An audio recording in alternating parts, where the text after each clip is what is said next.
Squall Fury!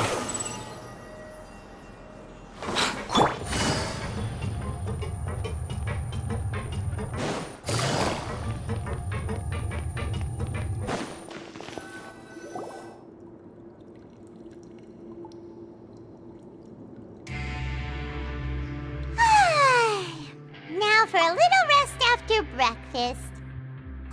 This is the life. Wait a sec. Isn't something important supposed to happen today? Oh, today's our big day! We're supposed to leave the Fortress of Mirapede! Come on, we've got to go complete the release procedures now!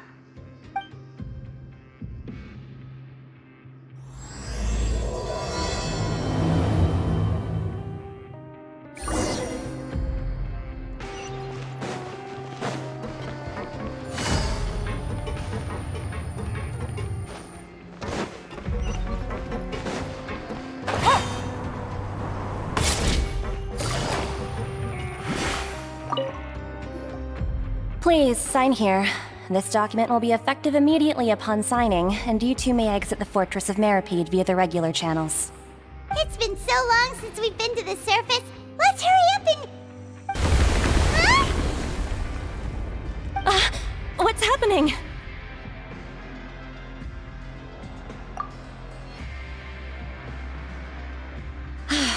I'm fine, thanks.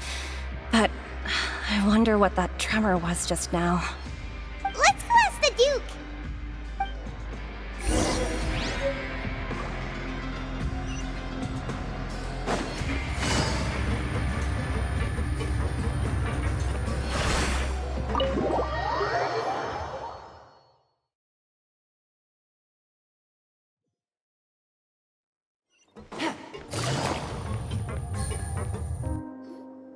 Your Grace? Ah, good to see you two. Is there something you wish to see me about? Yeah, what was with that earthquake just now? Ah, that. The tremor didn't originate from the seafloor. In fact, it seems it came from the surface. Over the years of serving as the warden here, I've developed a sense for distinguishing between what occurs on the surface and what occurs underwater. Besides, the seal that Monsieur Neuvillette set in place won't fail so easily.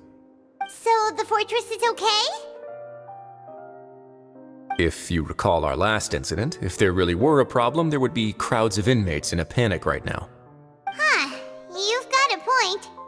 Okay, seems we need to get back up to the surface and ask about what happened. By the way, do you know what day it is today? I believe today is this month's pipe cleaning day. Wait, seriously? Ah, yes. Have you completed your release papers? Yep. It's you two. Are you leaving now?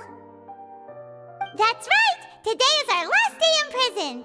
But now that Paimon says that, it doesn't feel like we were confined here. It's actually been pretty nice. Oh yeah, Paimon feels fond of this place now. Then be sure to come back and visit. I'll miss you. If you've signed the release papers, then you're free to go. The guards will escort you out. You're not going to see us off?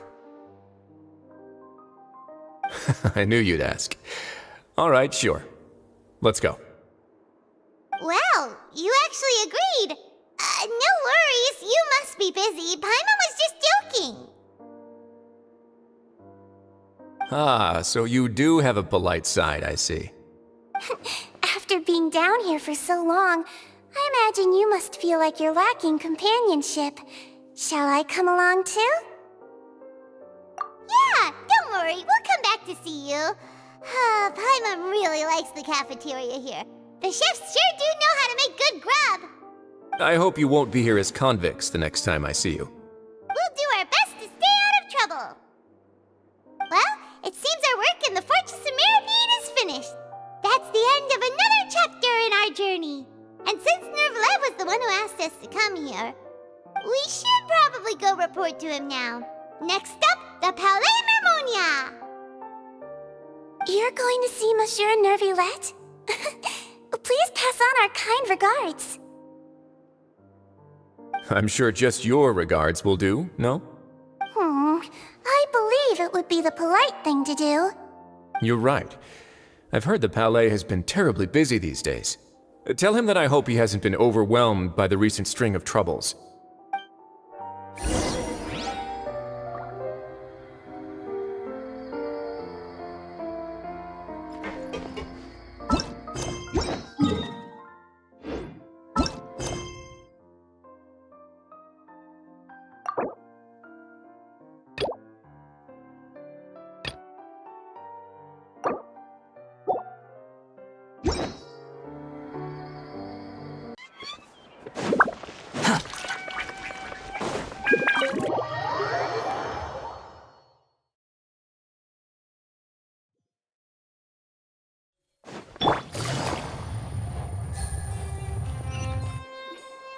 The Palais Mermonia sure is buzzing with activity today. Halt! Huh? Oh, it's you two. Apologies. Monsieur Neuvillette did say you'd be welcome at any time. Excuse me, would you mind helping me take a look at this report? I'll be right there. Sorry, I've got my hands full here. You can see yourselves in. Everyone's so busy. Seems a lot has been happening.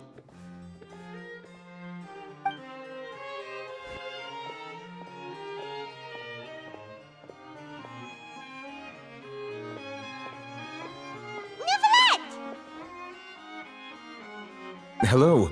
You've come at the right time, but you'll have to wait for just a moment, as there are some urgent matters I must tend to first. In the meantime, please, have a seat. If you'd like to have something to drink, let the Melusine outside know. That's all right. We just ate. Very well, then. Let's take a break over there while we wait for him to finish his work.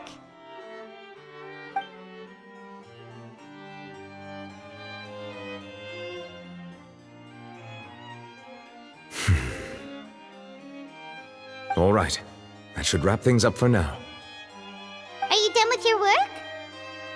Yes, sorry to keep you waiting. Today should be the day you were released from the Fortress of Meripede, and it appears that you have managed to complete all the release paperwork.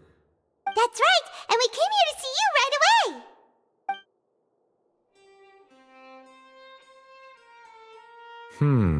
A massive whale. Do you have any idea what that might be? Judging from your description, that cannot have occurred in any ordinary waters, but rather something like the primordial sea. A whale of that size and shape cannot usually be found in the waters of Tevat. Therefore, we can only assume that Child is presently immersed in primordial seawater. Immersed in primordial seawater? But how? And is he okay? Most people wouldn't be capable of entering in the first place. I'm not completely sure how he could have gotten there myself. Yes? What is it? Ah, right! Paimon felt it too! We asked the Duke and he said it wasn't from underwater, so we figured you might know something about it. It turns out that I have just received a report about this particular matter. In fact, that's exactly what I was busy with a moment ago. The source of the tremor was here on the surface near Poisson. After the shaking stopped, the water levels in the Poisson area rose at an alarming rate. The water levels rose? Oh no! What about all the people there? Fortunately, the water levels only rose for a short period of time and have already returned to normal now. However, I still have a bad feeling about the whole phenomenon. If the change in water levels is connected with the leaking primordial seawater, then the situation in Poisson may be much worse than it appears. Navia should be in Poisson, right? We need to go check on her! I would also like to go there as soon as possible, but I'm afraid I can't leave just yet. We must immediately formulate disaster prevention plans for the surrounding coastal areas to avoid potential catastrophes. I'll have to ask you two to go to Poisson first. I'll meet you there to check on the situation once I finish things here. There's no time to lose! Let's get going! Please be careful.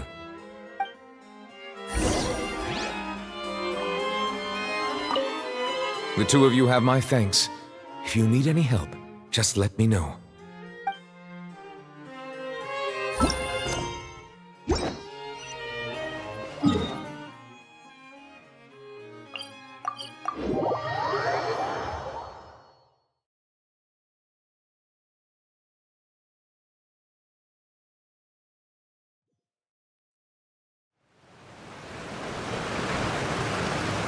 Oh no! What happened here?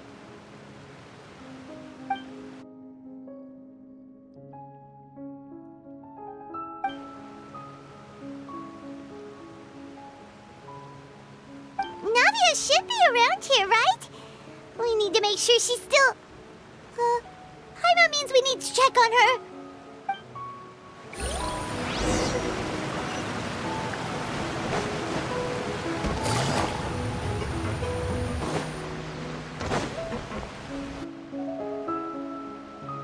We haven't seen a single soul all the way here.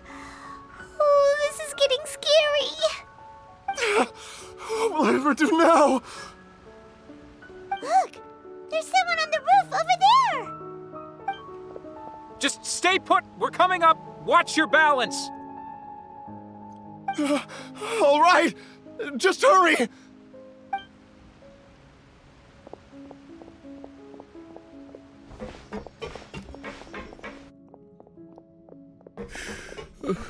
I'm not young anymore.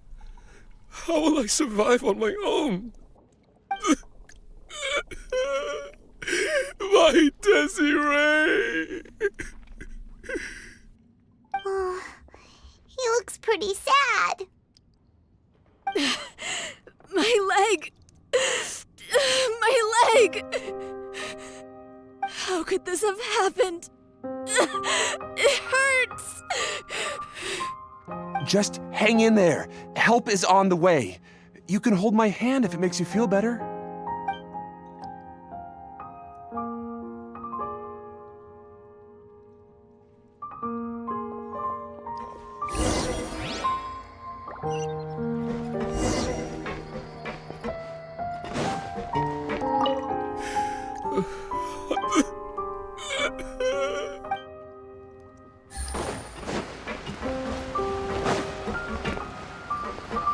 Behold!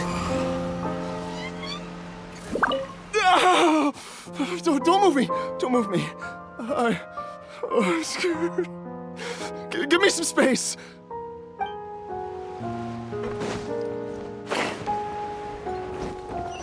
Quit following me. My leg! My leg! How could this have happened? Just hang in there.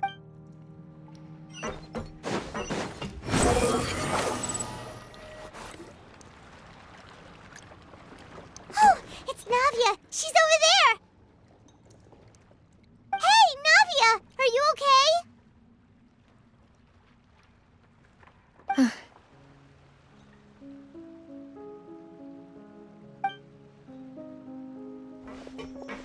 You're here.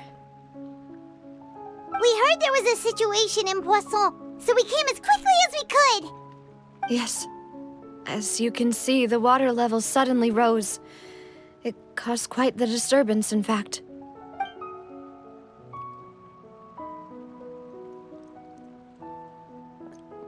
Demoiselle!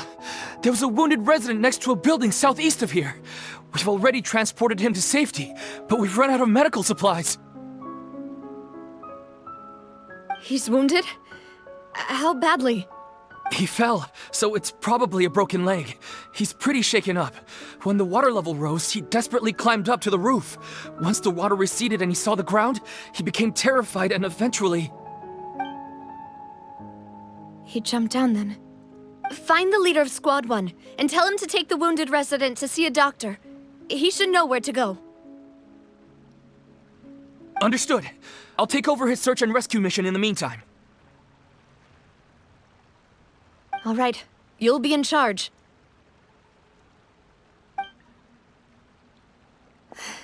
I'm sorry. Where were we? The situation in Poisson? Ah, right. Allow me to explain. little earlier, we suddenly heard a loud noise. At first, everyone thought that something might have exploded in the waterways. But before we knew it, water started pouring out from everywhere. The rushing water seemed a little odd, almost like the unique color of primordial seawater. Some people didn't realize the danger and thought it was just ordinary water leaking from somewhere. Everyone on the street who happened to be close to the water didn't have a chance to escape. As the water levels rose, they suddenly disappeared. They were all dissolved. Those who realized what was happening started to flee in a panic, desperately trying to get to higher ground. Many were injured in the stampede, and some people fell from significant heights. The Spina di Rosula initiated rescue operations as quickly as possible, but there have been a lot of casualties. Fortunately, the water began to recede after some time, and the chaos came to an end. The water that flooded the area contained primordial seawater, so the lower levels of Poisson are still hazardous. To ensure everyone's safety, I've asked the people there to leave as soon as possible.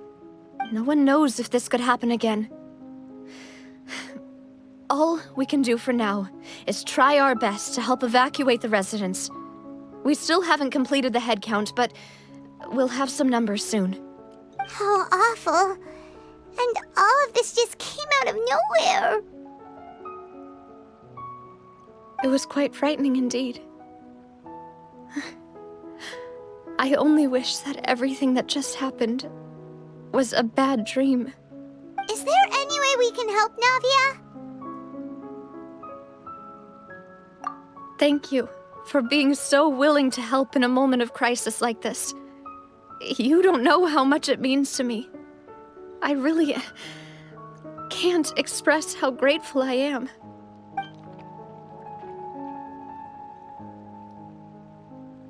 Don't say that, Navia. That's what friends are for.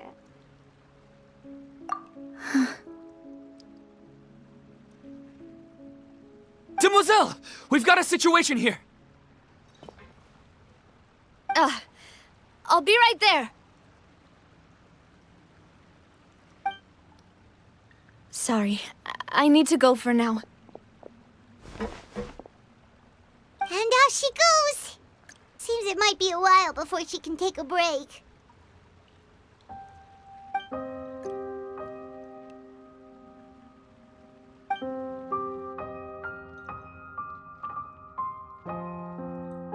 Okay, the wounded are being tended to, and we finished a preliminary head count. More support has just arrived, so I suppose I finally have a moment to focus on my own matters. Of course, we should remain ready for anything, and continue doing our best to rescue others. I'll be sure to have everyone at the Spina di Rosula ready to render assistance. Traveler, Paimon, would you two accompany me to my father's grave for a moment? Huh? Right now? Thank you.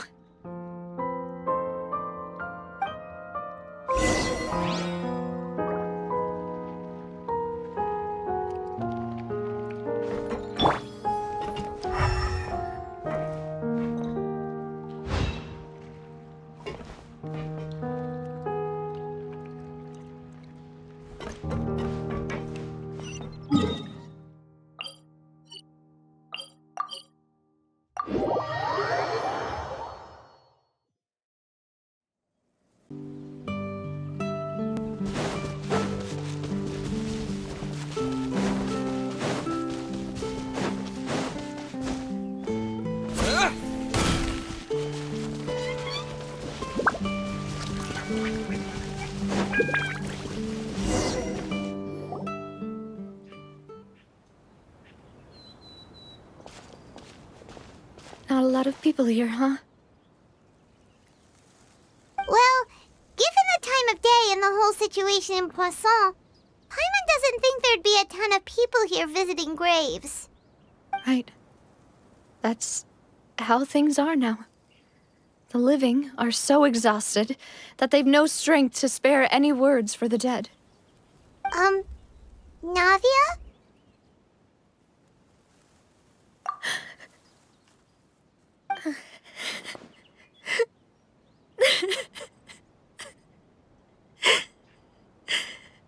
Navia, what's wrong?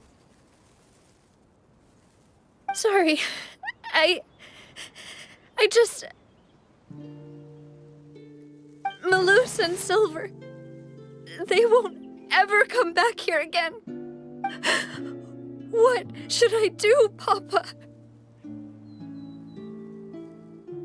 Huh?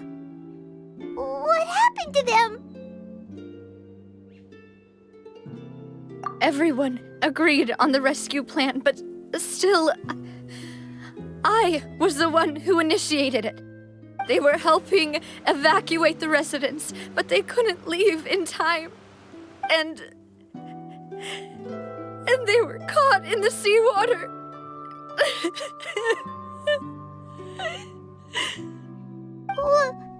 What should we do? I've known them for so long. And I know they weren't afraid. But I could at least hold a funeral for my father. And I know where he rests. But as for Malus and Silver, they're just gone. I just can't.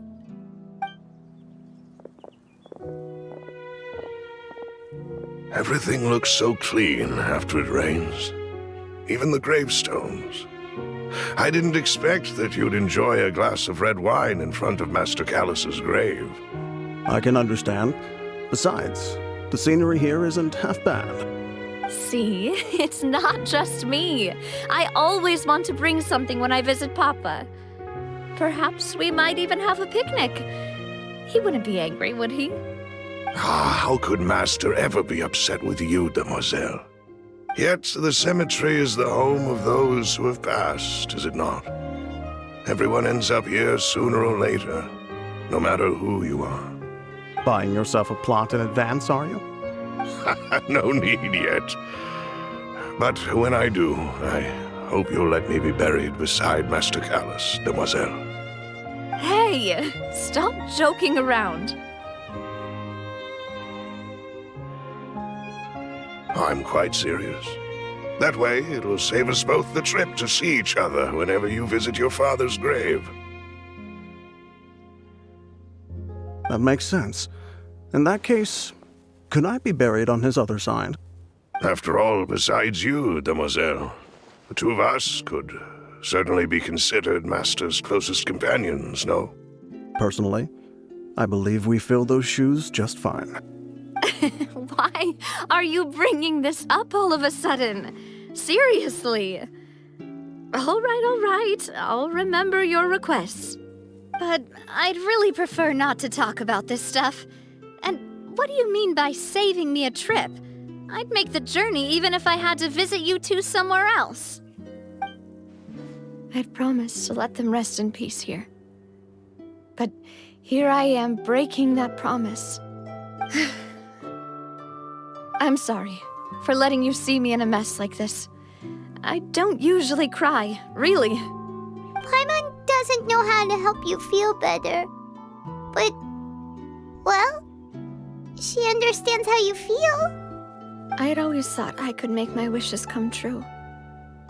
But now that I think about it, that never solely relied on me. Many things can only be accomplished with someone else's help. Malus and Silver have helped me so much. But by contrast, I could do nothing for them. I'm so sorry. You can spend as much time as you need here, Navia.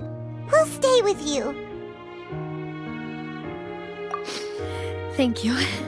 Right now, you don't know how much that means. By the way, you can have a look at this. It's a list of victims from the incident that took place here. Obena, Khan, Burnett, Giverny, Francine, Karina, Daisy Ray, Joinville, Julianne, Esson, as well as Malus and Silver. So, everyone else is safe. But still... It's okay. I know what you're thinking. And you're right. We lost Malus and Silver. But we were able to save more than we anticipated.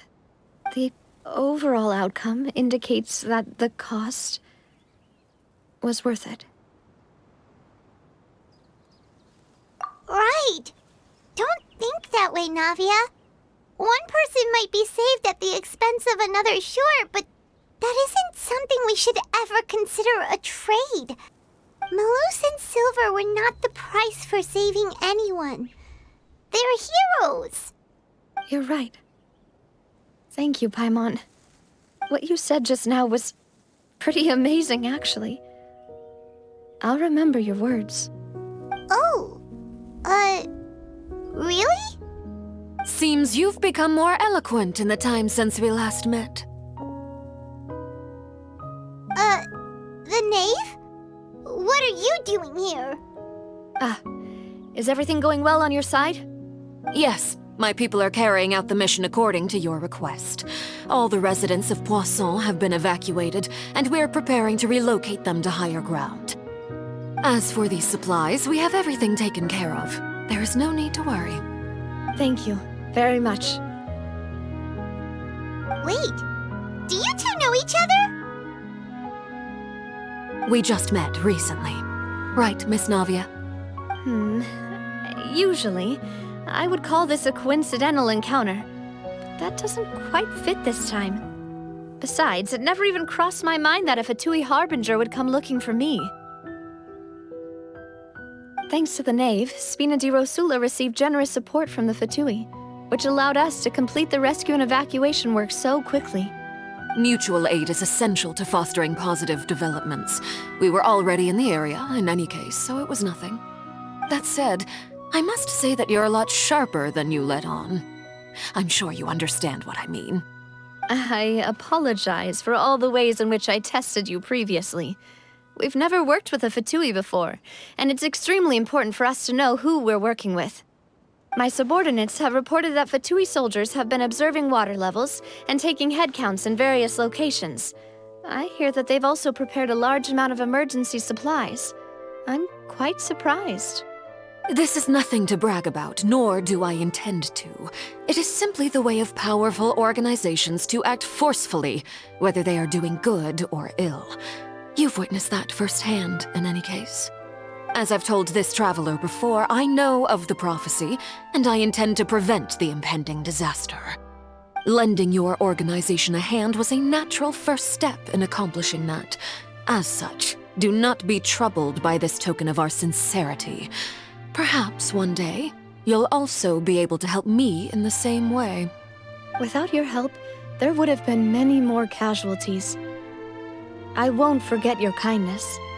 Furthermore, I sincerely regret what happened to Malus and Silver. I only wish that my people could have arrived a little earlier to prevent this from happening. Don't say that. You and your subordinates did everything you could. As Paimon said, Malus and Silver didn't choose to sacrifice themselves for any specific person. And they weren't the price paid for other salvation. They chose to become heroes themselves. I've never liked hearing people put it that way. It's like trying to relieve pain by saying some noble-sounding words. But right now, there's nothing more suitable. They really did become heroes. You're right. I'm sorry for your loss, Miss Navia.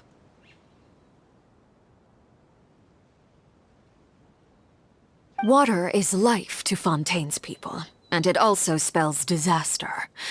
It's no wonder that people always say that prophecies represent fate. Fortunately, I've never been one for such opinions. So, you're one who will try to change fate, then? Of course. That is why I'm going to Hotel Bouffe de Thé.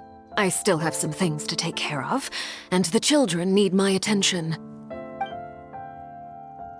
By the way, Traveler, Paimon, one more thing. Alright, then we'll just... Huh? This isn't right. Paimon thought you would ask us to walk with you for a moment so you could tell us something in private. That is a clever and useful conversation technique, which I do like to use when necessary. But there's no need today. It would not hurt to have Miss Navia listening in. Traveler, I'm sure you remember that I said we could work together when we had the chance. You and I both know that there may be issues with the Primordial Sea. Previously, it was the Fortress of Meripede's sluice gate, and this time it was the water levels in Poisson. These are both signals.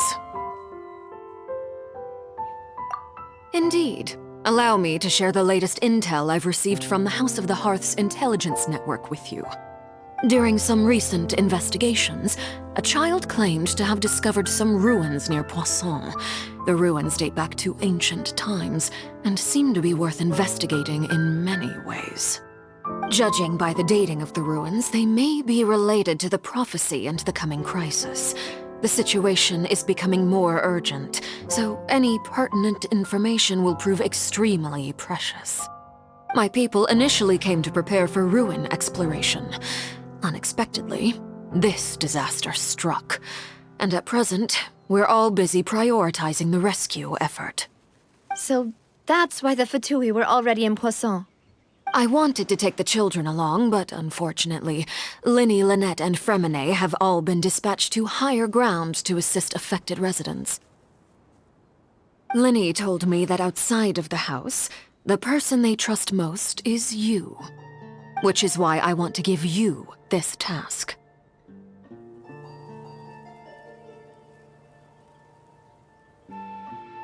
The House of the Hearth's members see each other as family, but Linny, Lynette, and Fremine said that they also see you as such, even though you are not from the house.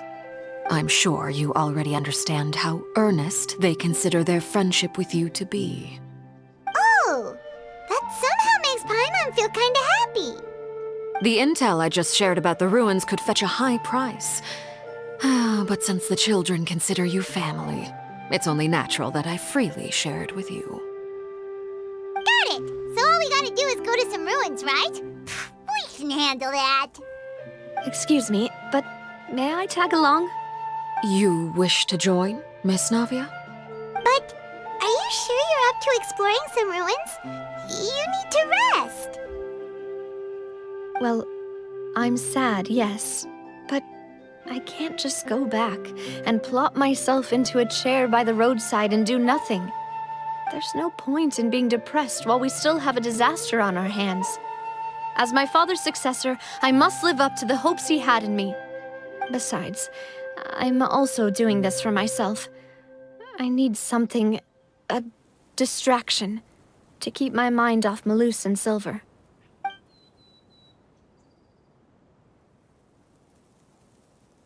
Since you put it that way, I have no objections. What do you say, Traveler? All right. The ruins are to the south of Poisson. Here's the map. Okay, the three of us will handle it. Come on, let's pack up and get going.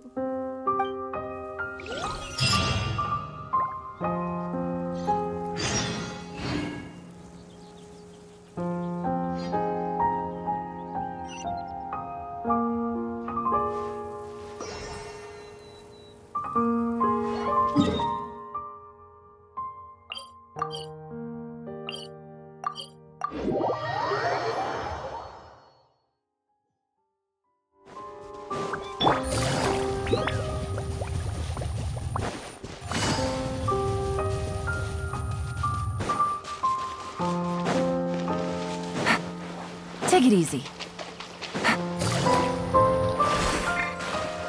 Behold!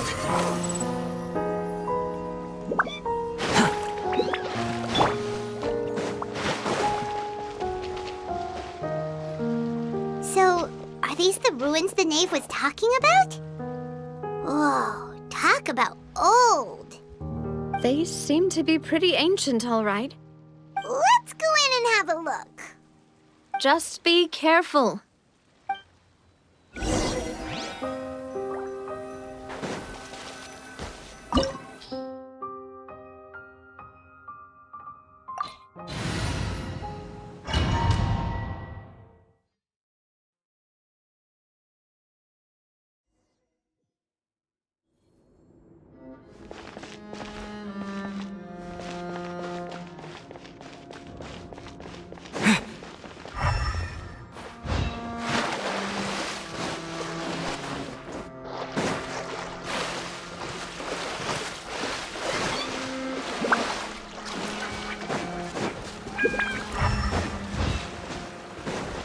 Squall Fury!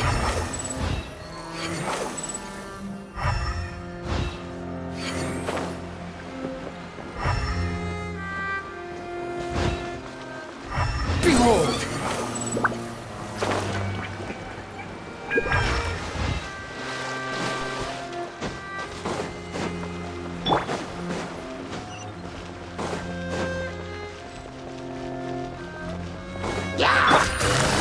Quietly now. Gotcha. Here comes the catch. Fallen leaves, adorn my night! Dada Kondala. Take it easy.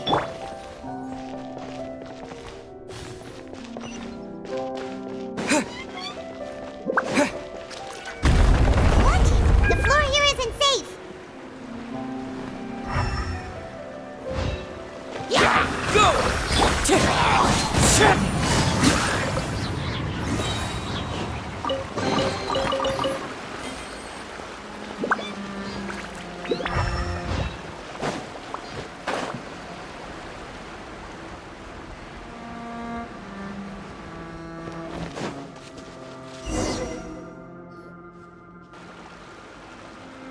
This place has also been contaminated by primordial seawater. Yeah. And a lot of it, too. A Fontanian would most likely dissolve the moment they fell in. Right! You can't go down if there's primordial seawater. It's too dangerous, and it won't be any help for you to just stay here. Don't get Paimon wrong. We're not saying you're useless. It's just that... No, you're right. I can't do anything in this situation. I'll leave this to you.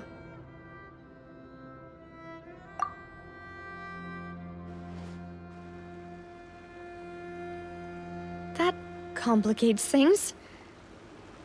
Maybe the only way left is forward. In that case, do you want to wait for us here? The water levels here are unstable, and there's a chance the water will rise. So, staying here wouldn't be safe either. I'll go together with you. Perhaps we'll find the exit just up ahead. All right. Come with us for now then, but please be careful.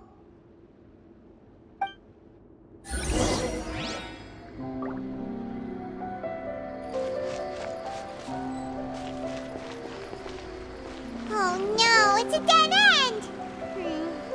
Let's try climbing over from the side.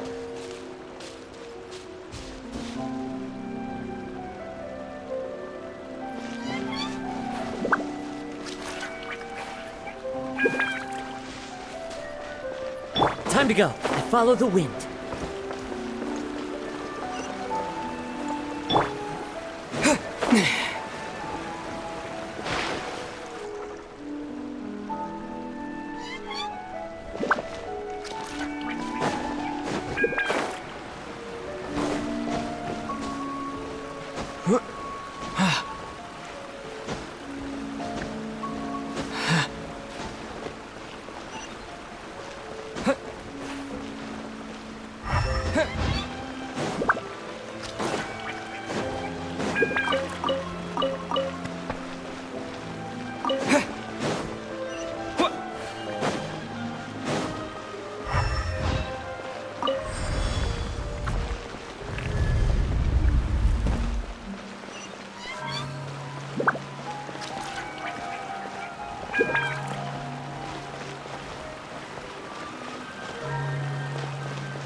Wait! There's something wrong with this bridge! Run for it!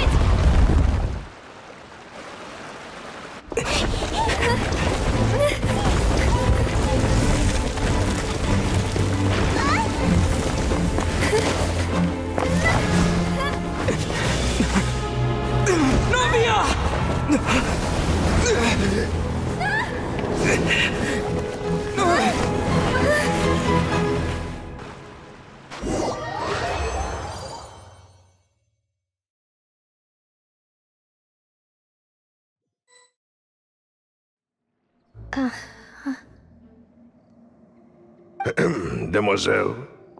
Huh?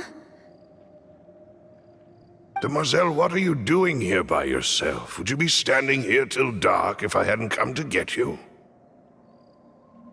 Maybe she just wants some time to herself, Malus. Oh, was I sleeping? Yes, it would appear so. I must be tired. That's quite possible. However, you were the one that suggested we go out for a walk. Oh, right. I nearly forgot. It must have slipped my mind when I dozed off. I haven't had a nap today yet. Have I? This is a familiar feeling, yet something's a little strange. Is something the matter, Demoiselle? Oh, no. No, I'm fine. I was just trying to recall why we came out for a walk.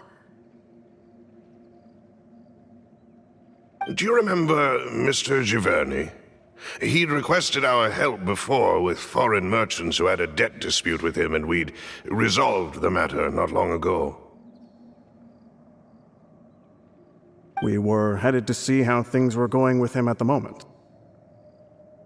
Ah, right. Yes. I remember now. Oh, Miss Navia. Ah, Mr. Malus. And Mr. Silver, too. It's good to see all of you. How have you been? I've been great.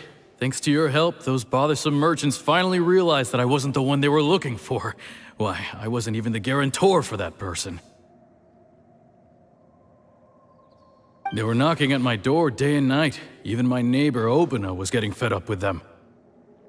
Sometimes force is required to calm someone down and get them to listen to what you have to say. That's right. Oh, by the way, Burnett, what was it that you wanted to give to Miss Navia again? Oh, yes.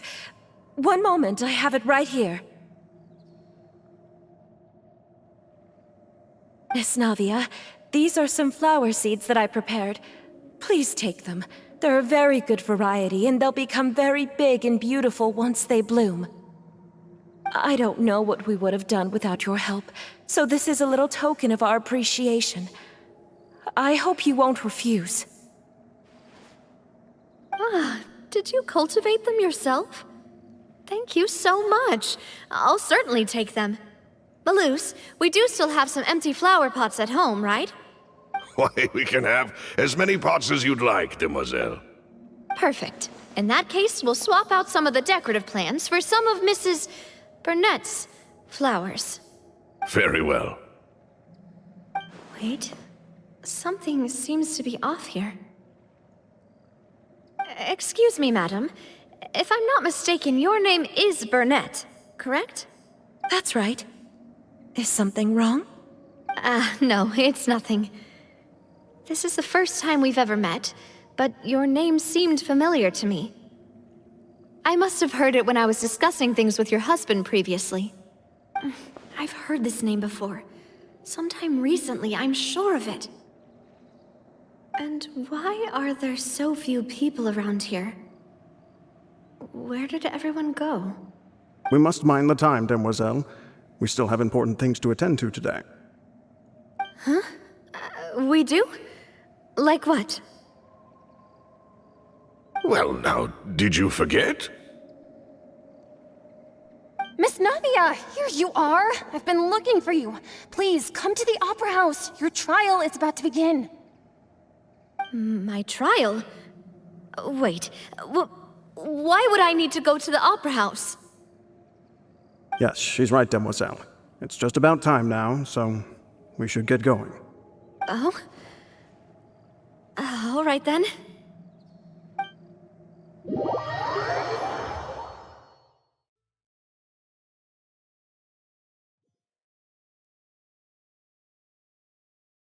Look, it's Navia! She's here! And her 2 attendants are with her! Goodness, everyone's finally here. There sure are a lot of people here to see the trial. And they all seem to be oddly excited about something. I even know some of these people. Karina, Desiree, Joyville, Jolien, Essen. Why are so many people here? And why do I have no recollection of this case? And as for the judge... huh? Where's Monsieur Neuvillette? Please sit in the defendant's seat. Don't worry, Silver and I shall accompany you. All right. But are you sure you can stand behind me? Typically, it wouldn't be allowed, but today is an exception.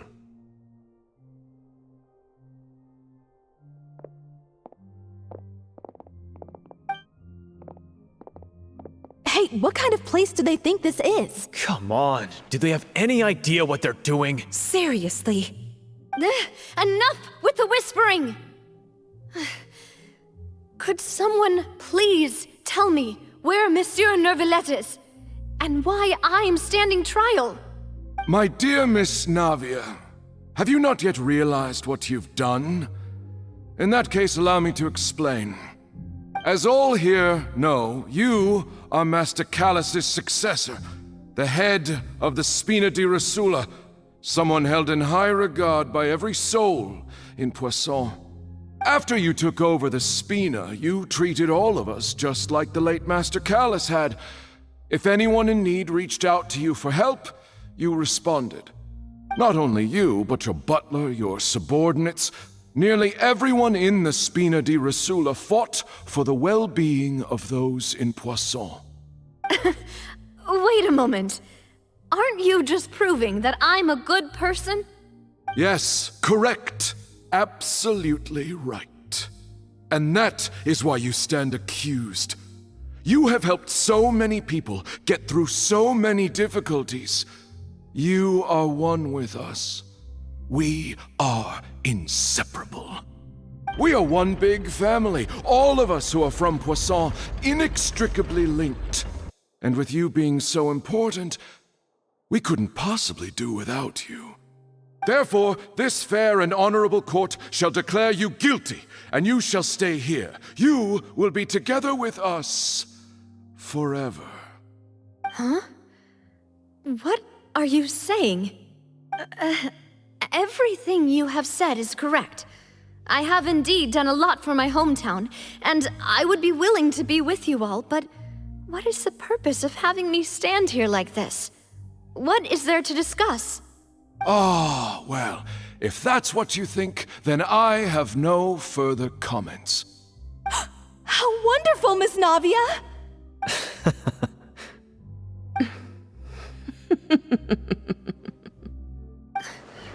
I know all these people. Why are they laughing? I seem to remember now. Yes, I get it. This trial is... Wait just a moment. This isn't right! Malus? What was that, Mr. Malus? Our conclusion is very clear and unanimous. Let the court judge her now. She's guilty! Stay here, Navia! You're one of us! Demoiselle, don't admit guilt. This trial means to keep you here forever. I wish to exercise my right to defend Our Lady. Mr. Joinville, you only know of Navia's goodness, but nothing of her utterly independent mind. She was born a free and independent spirit. She has never been tied down by anything. Indeed, even the death of Master Callus couldn't stop her. Her actions cannot serve as proof that she identifies herself as part of any group. She merely acted as an individual, extending her hand to help others. Please do not mistake her actions as being otherwise. Really? As an individual, you say? Don't forget, we are all Fontanians here. This is the nation of justice, the nation of Hydro! Even if Miss Navia only voluntarily rendered her assistance, that doesn't change the fact that her beautiful soul must return to everyone. Water accepts all, blends with all. It will surely accept her kindness. Everything is measured here in the nation of Hydro, and in the end, everyone shall meld together. Thus, when a unanimous opinion emerges, that opinion represents justice. Now I speak for everyone. Our opinion is consistent. Navia should stay. We and Navia are one. And you would call this justice? Preposterous. You are merely jealous that Demoiselle still has a chance to exist as an individual. Have you forgotten how much you all once longed to become individuals, to become independent? Do you mean to defy our justice? If your justice is flawed, then why should we acknowledge it? As you said, we can also have our own justice. Silver and I shall defend Demoiselle. And that is how we will enforce justice. Ugh, my head... It hurts. Demoiselle. Silver, it hurts. My head is spinning. All I can see is stars swirling in front of me. I remember now. Everything that seemed odd from the very beginning.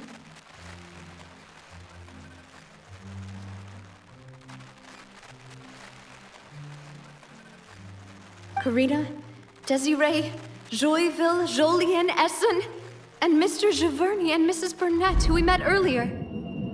Even Malus and Silver. I don't want to admit it, but they're all dead. Don't be afraid, and don't admit guilt. We will protect you to the very end. Absurd! Who are you to say that she cannot be judged? We are the majority, and in the nation of trials, the majority is absolute justice. We are the will of all. Don't let them escape! We shall keep Navia here with us! Mr. Malus and Mr. Silver, must you be so stubborn? How could the two of you possibly hope to stand against the collective? Do not resist. This judgment is fair and just. Navia belongs to us. After all that happened, she should not be left alone in Poisson. What are you saying? No more excuses! She says we're jealous. Jealous? How could she possibly be an independent individual? What's with these people? Who's jealous of her? She belongs to us! Miss Navia, she... Silence! That's...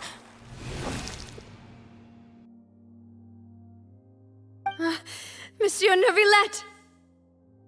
Such commotion is prohibited in the court. The accusations you just presented are nonsense and cannot constitute a proper trial. The court will adjourn for the rest of the day. In this, I shall hear no objections from any unauthorized party. Our thanks, Monsieur Neuvillette. Please leave with me, Miss Navia, while there is still time. But... Go on now, Demoiselle. This is your only chance to leave this place. What, can't bear to leave us behind or something? Malus. My apologies. I couldn't resist making one little joke once I realized that this shall be our last goodbye. Malus... Silver... Quickly, you must come now! Goodbye, Demoiselle. Farewell.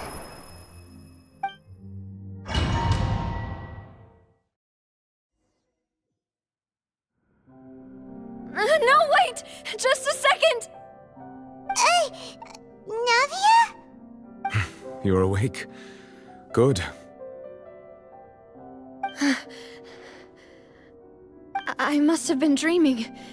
Malus and Silver were still alive, and they were defending me at some insane trial. It looks like you're all right. Did all the sad feelings cause you to have a nightmare? Paimon could give you a hug. The ruins you were exploring suffered a cave-in. When I arrived, I found you falling toward the water. You were just about to be dissolved within, but I...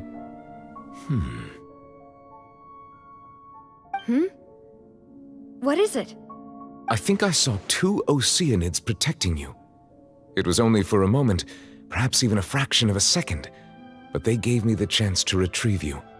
Were it not for their intervention, I would not have been able to rescue you before your consciousness dissipated. Wait, did you say Oceanids? You mean like what happened with Vache? Perhaps those 2 Oceanids were the people you saw in your dream. I always told them that they didn't have to protect me. To think that they'd keep doing so even after death.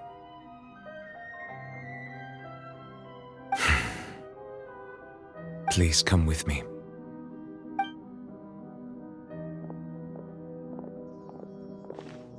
Neuvillette, are you okay?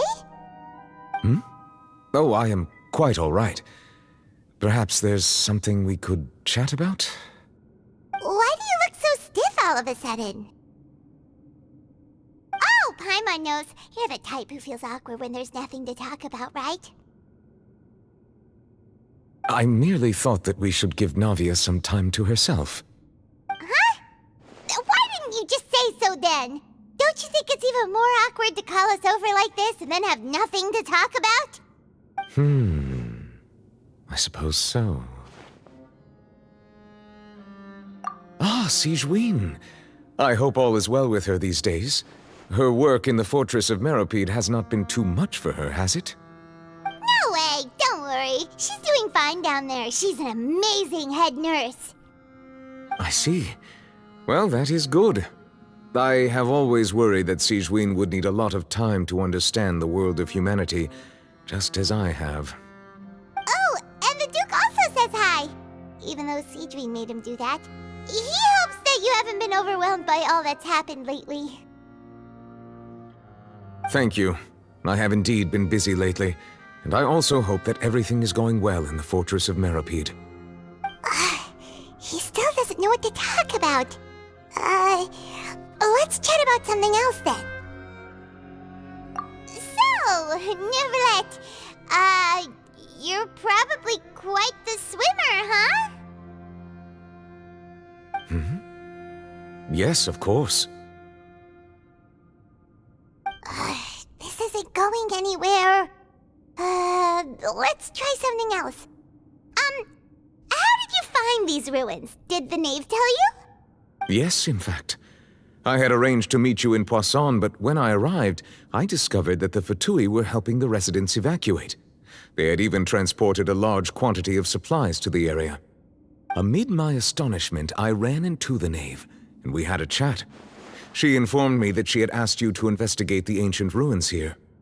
Yeah, we originally planned to meet up with you, but we thought you might still be busy with all those official documents. We didn't think exploring the ruins would take very long, and who would have thought you'd wrap things up so quickly?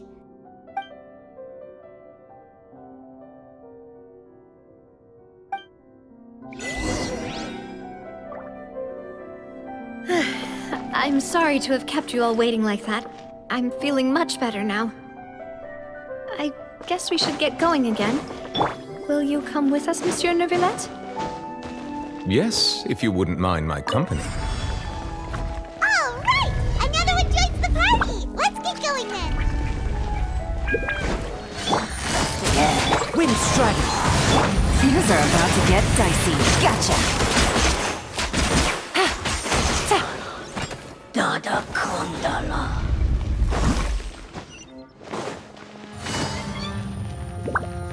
Oh no! Another unstable path! Watch your step!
Strider.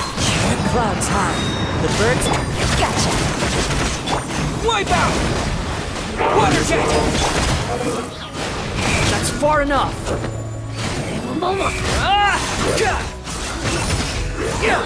Search for it. Know your place.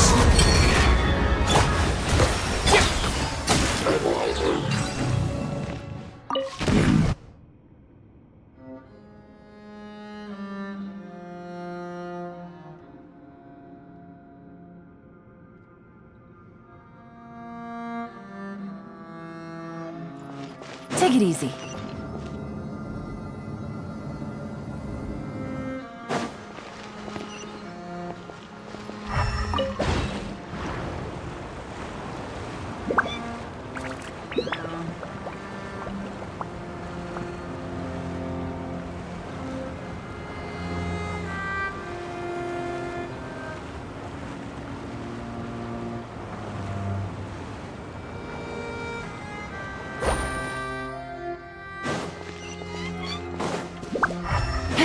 Take it easy.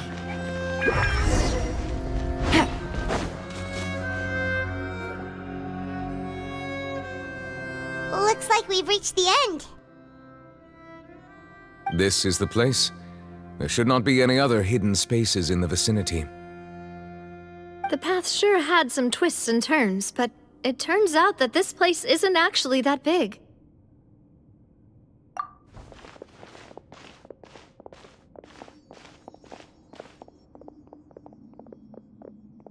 Stone slates. It seems like they were put here as an offering. Could we take them down and have a look? Perhaps we should just leave them be for now.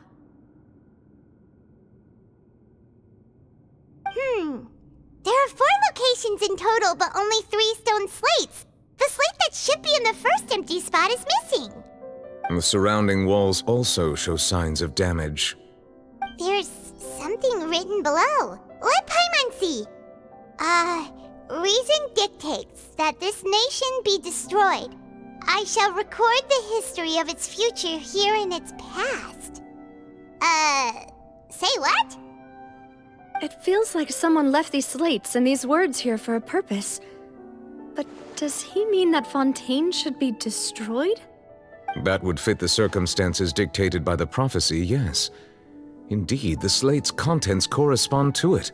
Take the second slate, for example. There's a person kneeling here. She seems so dedicated.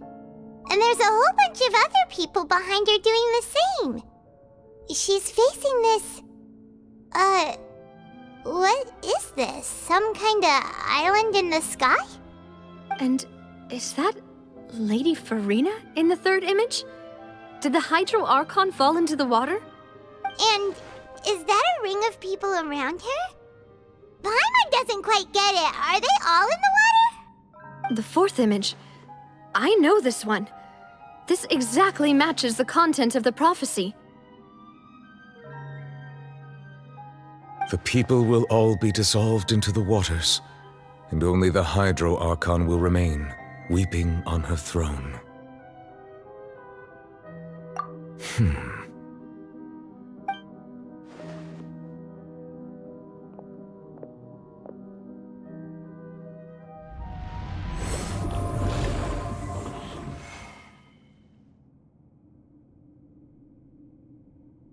More information should be hidden in these slates, but I fear I cannot easily uncover it, most likely due to us missing the first slate. I am very sorry.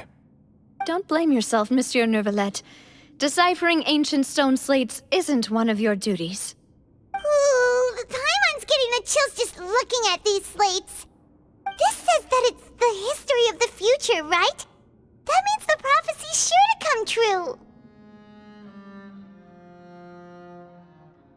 I really hope it doesn't mean that. Still, Paimon feels like these images are kind of weird when you look at them together.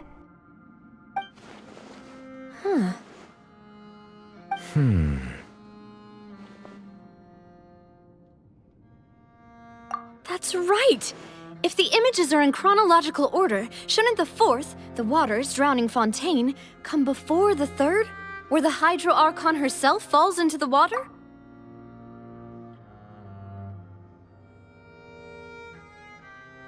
And yet the order is reversed here.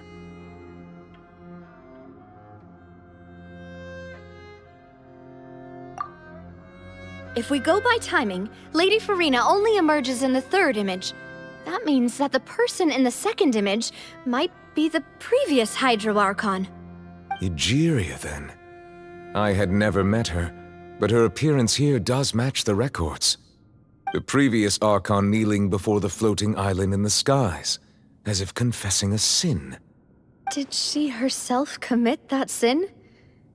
And if not, why would she be in such a posture? Also, I'm still wondering why these ancient stone slates are here at all. Judging from their contents, could this place be the origin of the prophecy?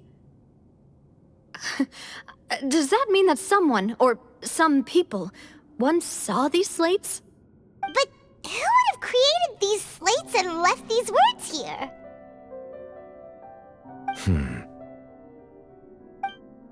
It seems that any further clues will have to come from Farina.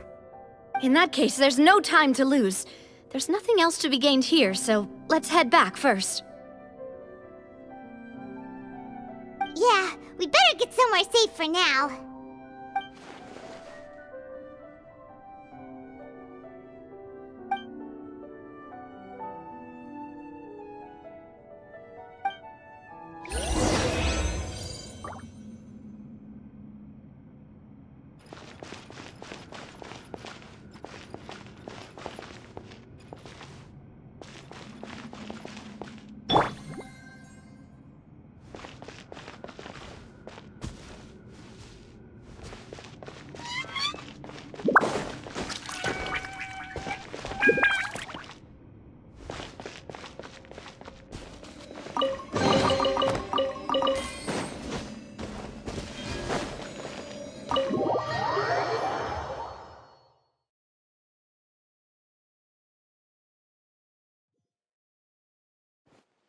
Let's split up here.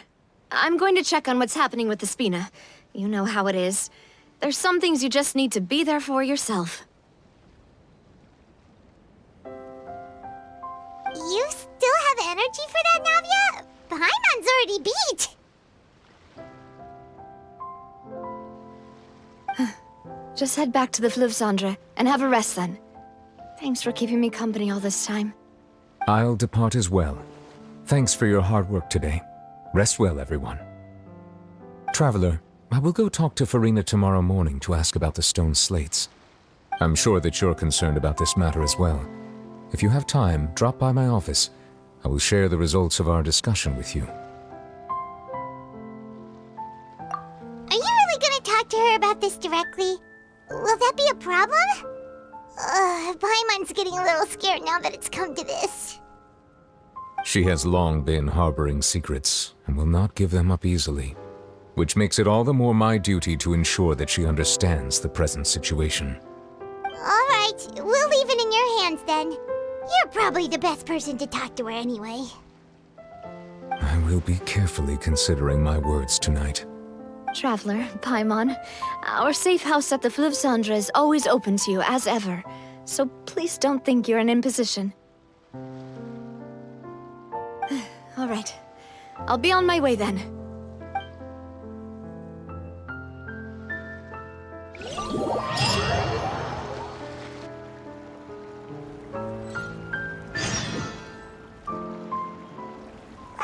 We're finally back!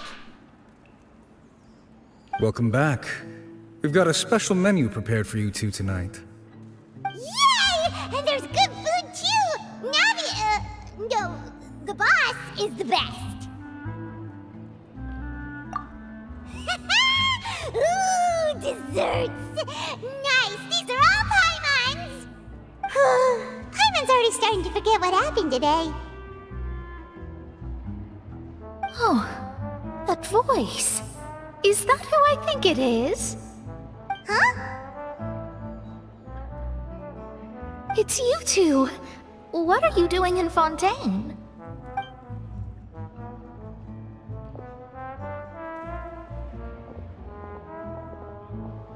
Mona?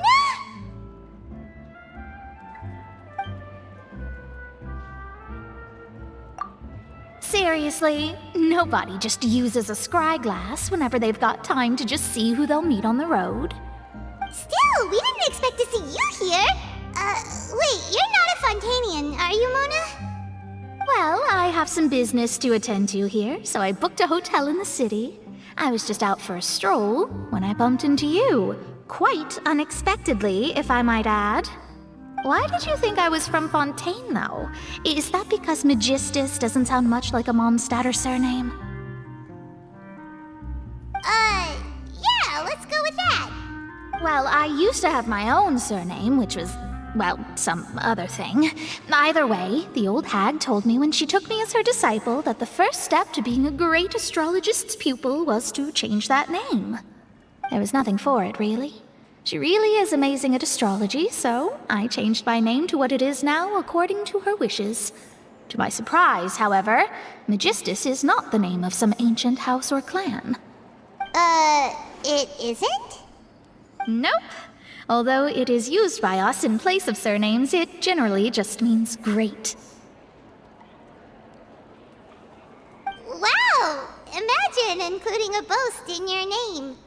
Wait, are you gonna have to put that into your genealogy as well? I reckon so. In any case, I'd give my disciple a name like this as well, if I were to take one. Astromancer Barbeloth Trismegistus. Whoa, that's a long one. Does it also mean great or something? My name means Mona the Great Astrologist. As for the old hag, hers is, in plain speech, the thrice-as-great Scholar of the Stars. Just take it as a title specific to astrologists. Thrice as great? That's so petty. I know, right? That's just how she is. She used to call herself Magistus, actually, but when she took me in, she changed her name to Trismegistus. Talk about excessive. Magistus is thus the calling card of our school, so to speak, which makes it about the same as a surname. It's all right if you don't get it. You can look into it further should you need to study astrology more deeply. That sounds terrible! But anyway, you're not Fontanian, are you, Mona? You're from Mondstadt, right? Well, I was born in Mondstadt, yes. My parents migrated to Dornman Port, and I traveled with the old hag for a while, after which I settled down in Mondstadt City. Oh, that's a good thing then. At least we know you won't be dissolved by Fontaine's waters. Speaking of that, I'm sure you're aware that a bunch of things have happened here in Fontaine, right? I know you're not a local, but I'd avoid getting too close to any water that looks strange all the same. There's something ominous about it. Well, the water, I mean. That was the main reason, yes. Just a while back, the Steambird invited me to take part in a panel and speak about the circulation of the prophecy as an astrologist. The invitation was sent quite early on. I don't think anyone expected Fontaine to be in this much trouble. What do you make of that prophecy, Mona? Just tell us what you think as an astrologist. Your word would go a long way to make things more certain and less scary.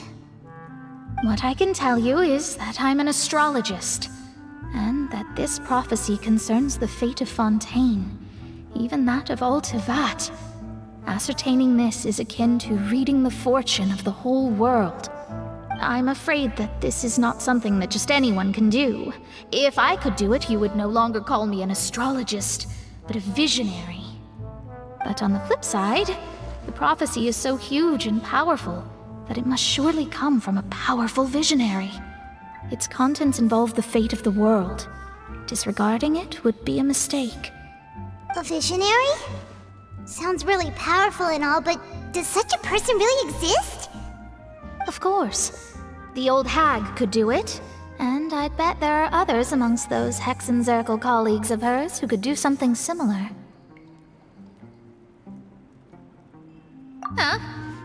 Are you sure? All right, I'll help you. It isn't often that I see you with such a serious look on your face. I'll tell you once I hear back from her. Thanks, Mona. You're amazing as always. Oh, well, this is something only I can do after all. So yes, your praises are quite welcome.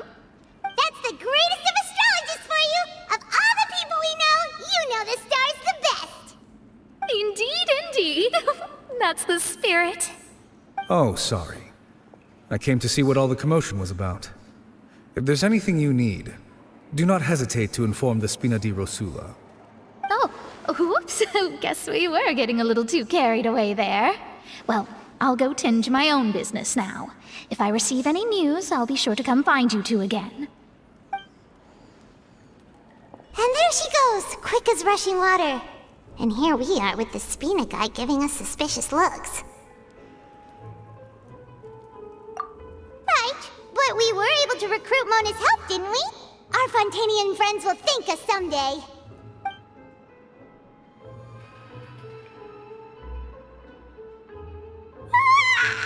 Good morning. To be honest, I'm still feeling kind of sleepy. But it's time to get up, Traveler. We agreed to go see Neuvillette, so let's pack it up and get going.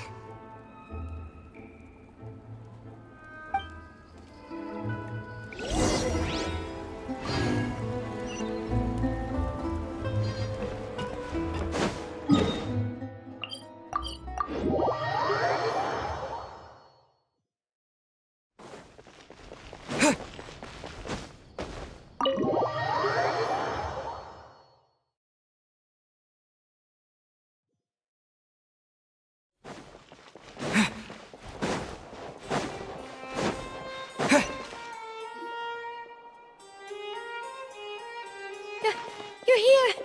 Finally! Is something wrong? Monsieur Neuvillette and Lady Farina, they seem to have gotten into a dispute.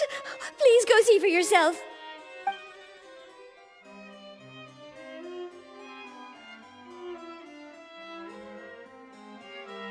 Like I said, I've already explained everything. And yet the problem has not been properly solved. There is little space for excuses between us. It is not my intention to offend you, but please, tell me where you stand. You are the Hydro Archon Focalor, are you not? Look at this. This is a list of the victims from the recent Poisson incident.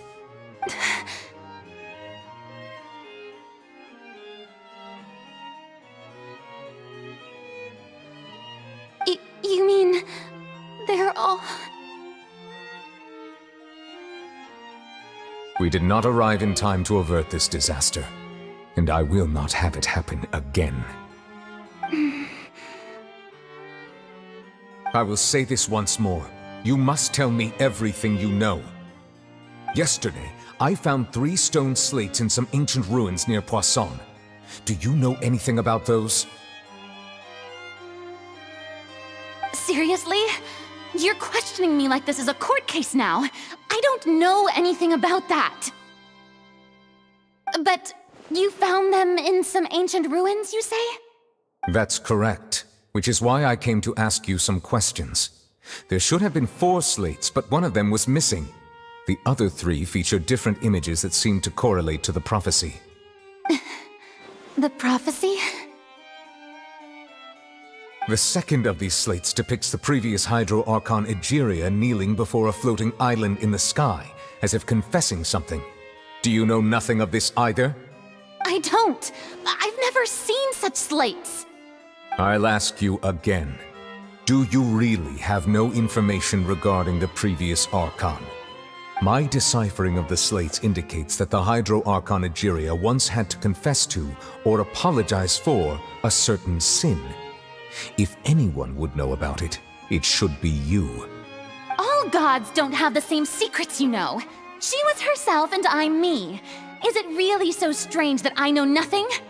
I understand your concerns, but I'm sorry. I just don't have anything to tell you. Forgive me for saying this now, Lady Farina, but I have long known of your various secret investigations into certain matters. There are several indications that you have been investigating the prophecy on the sly. This is not strange in itself, considering that you are the Hydro Archon. But it is strange that you should also claim to not know any of Egeria's secrets, as well as do nothing following your inquiries. You have never been as superficial as you have presented yourself to be, nor are you a fool. And yet, your behavior is very inconsistent.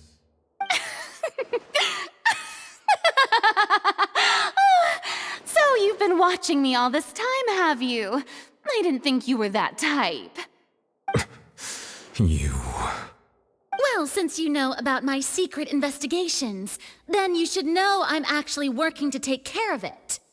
There's no point questioning or suspecting me. You're the Eudix, but you're still my subordinate. You should be following my lead. Just trust in me, you're Archon, and do as I say. Never mind whether you can truly convince yourself to or not. It'll all turn out fine. That's all I have to say. We do not discuss this matter again. Oh, the opera's about to start. Toodles!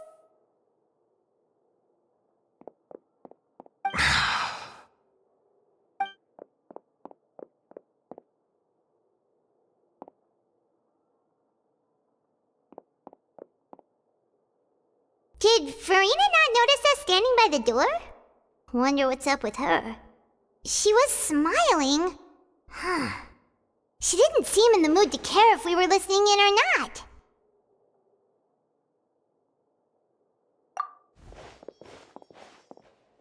I assume you've been outside for a while now? Oh! You noticed! Seems Farina didn't even realize we were here. She was in a great panic, though I cannot discern the reason. Our discussion reached impasses time and again, a state of affairs that we cannot allow to continue. Still, I do not understand. Dialogue is the basis for understanding, so why did she keep refusing to engage?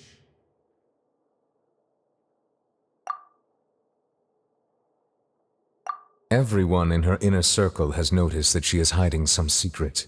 The issue is her attitude. I fear that she will not reveal anything unless absolutely forced to. We may have to create a situation in which she will have no choice but to speak. Oh? Like what?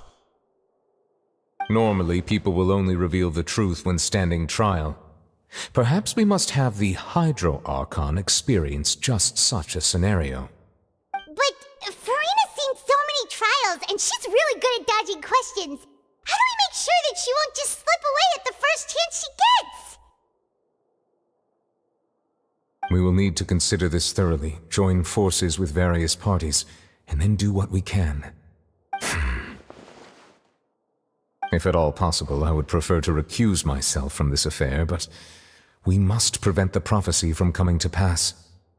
This may be cruel to her, but all Fontaine is in crisis. The information a god possesses is too precious, and so we must take a chance on this. But who will lend us their aid to do such a thing?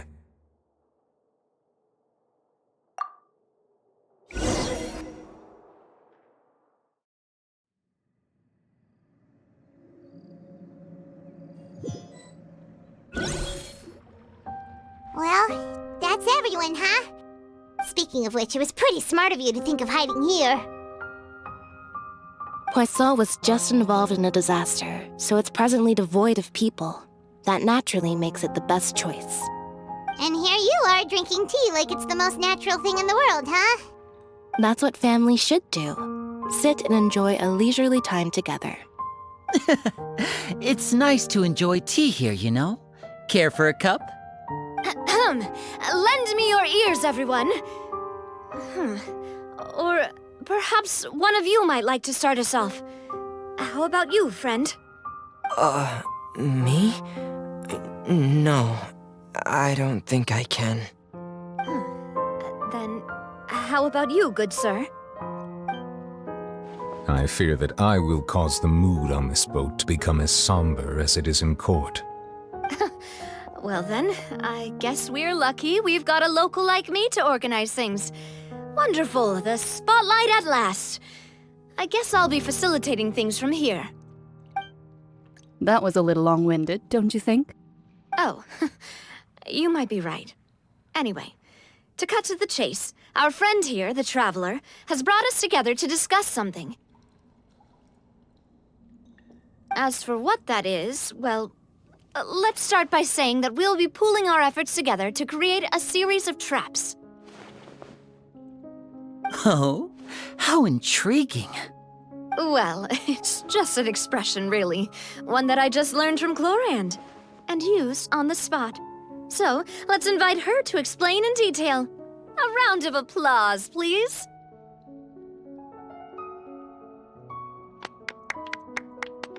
Huh? Didn't you say that you would be facilitating this? Oh, come now. Your work doesn't involve much public speaking, right? This is a good chance to practice. You might even pick up some fancy oratory tricks to impress your boss with in the future. I see. And what does my boss say? He is glad that you consider him your boss. Do go on.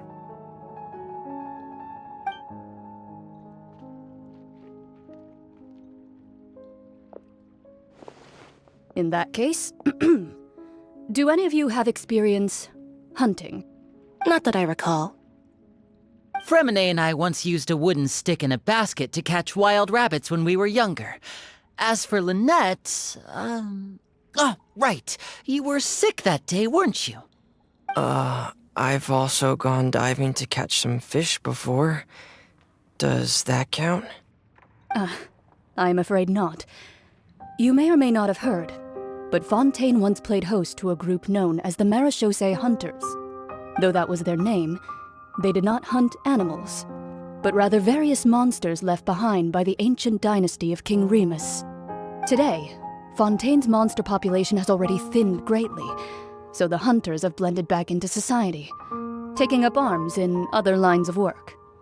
They even left a unique methodology of hunting in their wake.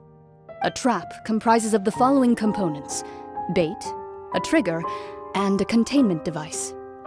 Sometimes a lethal implement will also be necessary to deal with the prey.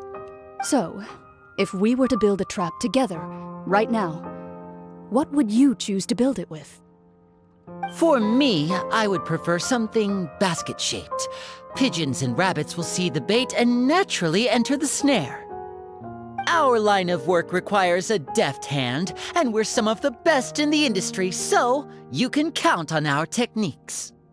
You used some of those techniques while moving the people of Poisson, didn't you?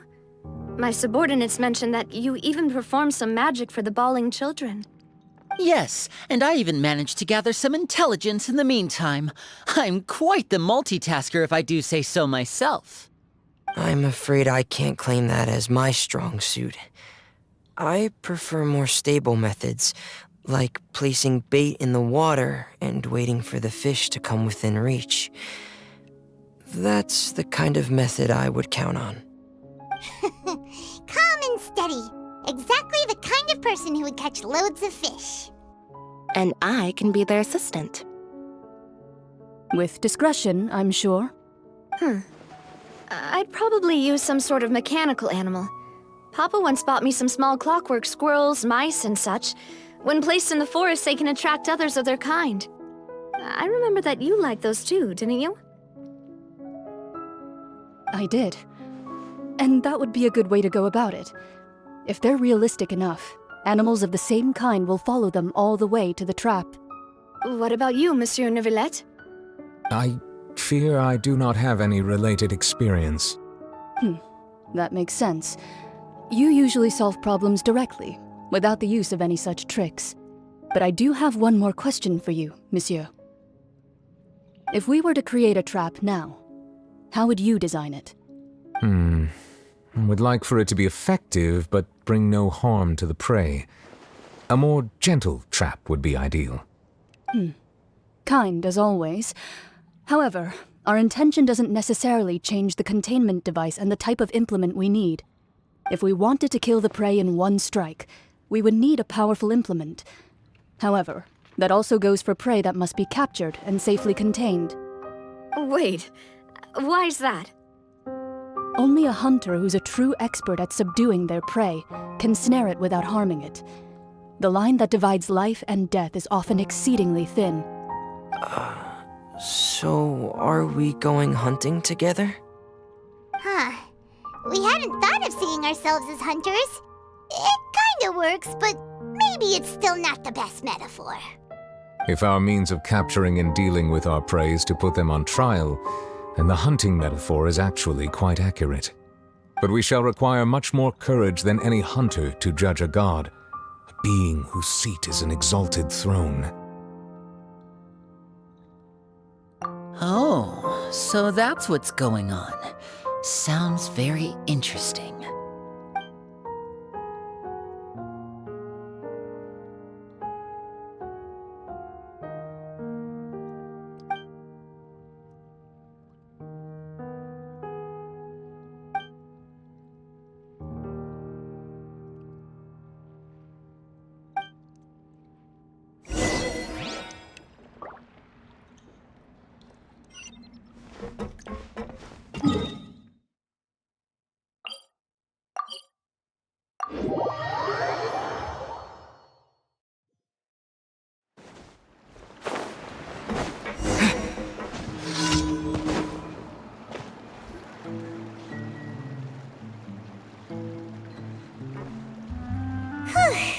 It's been a tough few days, hasn't it? So much has been happening. Paimon didn't think the meetings would go on for so long, but everyone seemed pretty fired up, huh? Paimon thought they'd be at least a little frightened. Well, Fremine was, now that Paimon thinks about it, but everyone else just looked a little surprised. Well... It's hard to say. Paimon doesn't have any experience with this sort of thing. But with you around, Paimon sure will do great. After all, you're the most reliable person in the world, aren't you? Huh?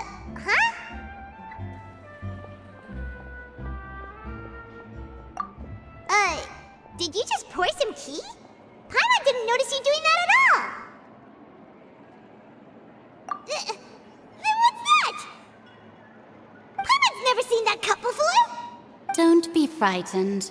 I'm just joining you two for tea. I merely refrained from saying anything till now. Who's that voice? But there's no one here. Aw, have you forgotten me already? Wait, you are familiar. You're the voice we heard from the sky in Sumeru. The voice from the sky, I fear that description is wrong. Though, not completely wrong. You're feeling lost now, just as you were feeling previously. I sensed that confusion and thus came to you. Guiding people is an irresistible hobby of mine, after all. Consider me a passerby, just accepting a commission from my friend's disciple on a whim.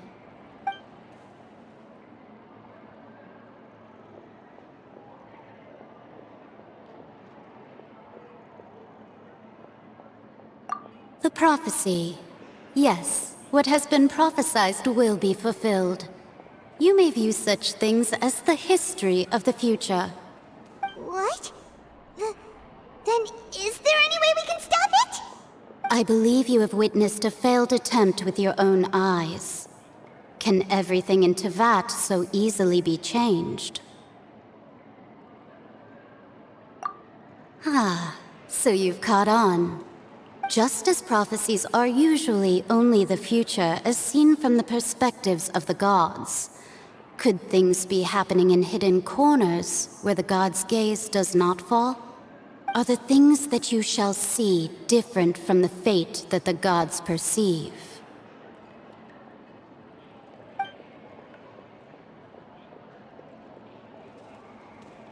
What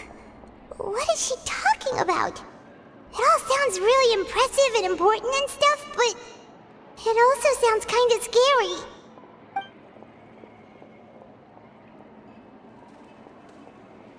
I believe that you understand, right?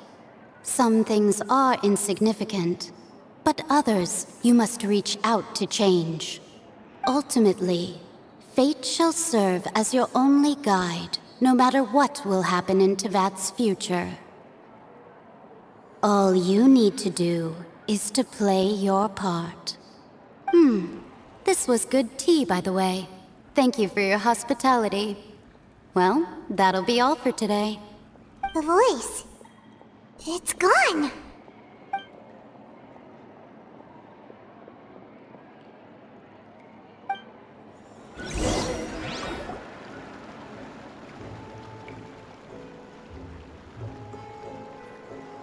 What?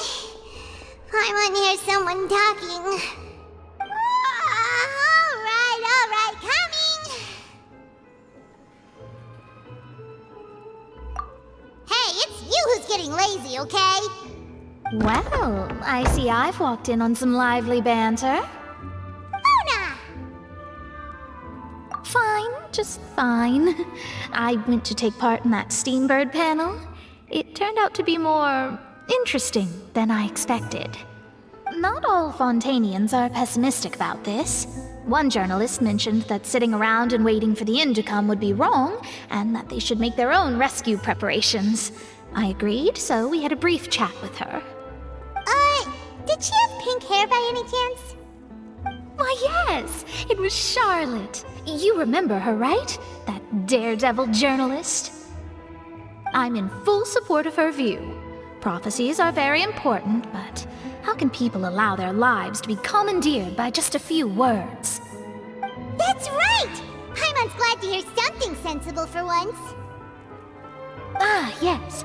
About what we had discussed before. I did try, but I'm afraid I couldn't reach the old hag. I'll try again tonight, but I wouldn't get your hopes up. Huh?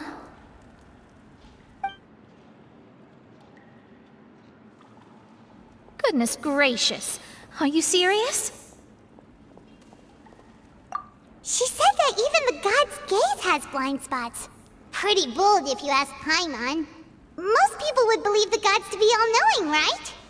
The Hexen Circle members are certainly anything but ordinary.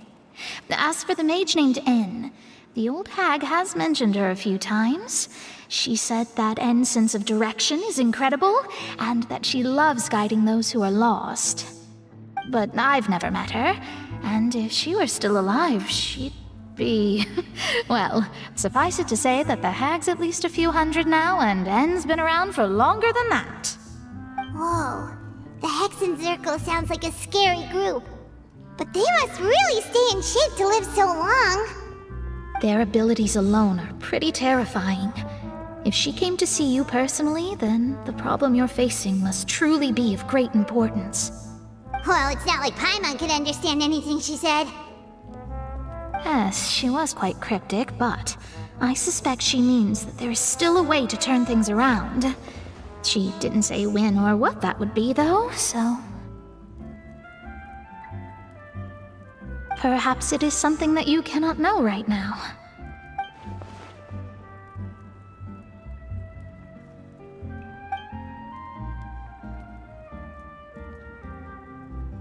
Traveler, Paimon, are you two all right? Oh, we're fine. We're just a little down right now. It kind of feels like the end is coming, you know? I see. I feel that same sense of desperation, too. I guess you could consider me someone who has often witnessed fate. So far as I have seen, it cannot be swayed. But even so, I still hope for, and believe in, miracles. Astrology is eternal and rational, but fate may not be. It is cruel, but it can also be beautiful. Perhaps that's what En was trying to tell you. Not to lose heart, and to believe that what you are seeing playing out before you is not yet set in stone. I did originally think of steering clear of all this, but I couldn't. Even if this is all futile, I still wish to help everyone. If we don't struggle to the last, then how can we face the end when it comes? Huh. You do have a point. There I go, talking about astrological principles again. Sorry about that. The moment I start talking about work-related stuff. I need to get going. It was worth trying to comfort you, even if only a little. I believe that you'll help those who are struggling in the same way I did. I suppose that might be why we always seem to meet by coincidence. Paimon feels kinda moved by what Mona said, but also kinda sad too. Hey, Traveler, Paimon suddenly feels like going outside for a walk. Let's go. Let's walk around the city, shall we? There's a few spots we always like to walk by.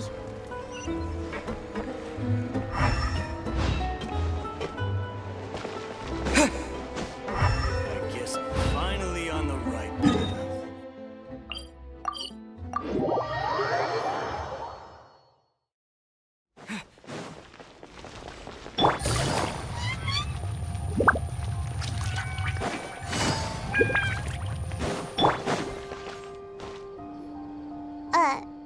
Huh? Our names are written in this newspaper. What's going on? Let Paimon see! The underwater stronghold, the Fortress of Meripede, has continued in its noble autonomy, but that does not mean that others cannot interact with it. My recent attempts to enter the fortress bore little fruit. Huh. Guess Charlotte still hasn't given up on that. Thus, did an Outlander friend become the focus of this report, a blind adventurer with their white fairy legends trailing in their wake. It is said that this mysterious traveler once visited the underwater fortress. So while the fortress's interior remains a mystery behind closed doors, do not fear, for the tales of the traveler contain surprises in spades. Journalist Charlotte's biggest scoop yet, the Traveler's Trail, World Walker. Huh. Charlotte took so many awesome photos of us and we never even noticed her! She hasn't been able to get a hold of anything at the fortress, so since we're easier to find, she's using us as the subject matter instead? Ugh, seriously? Well, fine. Those headlines and photos do look cool, so Paimon will forgive her this time.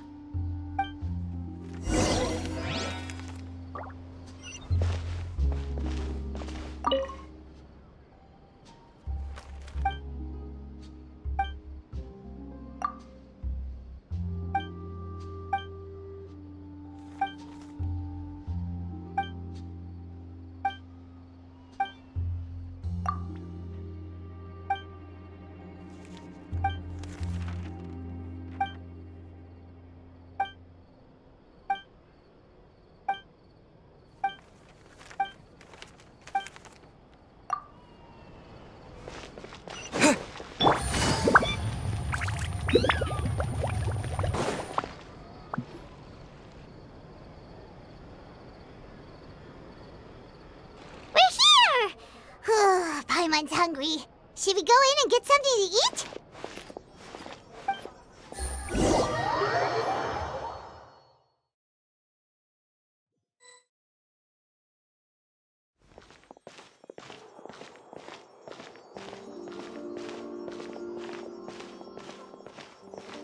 Hey, quick! Look! That's the limited edition, only 16 slices a day cake! It was so delicious the last time we tried it! Despite the tense situation we were in, let's give it another go! Paimon's sure it'll be great! One slice of cake, please. Someone showed up after all! Oh, wait, you're the one from the Palais Mermonia. Oh, are you here to buy cake too? It seems Monsieur Nervalette was right. You really can eat. Wait, did he really say something like that? That's right. Even he has his own preferences when it comes to food. As for me, I love the cake and coffee here. Do you come here often? Usually every day. Every day? It's part of my daily schedule, apart from work. I shall have my cake and coffee. Then what if someone told you one day that this place would be closing soon, and you wouldn't get to eat cake here anymore? What would you think? But why would it close? Well, Paimon doesn't know either, but maybe the waters will rise tomorrow. You know, like in the prophecy. Oh, the prophecy. To be honest, I haven't paid much attention to that. No. Still, even if there'd be no more cake tomorrow, that wouldn't keep me from having some today. No. It's the same for eating in general. You might not be able to eat tomorrow, but if you can do so today, then you should carry on. That's what people call living, you know. Huh. Don't be sad. Excuse me, could I have 2 more slices of cake to go?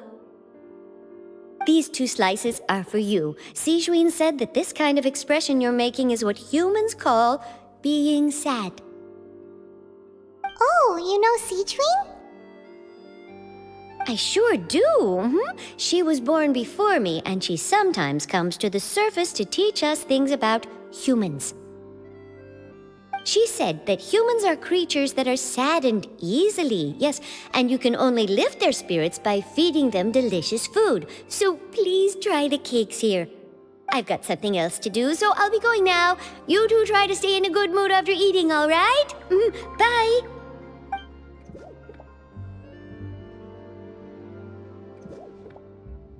And there she goes. All right, let's dig in. Paimon's sure this cake will be delicious.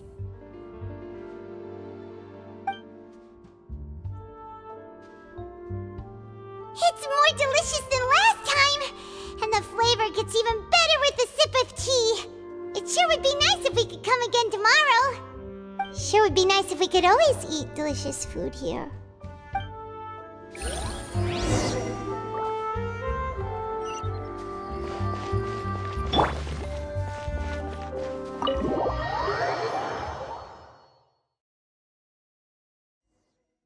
Oh, we're near the Steambird office. Let's go look for Charlotte and have a chat.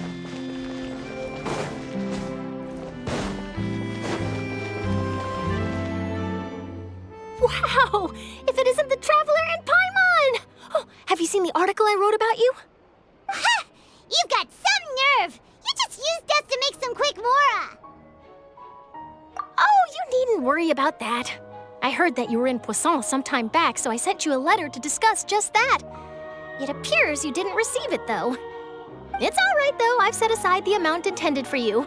I've even set the table with some food. Really? Oh, you're the best! You're almost a little too easy to win over, Paimon. If I were a journalist with ulterior motives, you'd be in trouble now, you know. Oh, Paimon knows you're not like that. Still, what brings you here all of a sudden? Were you looking for me? When Mona mentioned you, we thought of coming to see you at work. I see. It seems you've already bumped into Mona here in Fontaine. So she mentioned me? What did she say? She said that you're a real daredevil of a journalist.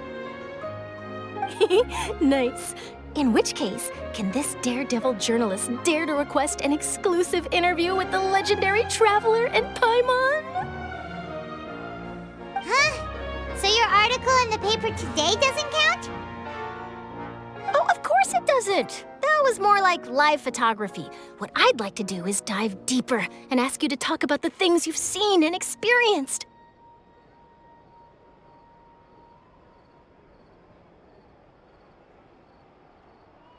Yeah, are we even qualified enough?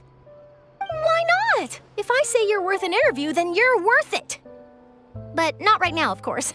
I'll need a few days to prepare. Oh, in that case, we'll just chat when you have the time then? Oh, so that's a yes? Ooh, splendid! I'll tell the editor-in-chief immediately.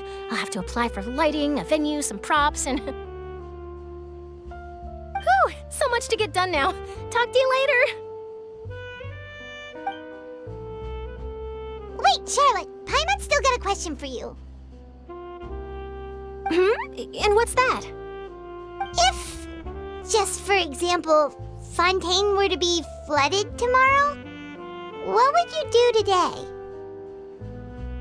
Huh. That's the prophecy you're talking about, isn't it? I mean, I do hear about it often, but I've never once thought that the day could be tomorrow. If you're seriously asking, then I might try and think of a way to leave Fontaine. Oh, but I'm still a journalist first and foremost. That means I have a duty to be reporting from the scene. And secondly, I wouldn't forsake my homeland that easily. From what I've seen, most people don't know what they'd do should the worst come to pass. In truth, it might be better just to behave like normal rather than worry over such an end.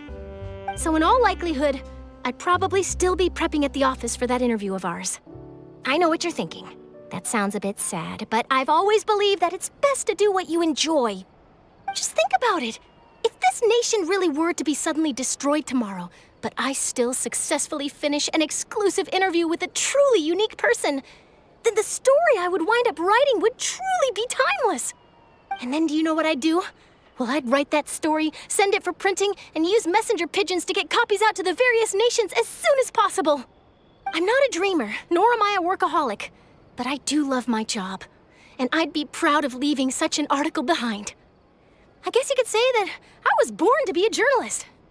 But anyway, that's my answer. And on that note, I'll get back to my preparations. That's so nice. All of a sudden, Paimon actually kinda envies her. Anyway, let's go and take a look at the sea, shall we?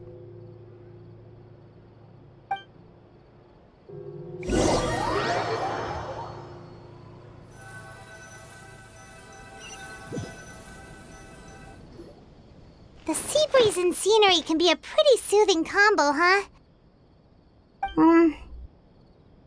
Paimon's been thinking. If it wasn't Fontaine, but all of Tevat that would be destroyed tomorrow, where would we go and what would we do? No, Paimon should ask, if you could choose, what would you like to do?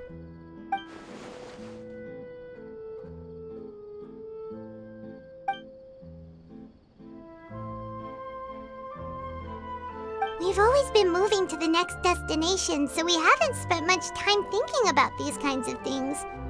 We didn't have to either, with us always being on the road and whatnot.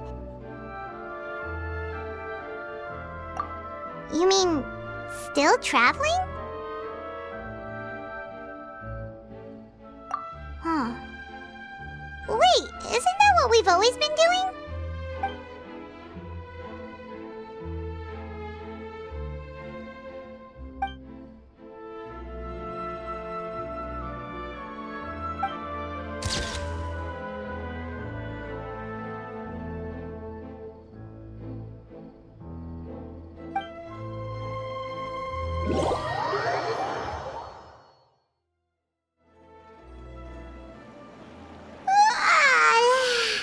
Feels like you'll grow mold if you stay here long enough.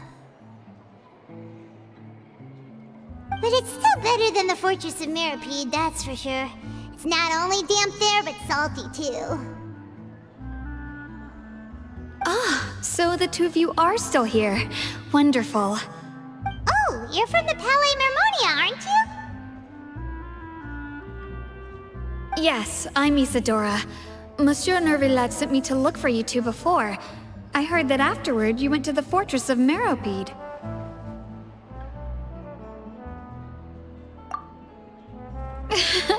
Not at all. I'm well aware that you're friends of his.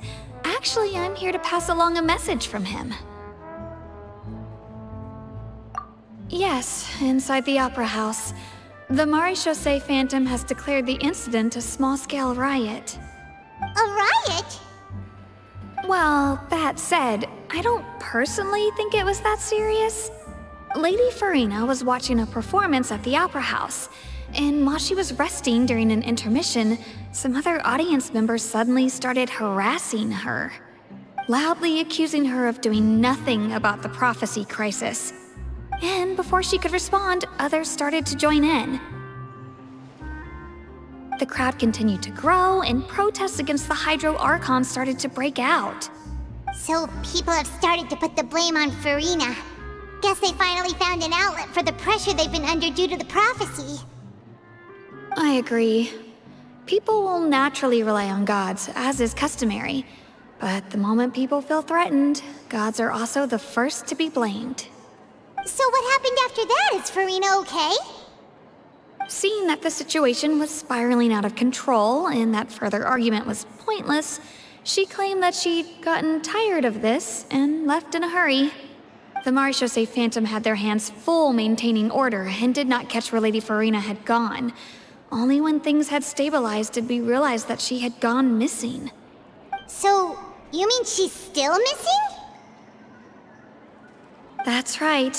The Marechaussee has dispatched many people to search for her, but we don't have any leads yet. That said, I don't think there's much to worry about. She is a god after all. Even if she were to fall into the hands of rioters, what could ordinary people do to her? Good. Monsieur Nervillet sent me to tell you about the situation, but he didn't say anything else. Don't worry, this is more than enough to go on. Thanks for keeping us informed. Ah, is that so? Well, all right then. In that case, you two take care. I'll be heading back to the Palais now.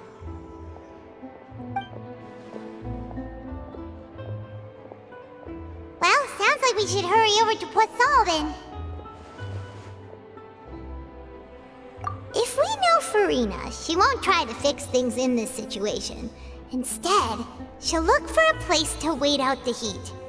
And, as we also know, she may be loud and dramatic, but she doesn't have a heart of stone. When Nervillet was talking to her in the Palais Mermonia, and she heard about Poisson, she couldn't hide her sadness and remorse. It would be hard for her to ignore being accused by the public today. Paimon thinks Farina's probably taken the opportunity to slip away to Poisson and try to relieve the sense of guilt that she's feeling. Huh. Well, what do you think? Paimon knows the answer, of course, but Paimon can do the analysis to back it up, too. Cool, huh? In that case, there's not a moment to lose. Poisson, here we come!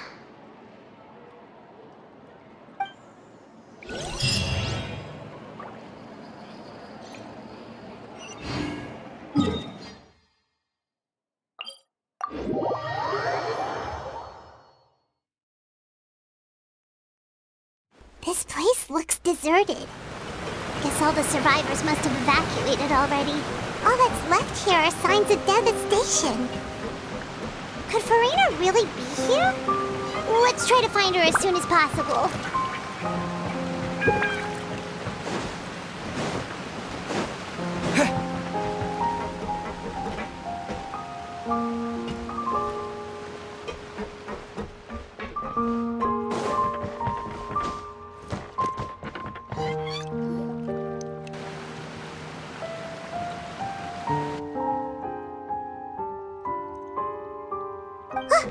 That's Farina, right over there! She really is here all on her own.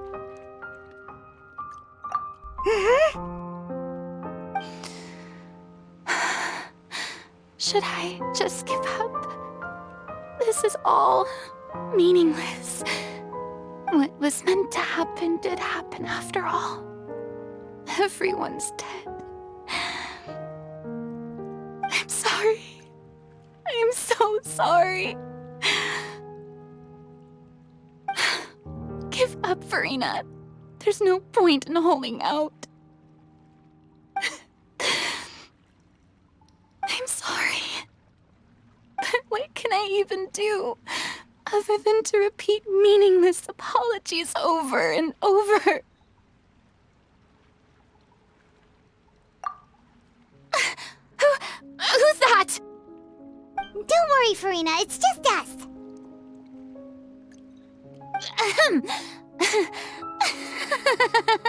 So it is you, blonde traveler from another land. Why, I almost thought you were someone from that mob of my ignorant subjects, come to kneel and beg for my forgiveness. Farina, you were crying just now, weren't you? The tear stains on your face are obvious. What do you mean, tear stains? Oh, I remember. The show at the Opera House earlier this morning was so moving. I'm still trying to process it. Who did that uncivilized rabble think they were, disturbing my enjoyment of the arts? They even dared to tout their Archon.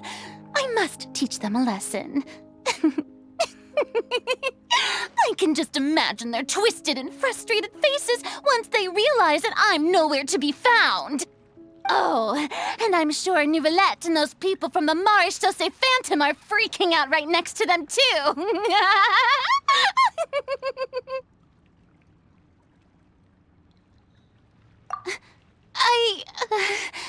Of course not. Hey, there she is! The Hydro Archon's over there! Quick, after her! Farina, those people seem to be after you. They are? They're just some rabid fans who want to cut the line because they haven't been able to meet me in person, aren't they? That's against the rules. I can't let them get their way. Farina just ran off! Quick, we have to catch up with her!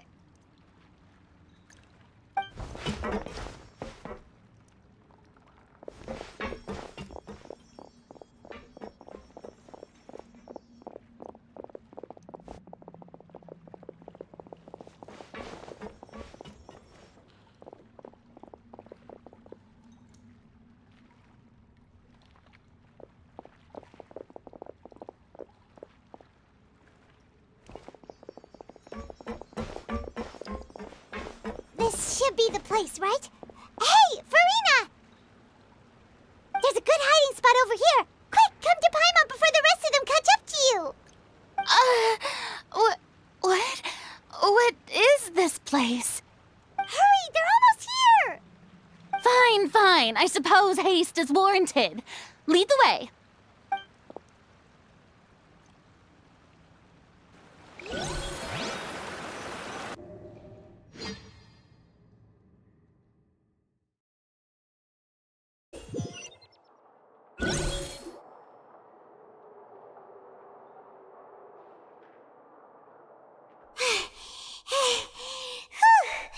Paimon's exhausted.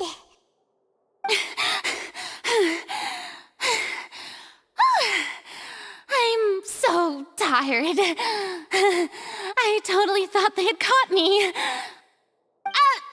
I mean, I merely gave in to the sheer enthusiasm they displayed.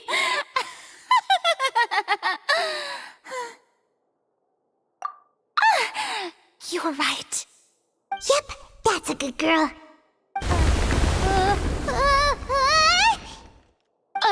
What's happening? The ground's shaking. Is it an earthquake? Yeah, a quake of this kind preceded the flooding in Poisson, didn't it? It can't be. It's happening again. Well, there's no need to worry too much about that. Nouvellette's made some emergency plans, so the evacuation should go a lot smoother this time. Yeah, I hope you're right. But the people of Poisson, they've already...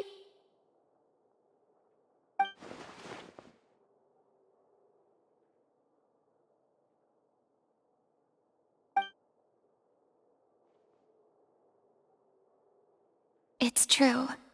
I've been investigating the prophecy for hundreds of years. I once had informants all over Tevat, searching for clues and feeding information back to me. I've tried all kinds of ways, too, to hold back the sea. Anything to keep the coastline from advancing. But all my efforts proved to be futile in the end. Really, the truth has been clear to me for a very long time. We cannot make an enemy of the divine. No matter what we do, the will of the heavenly principles will have its way, and the prophecy shall be fulfilled.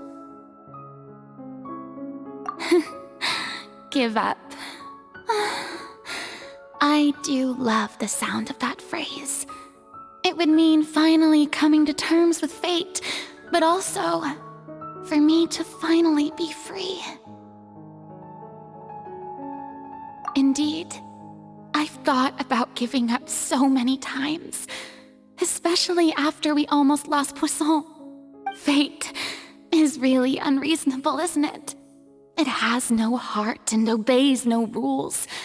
The prophecy has only just started to come true, and so many people have already lost their lives.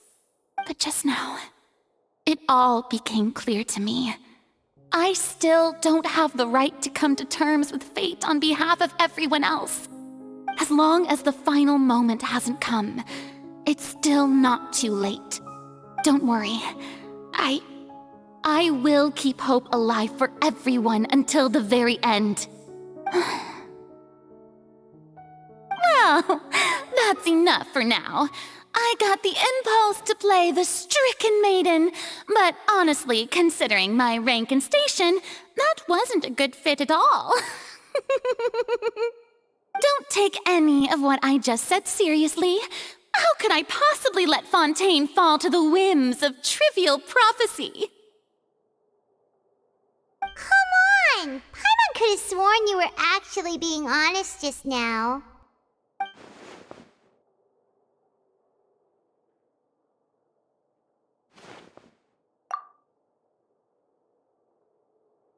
Share my burden. That's impossible. It was fated right from the start that this would be my duty alone.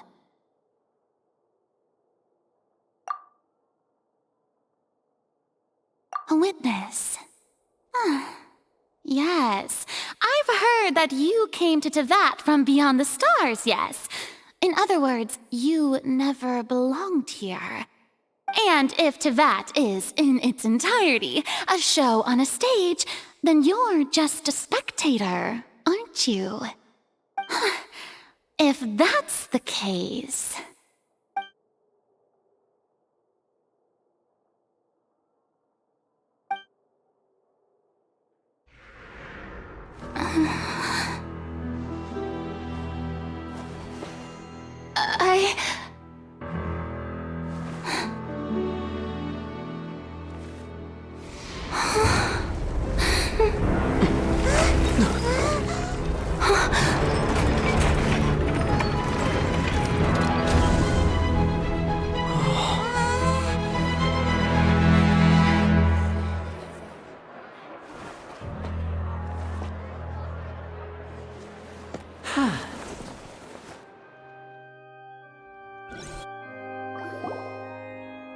Ladies and gentlemen, this concludes my opening performance.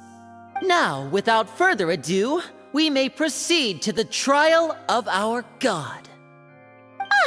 So this is what it is.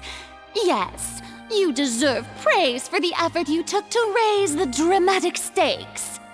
Do not forget, however, that I am Focalor, the god of justice, the embodiment of justice itself. Does it not strike you as even the least bit absurd to bring the very concept of justice to trial? May I interpret these words as your refusal to stand trial? In that case, you will have the opportunity to defend your honor through a duel. You would draw your blade against a god? I see. It seems like you have made up your mind.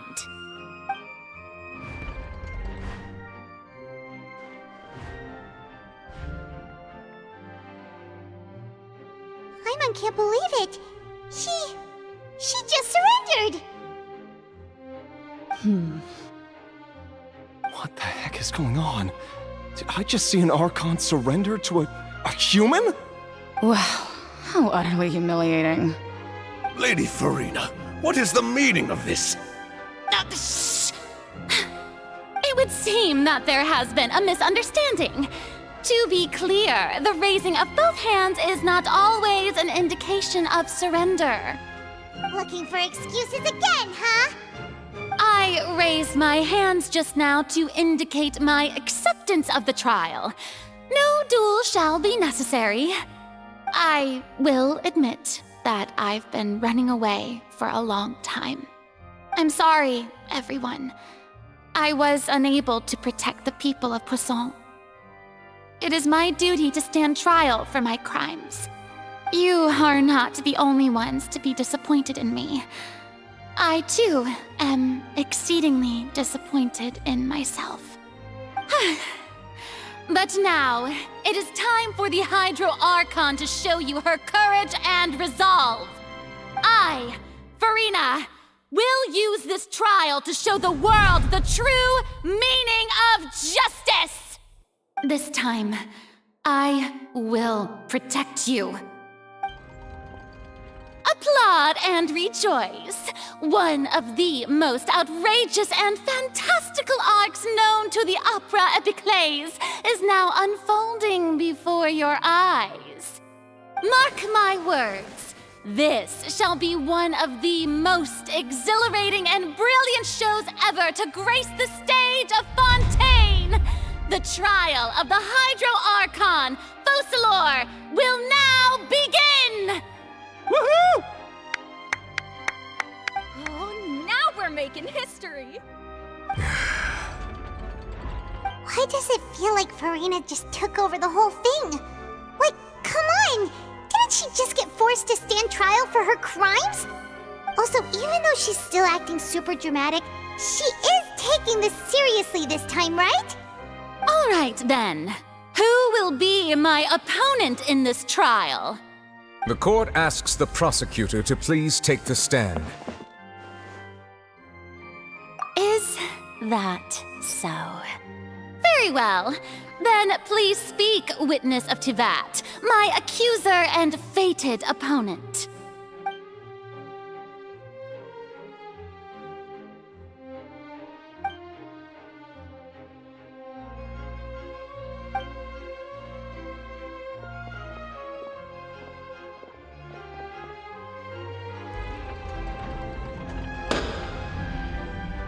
Also, please allow me to ask, as a final question before the trial begins. Just how much work did you do to force me onto this stage? Well, we did do a lot of prep after the meeting that day. I can go over the tasks assigned to the Spina di Rosula, since they were rather straightforward and easy. Navia, the president of the Spina di Rosula. Most of the people who participated in the disturbance this morning were my subordinates. They changed into plain clothes and came to the Opera House as regular audience members, waiting for the perfect opportunity to incite insurrection against you. The people's resentment against their Archon has been building as more and more of the prophecy is fulfilled. A spark was all we needed to turn smoldering anger into a flame. Moreover, according to our understanding and analysis of you, when something like that occurred, you would likely flee the scene and head to Poisson by yourself. So, we arranged for a second group to lie in wait there. So, you mean, the ones who scoured the settlement for me were also from the Spina? And their goal was to force you to step into the giant magic box so you may personally participate in the greatest magic performance in all of Fontainian history. That's right. That house was a magic box, rather than someone's residence. As the super ultimate version of the setup that I used when I first performed at the Opera Epiclese, the volume of the box was increased by a whole order of magnitude, and the distance it traversed was the entire gap between Poisson and Areneas.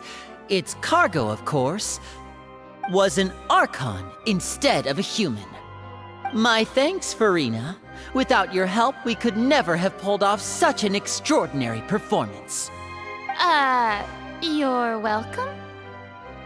Of course, this performance was only made possible with Father's support. The House of the Hearth spent a massive amount of labor in Mora to pull this off. We had to select a location, construct the giant magic box, dig a tunnel, and open up a path through the water. It was a lot of work for all of us. So, in other words, The earthquake that we felt within the giant magic box was just a normal tremor from the transportation of the whole house? That's right. It wasn't a sign of another disaster to come. Then, I can guess Nervilette and Cloran's parts. You gathered a crowd, prepared a stage, and made sure that the champion duelist would be immediately ready for a fight. Also that as soon as I appeared on the stage, the trial may commence without a hitch. Am I right? Yes, that is correct. Well, Clorand, I must commend you for your courage. Only the most outstanding champion duelist in all of Fontaine would accept a duel with an Archon without flinching. Thank you. As for you, Traveler, I suppose your role was to keep me distracted with conversation once you found me in Poisson. You'd make sure that I didn't notice anything amiss before revealing yourself as my prosecutor once we'd arrived onto the stage. Oh?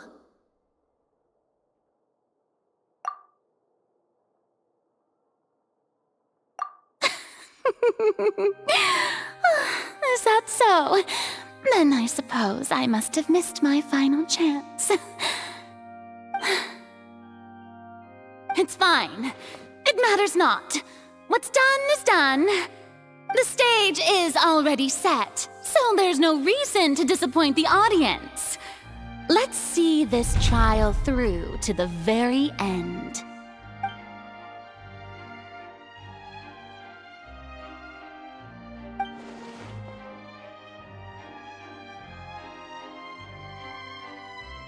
Sir Prosecutor, please allow me to pass this along. This is a document that Miss Charlotte applied for and received permission to share with you during the trial. According to her, it should speed up the proceedings. Huh? Charlotte wanted to give us something? Oh, so she's here too! Hey, Charlotte! Oh, let Paimon see. Isn't this the exclusive interview that she did with us before? So she's already finished it, huh? Wait, then that means this document is a perfect timeline of everything that's happened ever since we stepped foot in Fontaine! So in other words, we can refer to this anthology of evidence every time we want to use something from our journey as evidence for an argument!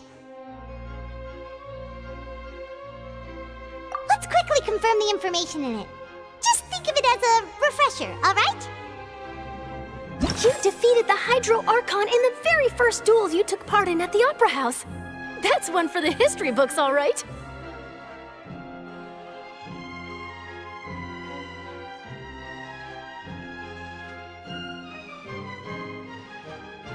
I didn't think that you'd wind up getting to the bottom of the case I'd been following all this time.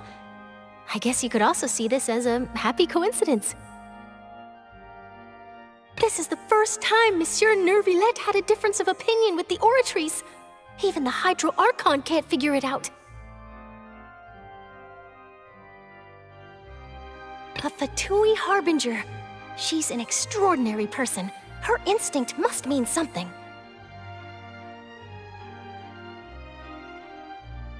The fortress of Meripede was almost destroyed in a single day. That I didn't witness that scene personally will always be a source of professional regret, I think.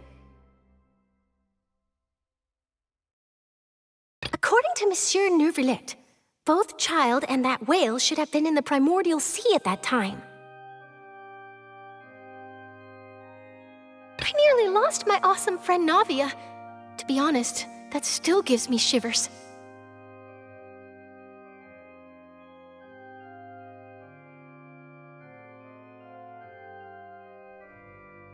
The words of someone as extraordinary as a witch can probably only be truly understood when something surreal happens to you.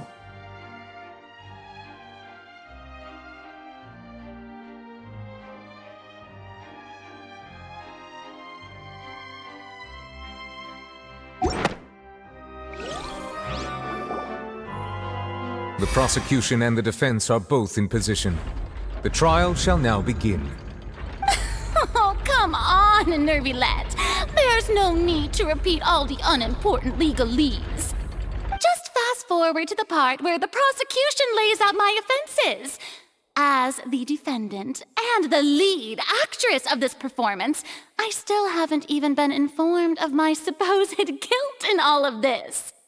Of course, it is only natural for humans to struggle to understand the actions of a god. However, you will need more than that to convict me of a crime. That's true, but my charge here is unrelated to your conduct as an Archon. Instead, I would like to charge you as a fraud who's never been the Archon in the first place. Wait, what was that? Lady Farina's a fraud? Hey, I came here thinking that we were going to try the Hydro Archon for forsaking her duty, but did I hear that right? She's not our Archon at all? Charge accepted. Lady Farina, do you plead guilty to the charge?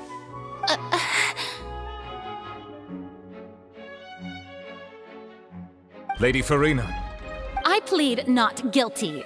How can I be guilty?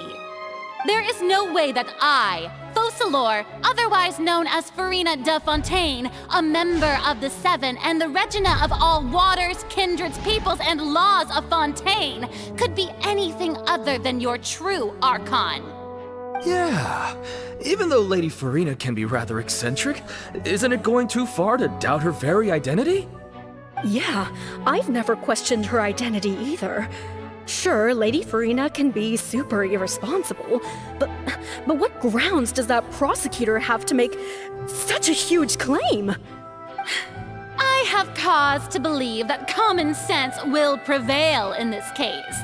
Many of the members of the audience have known me as the Hydro Archon ever since they were born. There would be no fooling their memory. See? Even the Oratrice has decided to show me its favor. Are you sure you want to commit to a charge that will never be upheld?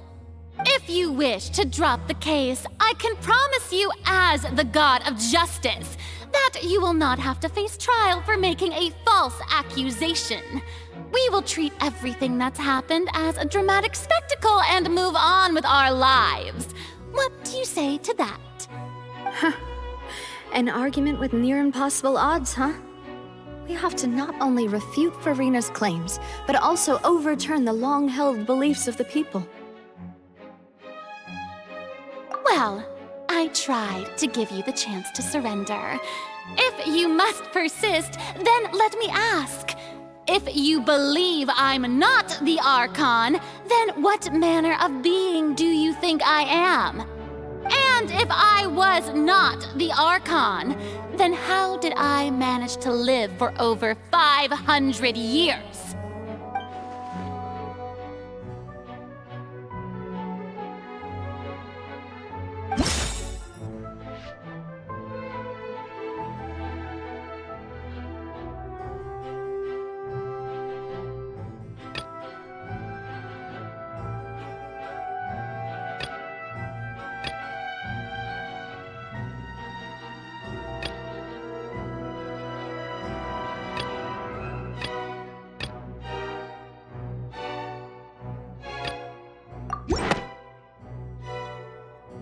First of all, you may be a member of another long-lived race, which would allow you to naturally possess an extended lifespan.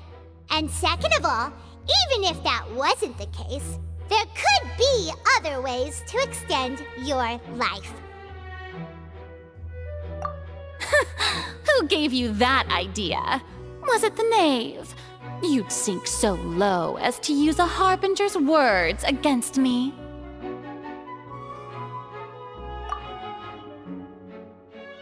A curse? I once thought it possible that the aura of an Archon might naturally resemble a type of curse.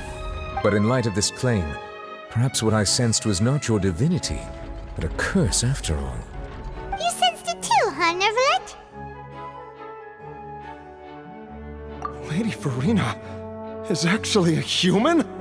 Well, it is true that it's extremely difficult to tell humans and gods apart just by looking at them. It's not impossible.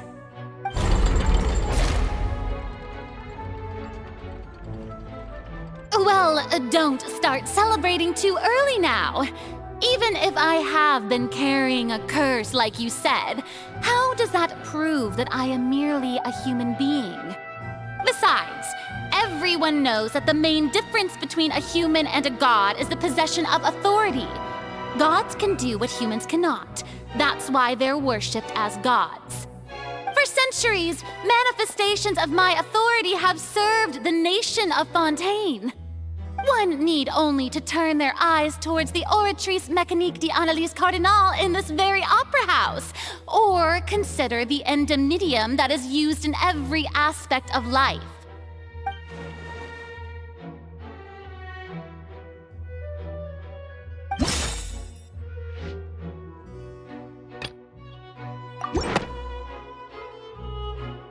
You tried to reference the Oratrice. But weren't you as confused as all the rest of us when the Oratrice declared Child to be guilty without any proof?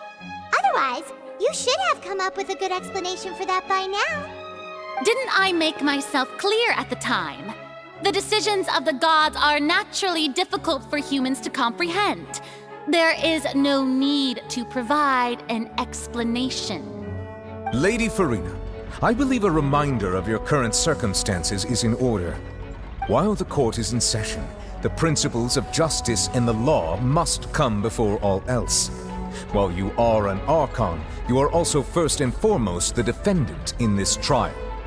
You will prove yourself unable to defend against the prosecution's charges if you continue to withhold vital information against the rules of the court.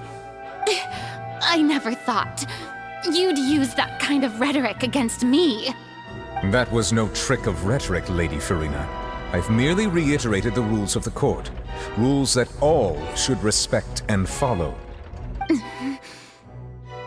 So, you neither knew why Child was declared guilty, nor did you understand the structure and operations of the Oratrice.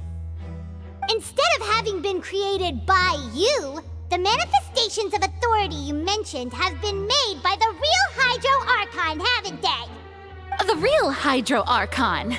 Well, now you're really losing me. It is true that I did not know why the Oratrice gave out a guilty verdict that day. But the Oratrice handed out that verdict unilaterally, and it has been operating independently ever since it was first created. You can't argue that just because a divine creation is flawed, that the god behind it must also be no god at all. She's still throwing out all kinds of excuses. Seems like she's confident that we won't be able to produce proof that she has no power over the Oratrice. My power as an Archon.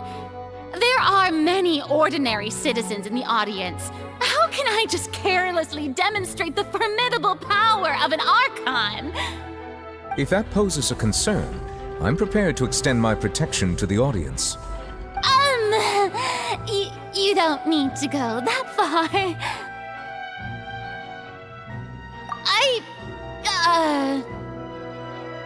Aren't you the Hydro Archon? Or is it that you can't even wield the power of Hydro, much less the authority of a god? Indemnitium! Yes! It's all because of Indemnitium! All Archons derive their power from the faith of the people, and I've converted the people's faith in justice into Indemnitium. Thus did I give up all of my divine power to provide everyone with energy for their daily lives. Have you ever seen a more magnanimous god? Isn't that a huge stretch? Yeah, no matter how generous an Archon can be, how could they give up all their power? Can a god with no power even still be called a god? It seems like nobody's buying Farina's excuse. Hey, come now, everyone! Please don't stare at me as if I was a liar! I'm still the same Farina you knew, right? The one that you loved! Shouldn't you want to believe in me? Please? You've got to believe me! If what the prosecutor said is true, she really has committed a grave offense. Did she deceive all of us? And all of our parents and grandparents too? And all of our ancestors? Ever since they were born? Enough! That's enough! Tell me then, if I'm not the real Hydro Archon, then who is? If you have no evidence of another Hydro Archon's existence, nor can you find anyone who can back up their claim to be such, then what grounds have you to say that I'm not actually the real deal? Wow, she came up with yet another argument. How can we refute her now? Seems like she really doesn't want to give up.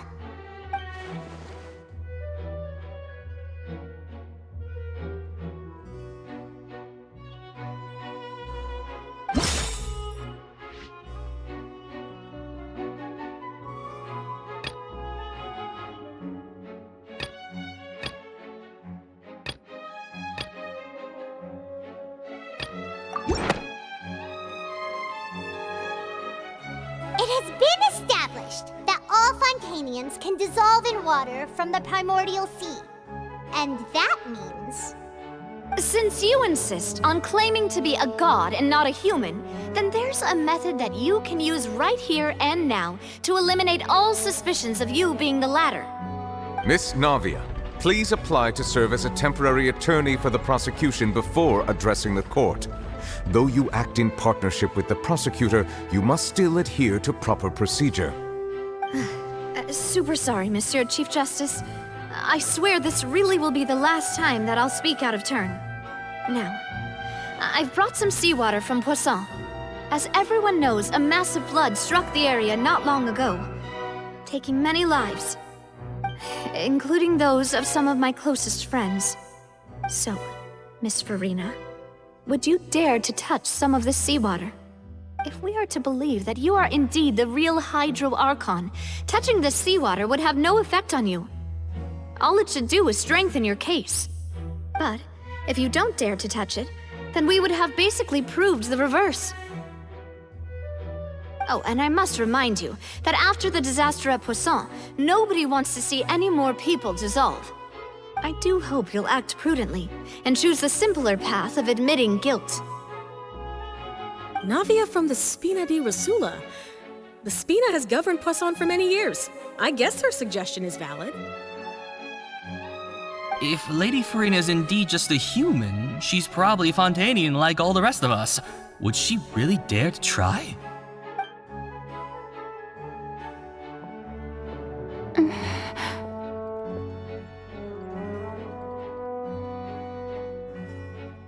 Lady Farina, this test has been unilaterally proposed by the prosecution.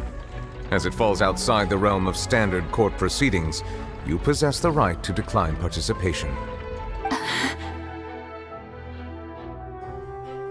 Well, of course he had to tell her that. But refusing to participate is basically the same as a confession of guilt. She's just staring at the water without saying a single word. It really does seem like she's quite terrified of it. That could only mean... What's going on? Is she really planning to... That's not what we thought she would... Due to the inherent risk of the test, Lady Farina, you may...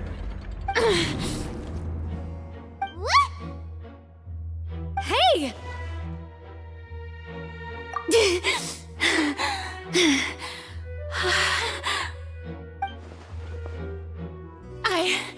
I'm fine! Look at me, everyone! My hand is still here! I haven't been dissolved! Will you believe me now? I really am your Archon! I'm nothing like a normal human who would fall apart as soon as they touch this water! Really, was this not the most obvious thing in the world? Miss Siegewing? If you are present, Miss Siegewing, please come forward and attend to the defendant. Siegewing? Don't be nervous. It'll just take a few seconds. Let me see. That should be enough. Please announce the results of your evaluation to the court, Miss Siegewien.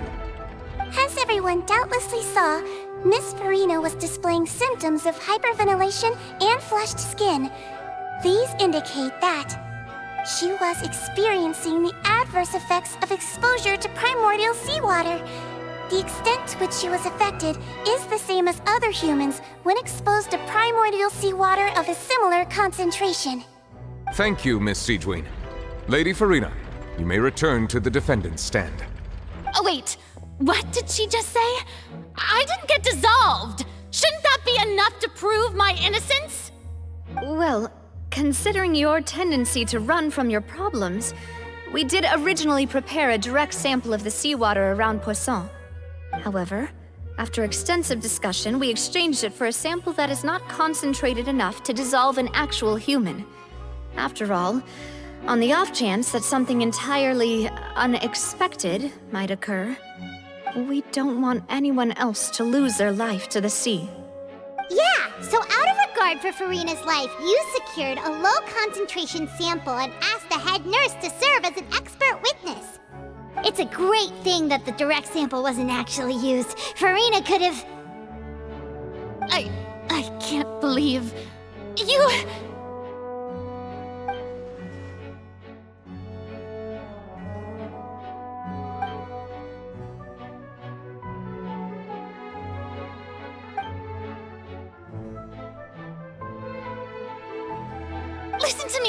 Listen to me, everyone! Please don't give me such cold and disdainful looks! What happened just now didn't prove a single thing! Think about it! How can you conclusively prove that an Archon can't also be affected by the primordial seawater? Also, if I was really just a human, why would I dare to just put my hand in that kind of water?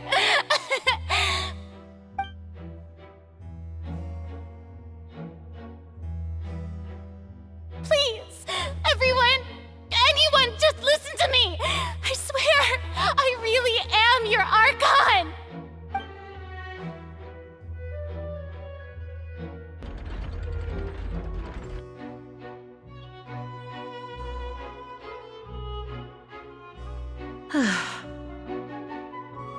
I don't think anything she says at this point will sway anyone. The odds are just too stacked against her now. With all the things that have been said, Paimon doesn't think there's any way left for Farina to win. I believe the time for arguments and presentation of evidence has come to an end. If there are no objections, we will move on to the final judgment.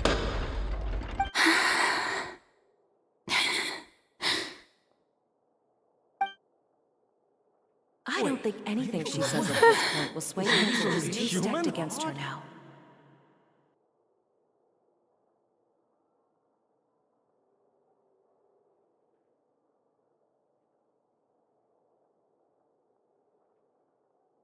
In my capacity as Chief Justice, I shall now render judgment on Farina's misrepresentation of herself as the Archon of Fontaine. As a human who knowingly deceived her fellow citizens, Farina is... guilty.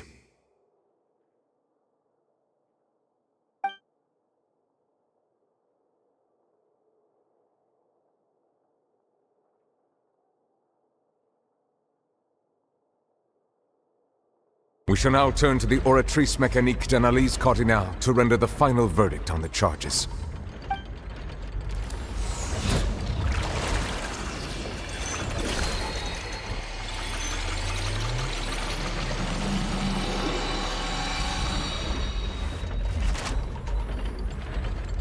According to the judgment of the Oratrice Mécanique d'Analyse Cardinale, Farina is... Well, what's wrong? What's the Oratrice's verdict? No, the Oratrice also displays a guilty verdict. Isn't that correct then? However, the exact wording of the verdict is thus: the Hydro Archon, guilty, to be punished via the death sentence. The death sentence? That's actually one of the available sentences? I've always thought that he was just a myth. The one and only time the death sentence has been handed out at the court, and it's been given to the very person we've worshipped as the god of justice? What an unexpected twist. Furina's been sentenced to death by the Oratrice? We just wanted to use the trial to show her the seriousness of things so she'd tell us the truth. How did things escalate this quickly? This outcome is indeed quite strange.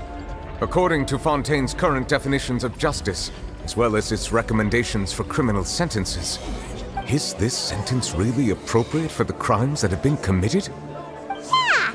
Even Fauché wasn't sentenced to death by the Oratrice. You know, the real evil mastermind behind the serial disappearances case.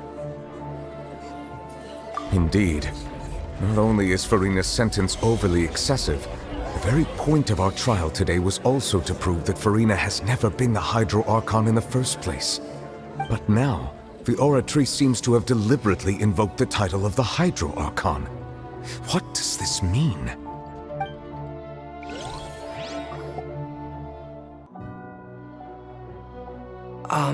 Excuse me, if I may interrupt. Is the trial still going?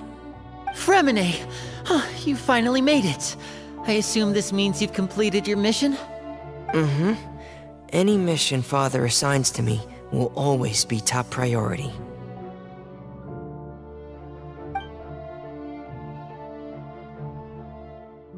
Is that the first prophecy slate? Huh. So the knave privately arranged for Fremine to try and find the missing slate. I looked everywhere and finally found it at the bottom of the sea. It took me a long time to get around some dangerous stretches of water. But has the trial already concluded? Then doesn't that mean I've come too late? Oh no. Father will be disappointed in me. Thank you for your hard work, Mr. Fremine. Please allow me to review the record left on the slate. Traveler, I believe that you have already seen the other existing slates, and would like you to come here and confirm their contents.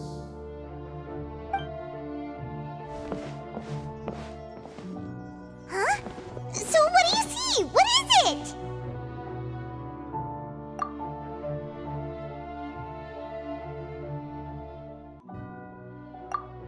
I believe I've now made sense of the Hydro Archon's crime. It has to do with Fontaine's lost history. Huh? Isn't the Hydro Archon just guilty of deceiving her people? Oh, wait, no, that's Furina, and we've already proven that she's not the Hydro Archon. So when you say Hydro Archon, do you mean the real Hydro Archon we've been kinda talking about? In truth, everything that you've encountered in Fontaine up until this point can be traced back to the contents of these stone slates. However, I'm uncertain as to how much sense they currently make to you. Okay, let's try to recall the contents of the other 3 stone slates. Paimon will do her best to help you remember.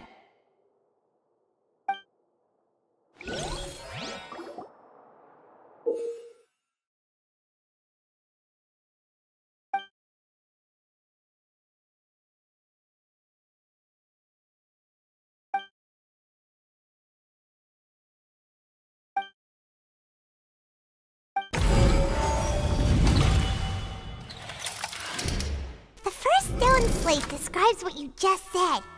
It seems to show the previous Hydro Archon using her divine power, and then the Oceanids turn into humans.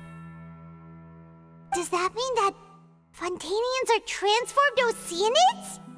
Oh, Paimon wasn't expecting that. But if Oceanids can turn into humans, then perhaps this process can be reversed as well. The second stone slate shows Celestia floating in the sky, and the Hydro Archon and her people worshipping it together. But the heavens still brought judgment down upon them. This must be the point when the Hydro Archon and the Fontanians were branded with their original sin. Does this mean that the original sin and the Hydro Archon sin are the same thing?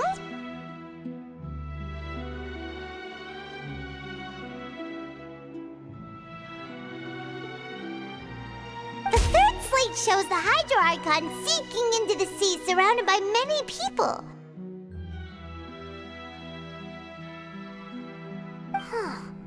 That reminds Paimon, didn't we also watch that happen to someone else?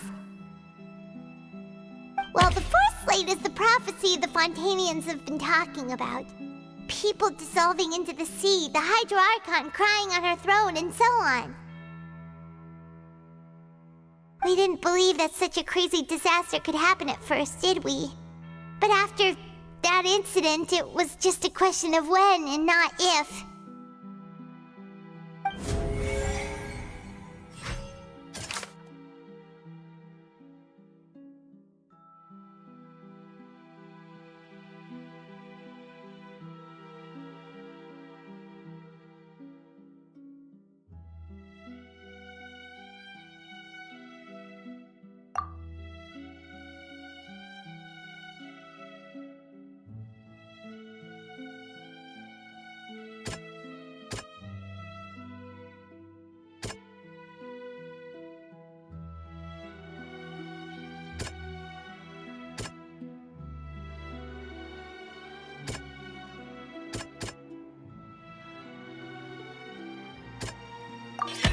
We know from the case of the serial disappearances of young women that Fontanians can be dissolved in primordial seawater, and the first stone slate tells us that long ago, the Hydro Archon used her power to turn Oceanids into humans. This might be the reason that Fontanians can dissolve.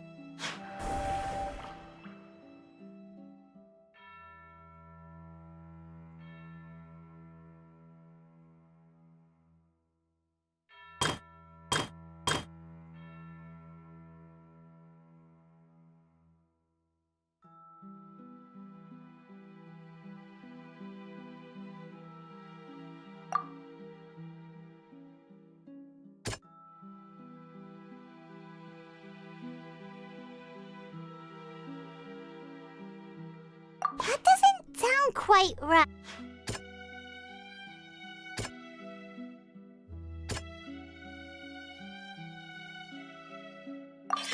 Perhaps what is about to take place has all happened before. The true sin of the Hydro Archon that Nervalet mentioned, and the original sin cast down on the people of Fontaine by Celestia, as recorded on the stone slates.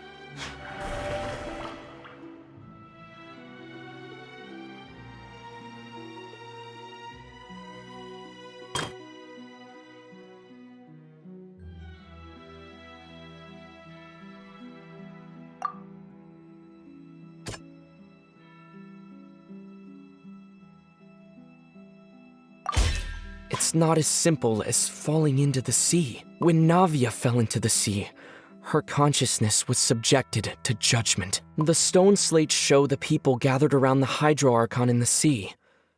Could that be alluding to the same thing?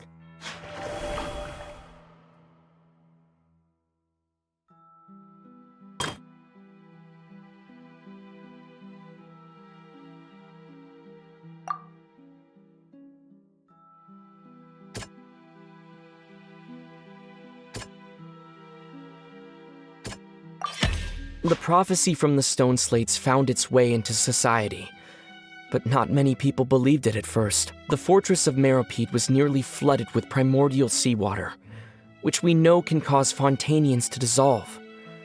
It seems increasingly likely that the prophecy may come true. If we hadn't dealt with it in time, things could have gone very badly. They'll dissolve into the primordial sea but won't cease to exist. Their essence will flow in the seawater, converge, and take the form of an Oceanid. The Hydro Archon was sentenced to death in court, shocking everyone present. Perhaps this means that her sin was actually Fontaine's original sin.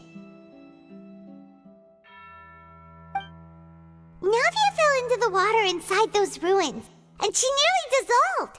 She was surrounded by the people of Poisson in a court within her consciousness, and was forced to take part in a trial meant to make her stay. The eruption of the primordial sea at the fortress of Meripede was the surest sign that the prophecy was about to come to pass no matter what. The prophecy's contents can all be verified by recent events. If we combine what we know together, loads of truth should come to light.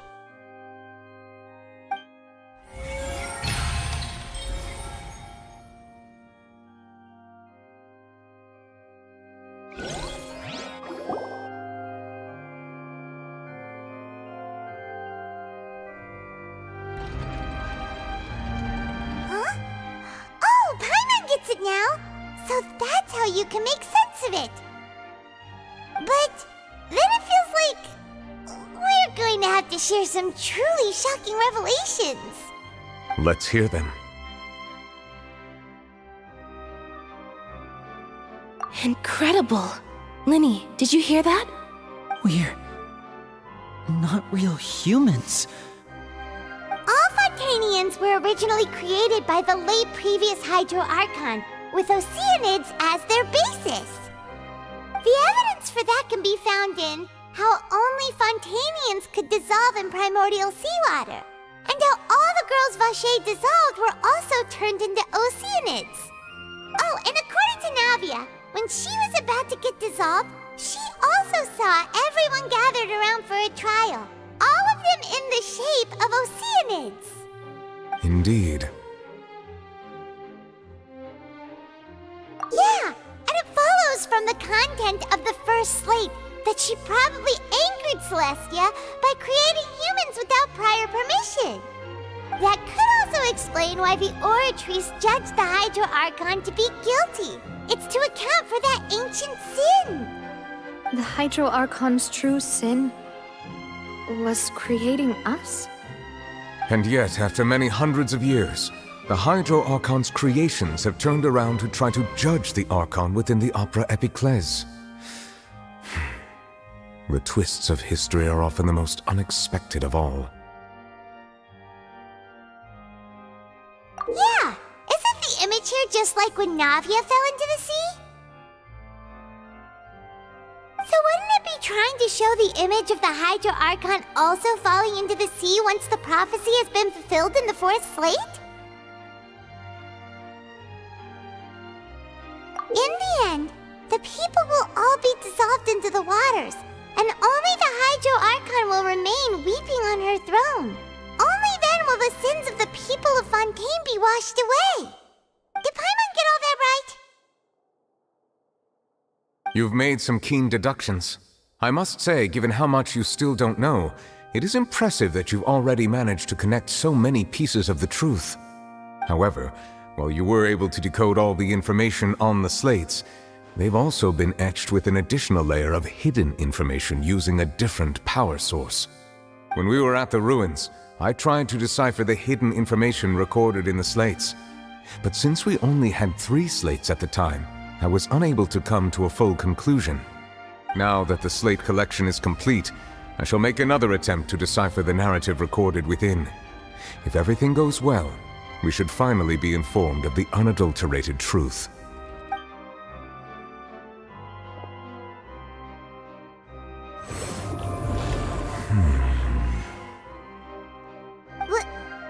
Well? Did you get it? I believe I should share this truth not only with you, but with all the people of Fontaine as well. I will try to briefly summarize it for you.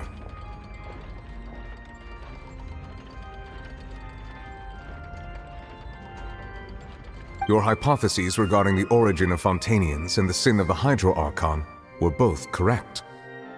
In the Fontaine of old, the previous Hydro Archon sensed the yearning of her Oceanid familiars for life on land.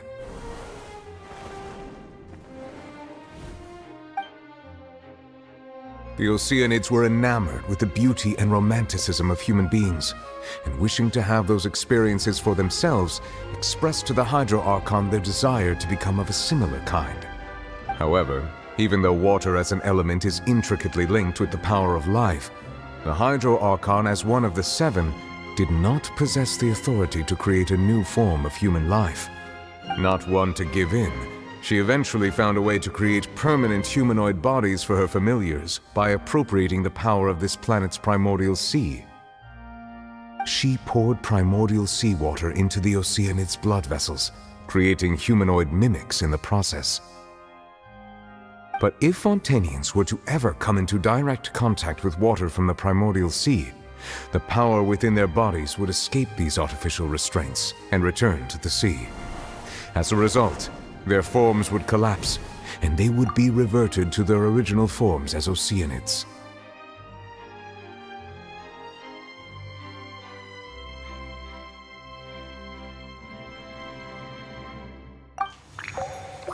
Of course, the Hydro Archon never received permission from the heavenly principles to create a new human race.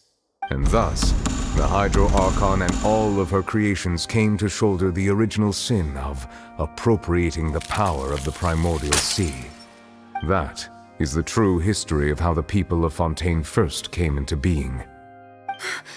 So we were all Oceanids before we turned into human beings?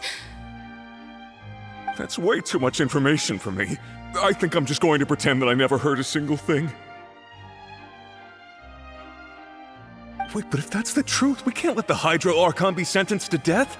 After all, her only sin was creating us. This really might be too much information for your regular Fontanian, but it does answer a lot of our questions. Alas, your hypothesis regarding the 3rd and 4th stone slates was inaccurate. The slates' respective positions are, in fact, correct. A key point of the visual on the 3rd slate is how all the individuals depicted in the water are humans rather than Oceanids. They have not been dissolved, which implies that the water depicted in this slate is not water from the primordial sea. The nation of Fontaine is the nation of Hydro, as well as the nation of trials and justice. Instead of being the literal element, the water in the scene symbolizes judgment and justice. You may also recall Navia's experience. When she fell into the sea, her consciousness was surrounded by that of many others who intended to hold a trial to determine her fate. Therefore, the meaning of the 3rd slate is that the people of Fontaine shall try the Hydro Archon at the court of justice. Yes, it refers to our present situation. I think I'm following now. So, what you're saying is, even though we decided to put on this trial to avoid fulfilling the prophecy, in truth, everything we've done has happened exactly as the prophecy foretold. So now, it seems, we're the ones making sure it comes true. What should we do? Huh. No matter what, the prophecy will be fulfilled. Is this what it feels like to be a prisoner of fate? If that's the case, does that mean the scene in the 4th slate will also be fulfilled soon? Traveler, I would like to point out another small fallacy in your deductions. About the 4th slate, you probably thought that the eruption of primordial seawater beneath the fortress of Meripede served as the surest sign that the prophecy was about to come to pass, yes? However, I believe that rather than being a sure sign, that eruption could in fact only be a small warning of something far worse to come. As for the root cause of the catastrophe, I believe you've already encountered it once before.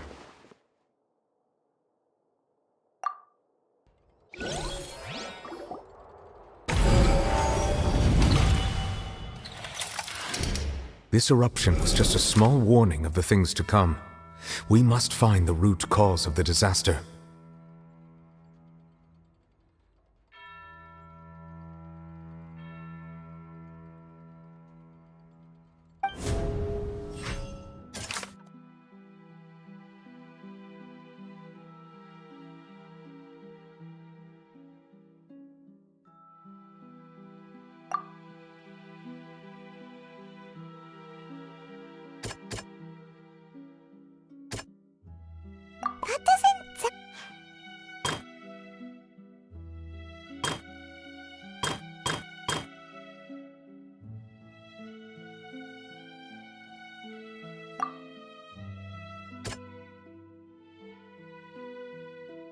That doesn't...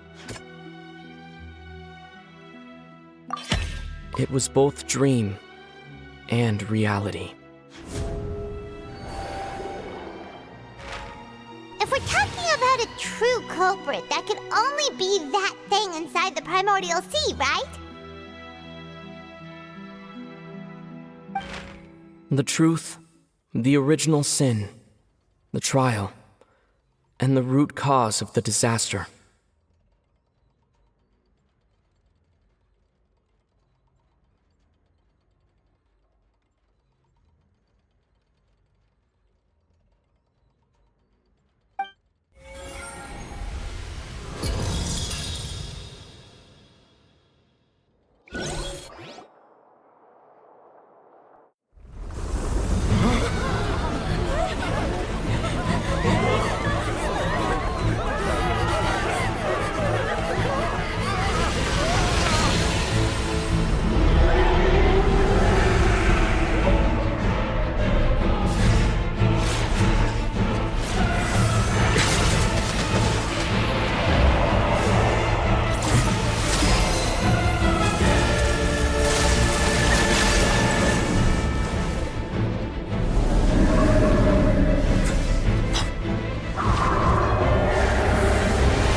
That was way too close! How did that thing just burst into the Opera House? Wait, was that the huge whale you saw in your dream? So we've met it at last. I understand very well why it has chosen to make an appearance here. That whale does not belong to Teyvat. It is a monster that has traversed the stars, weeping all the while. It has been greedily consuming the energy from the planet's primordial sea, using it to grow. That is the main cause for the rising sea levels. And once it has finished consuming all of the energy contained within the sea, its next step will be... You said that when the Hydro Archon first created Fontanians out of Oceanids, she filled their blood vessels with primordial seawater. Precisely. That whale finds the blood of Fontanians nigh impossible to resist. Therefore, when it left the primordial sea, it decided to make its next stop a packed opera house full of food.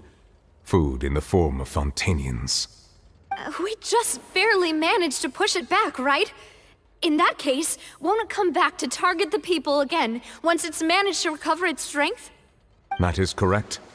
Indeed, it is more accurate to say that we should thank that Harbinger for buying us some time. Without him, the whale would have likely come onto land far sooner. From the way he looked, he must have been fighting the creature for quite a long time. That battle maniac.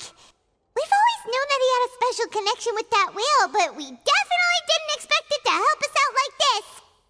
Anyway, now that we know that this whale is the actual cause of the disaster recorded in the prophecy, all we need to do to stop the prophecy would be to find a way to beat it up, right?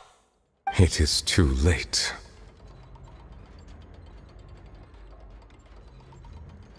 It had already absorbed too much of the primordial sea's energy before we could notice it. At this point, it has become practically integrated with the sea itself. Even if the entirety of Teyvat were to be destroyed, it could still survive and swim off towards some other world. That's not not something I will accept. We've already done everything we can, and we even found the true culprit. We've come so far. You can't just tell me that the last hurdle is some impossible foe. That's just not fair. Indeed, that's not how a grand performance should end. I'll fight it to the end, no matter what. So the prophecy will be fulfilled no matter what, huh?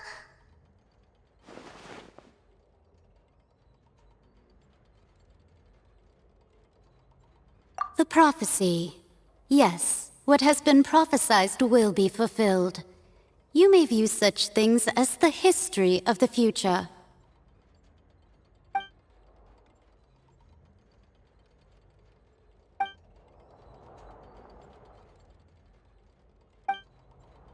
Just as prophecies are usually only the future as seen from the perspectives of the gods, could things be happening in hidden corners where the gods' gaze does not fall?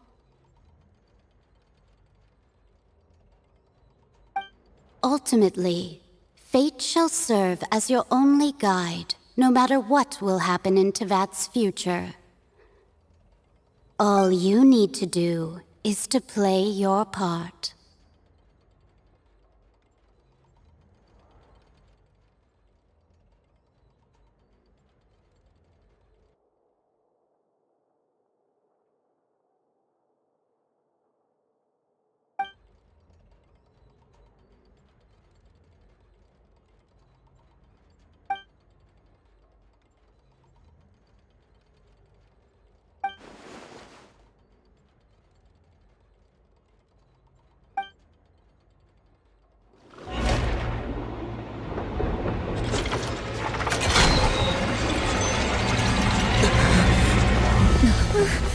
What's happening with the oratories?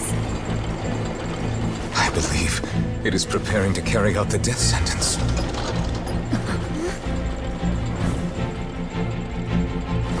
Farina!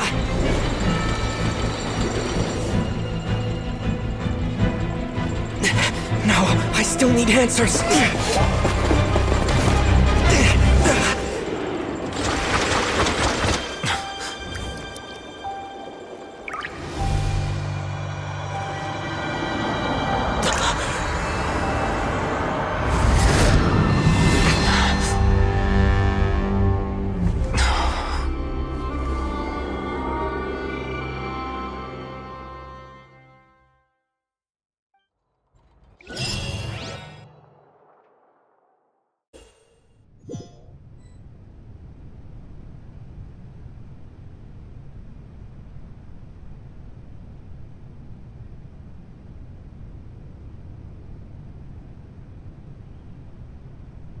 You...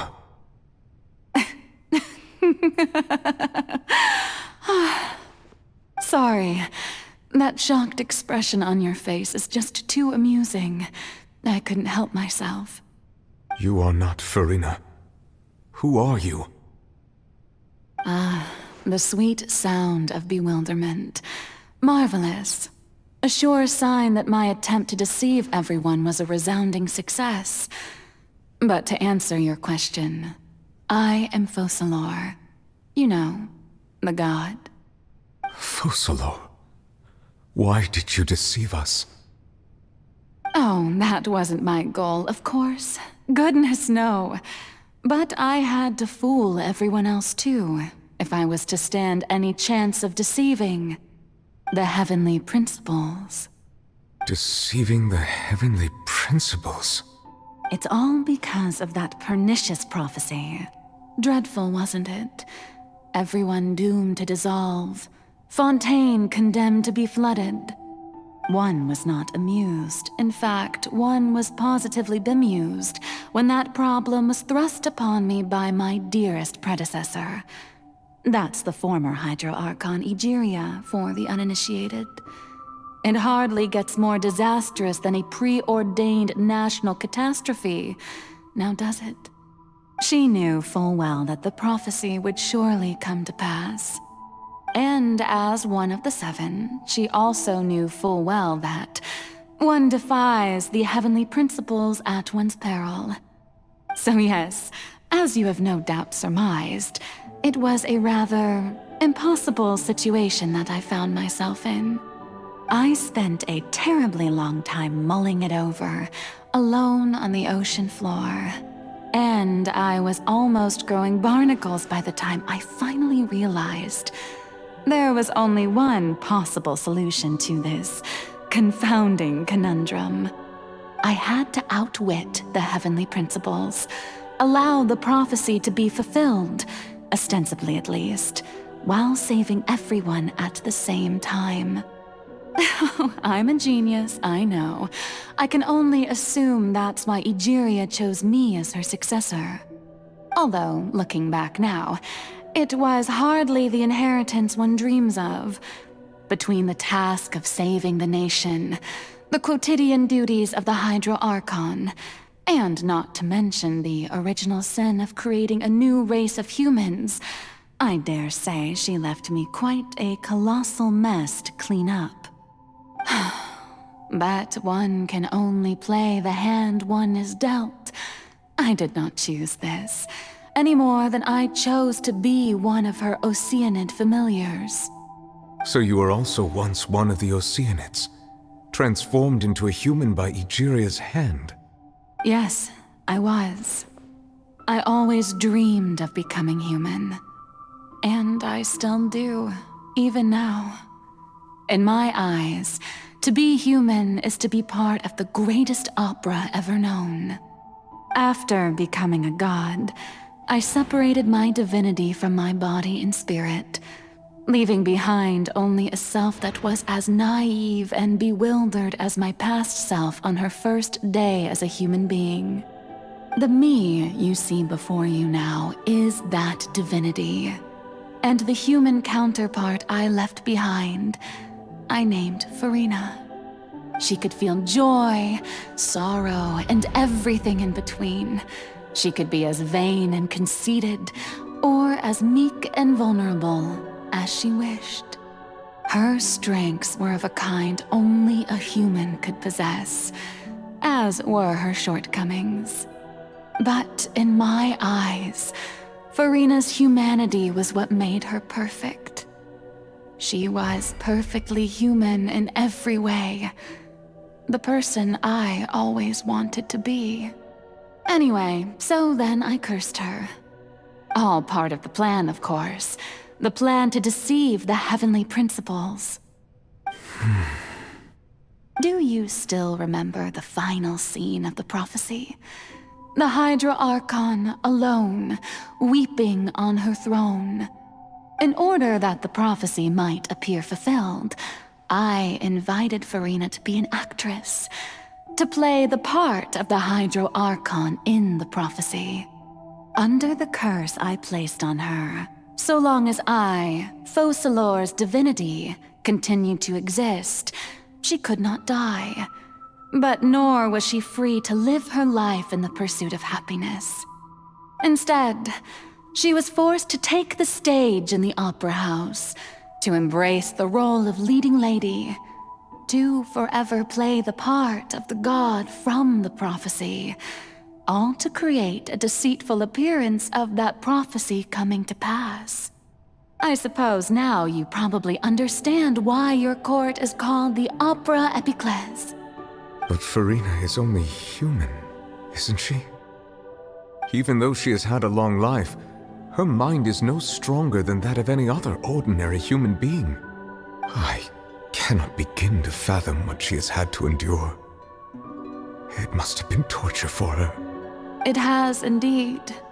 And although she is, in a sense, me in human form, I most definitely owe her an apology for it. It's been 500 years, and all along, she's been playing her part in the most unimaginably long, unbearably lonely, and agonizingly painful opera of all time.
Oh? Who permitted you to come onto the stage? Now, I understand your admiration for my august self, but I must ask you to keep to the rules. All right. It is not my intent to reprimand you. There is no need to state your name. Just be off with you. Do not distract me from my performance.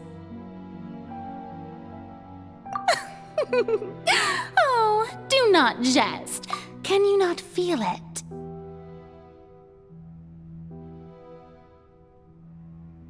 I am Focalor. The eyes of countless Fontanians are upon me. I must, at all times, display the utmost elegance and nobility.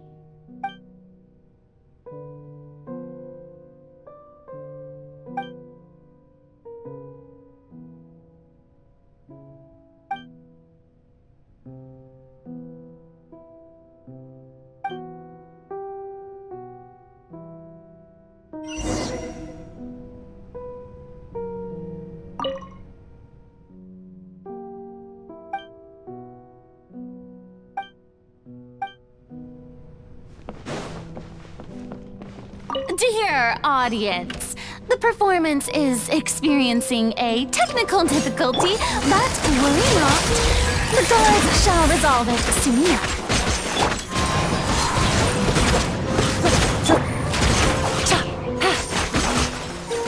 Take it easy. Hey, what gives? The audience is still watching me, you know.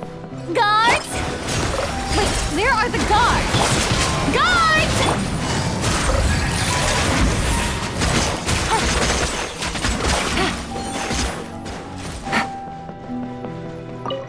Take it easy.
Farina. Huh? Who's that? Who's calling me? Where are you? Be not nervous. Be not afraid. I am before you. Wait a moment. You're near me? How can this be?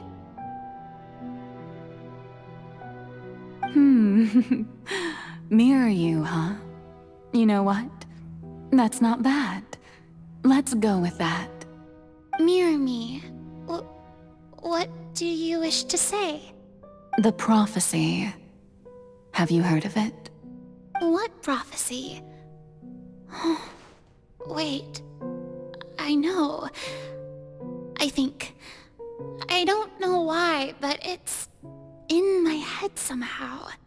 The people will all be dissolved into the waters, and only the Hydro Archon will remain, weeping on her throne. Only then will the sins of the people of Fontaine be washed away. Oh, very good.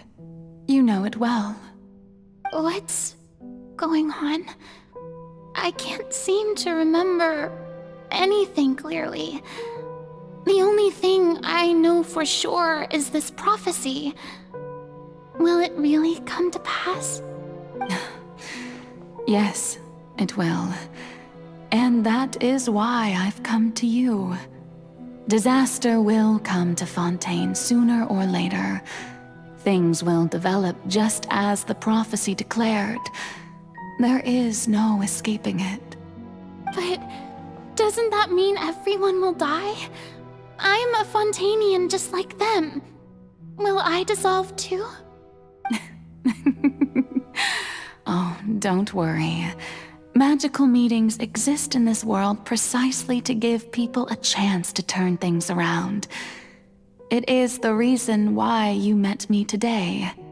I will tell you how to save everyone, but you may have to suffer somewhat. Oh, so there's still hope after all. Goodness, you frightened me. You spoke so much and with so much certainty. As for the suffering, well, I will admit that the first thing that came to mind was, why do I have to be the one to suffer? But if the prophecy will come true, I'll also die anyway, right?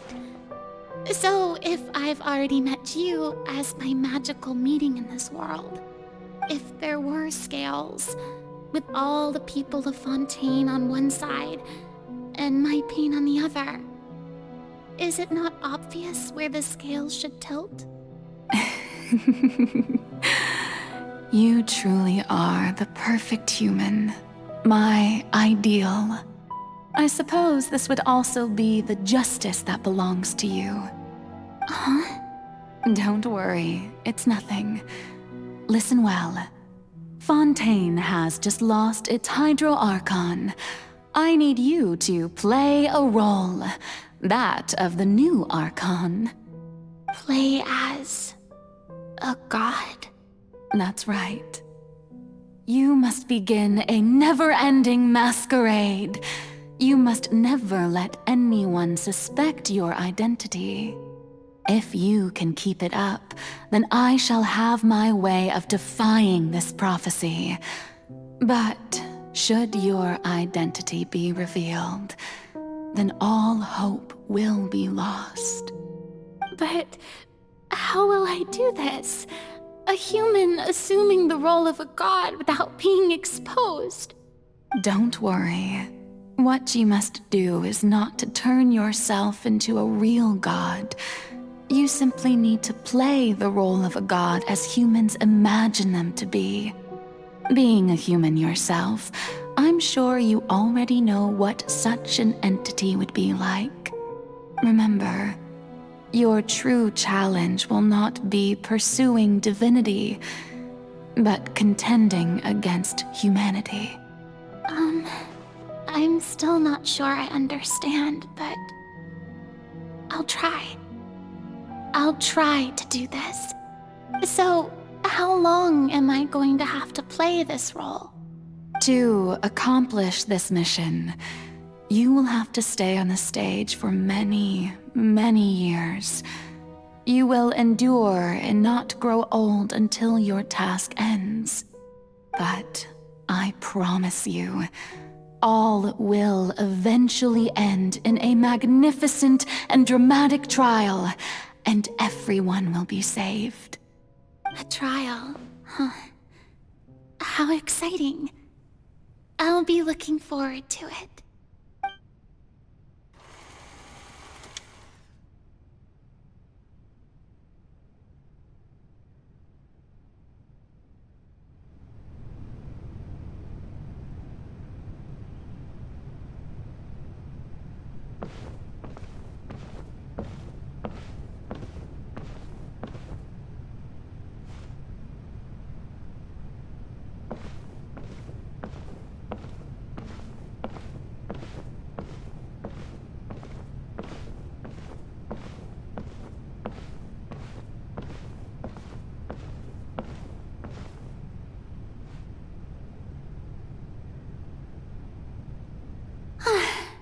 The Maison Cardinalise has announced my accession, but this is my first time facing the people. What should I say to most appear like a god? To be honest, I still don't know. Perhaps I should first try to act natural. Ladies and gentlemen, good evening, and welcome to the Opera Epiclese. I'm sure you've all heard about how I have taken on the role of Hydro Archon. Indeed, I am Verena de Fontaine, your new Archon. In truth, I know little about becoming a nation's new god, but it will be my honor to guide you all. As the god Focalor, the god of justice, I shall do all within my power to lead you into an age of fairness and justice. Once again, thank you all for coming. If you should have any questions or suggestions, please send them to the Maison Cardinalise. The future of Fontaine will require us to work together, after all. This should do it. I thought I might stammer, but thankfully, I was able to convey my thoughts just fine. Okay, and next. That's the new Hydro Archon. Is this some kind of joke by the Maison? I would have thought that a being that surpasses humanity would be a bit more assertive. Hey, did you hear that? She even told us to send her suggestions there at the end. Shouldn't gods be all-powerful? She's being so modest. What's the difference between her and an ordinary person, then? If you ask me, perhaps the succession didn't actually happen. She might just be a Maison back puppet. Wait, what's going on? Why is everyone suspecting me of being a fake? Oh, this is bad. If I get exposed here, there'll be no saving the people from the prophecy. Right. Mirmi said that I just need to play the role of a god as humans imagine them to be. Calm down, Verena. Think.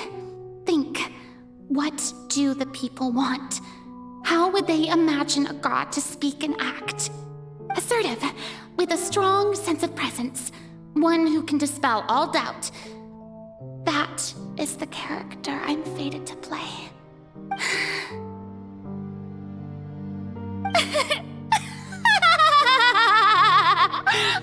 Oh, very good, my people. Only ones such as you are deserving of my rule. Now, I was wondering if some weak puppet were to one day come onto the stage and claim ownership of this opera house, would the children of Fontaine follow them? Well, it seems that you would all see right through them. Having passed my test, you are qualified to witness wondrous trials alongside my august self, here in this opera house. You may consider my previous act a door gift of sorts. I thought it was a debut that suited the atmosphere.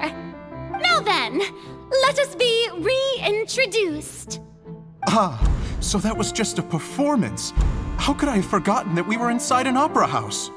Her personality. It's quite shocking, to be honest, but I suppose it's a better look than before. Such a fascinating and bold deity. How wonderful! Our future may yet be bright after all. It seems I've turned them around. Best follow this flow and restart my accession speech. My dear people, whether you acknowledge me or not, whether you trust me or nay, I say to you, keep faith in your ardor for justice. We have heard it said that this nation's sins can no longer be washed away. Well, I say that justice is most fragrant when it blooms amid sin. No, this won't work. They'll suspect me again. I must play the role that they want me to play. No, this won't work. They'll suspect me again. I must play the role that they... The scales of justice should not weigh heavy in the hands of its god. On one side, it must carry fairness and justice. And on the other, praise and applause. May law be the prayer on our lips. May judgment be our worship. Let us light the fires and drink to the future of Fontaine!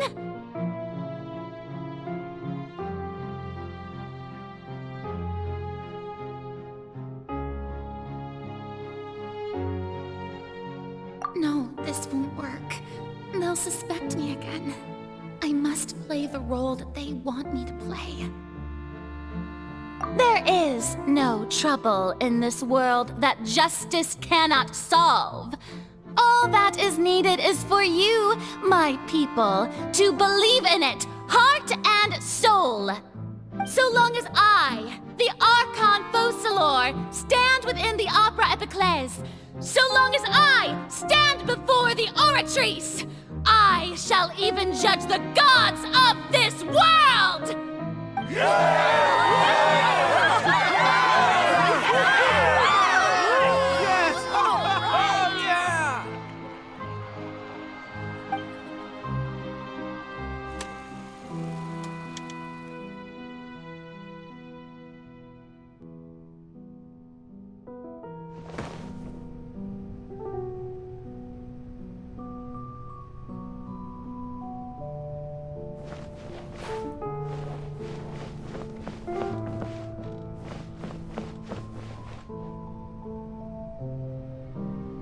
Lady Farina, here are today's case reports, as well as a summary of the follow-up for your perusal.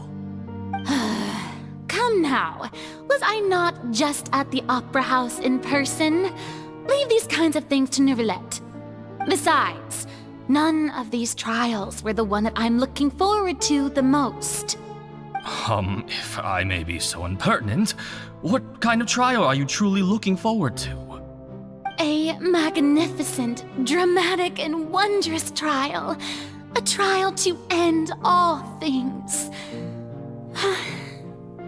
How could you hope to understand? That's true. I fear I lack the ability to grasp your divine thought, Lady Archon. No need for fright, and do not take what I said before too seriously. Go now, do your duties. The trial I await. It will come one day.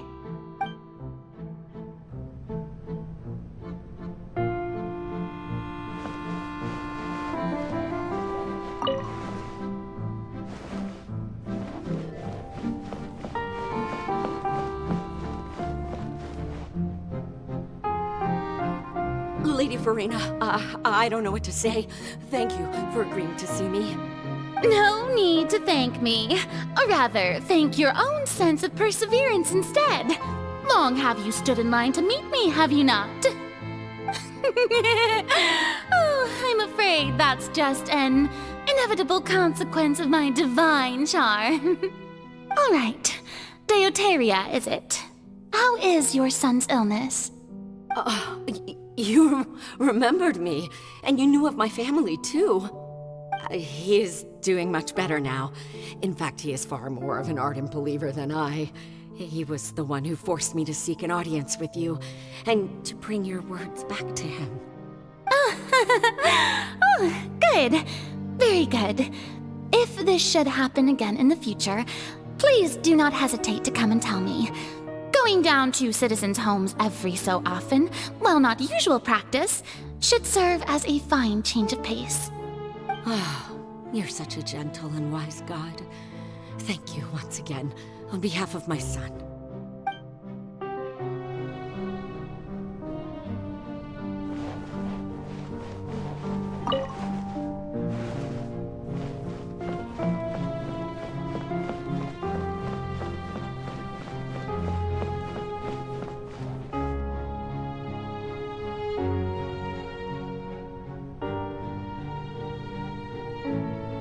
Lady Farina, here are the latest hydrological reports. As for the specific parameters you asked to take note of, I'm afraid things still don't look good. I see. It's as I thought then. As your god, I did already expect this, but I wanted to see how far your human wisdom would allow you to analyze it. All manner of signs indicate that the prophecy will still come to pass. Forget it. That's not something you need to worry about right now. Well, as I understand it, the Fontaine Research Institute is also trying to find a way to counter the rising water levels. Really? Have they found anything? I'm afraid that they haven't found any effective solution thus far. Oh, is that so? Well, no wonder. This issue has reached the realm of the gods, after all. Still, their spirit is praiseworthy.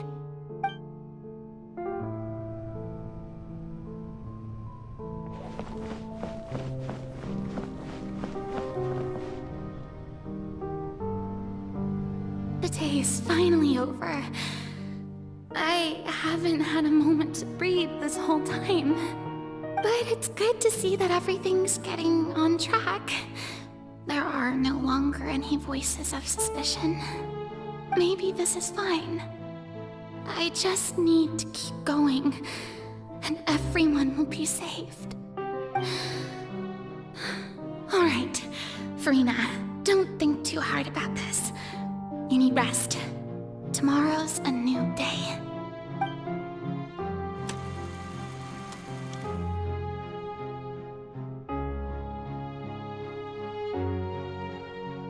Lady Farina, here are the new trial reports for the latest cases, as well as a summary of the follow-up.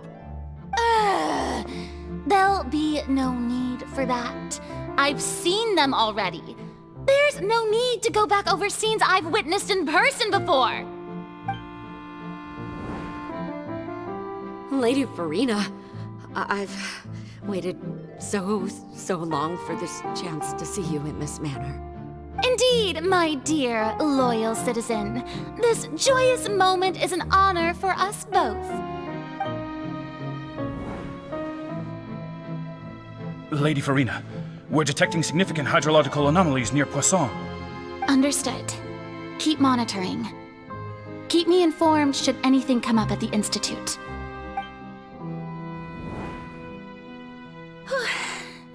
I don't think I let anything slip today.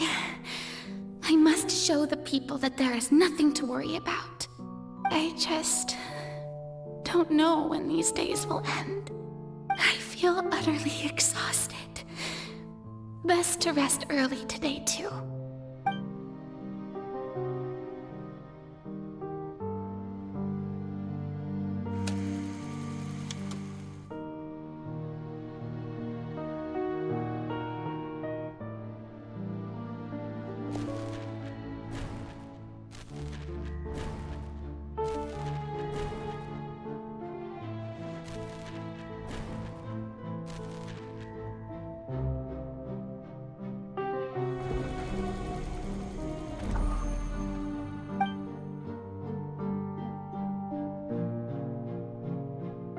Lady Farina, it's like a dream being able to speak with you up close like this.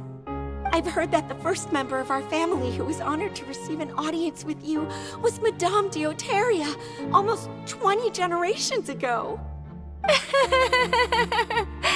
And what a fine family yours is indeed. It brings me great joy to meet such a faithful believer, a descendant of a line most ardent. Surely you exaggerate, Lady Farina. My lady? What is it, good citizen?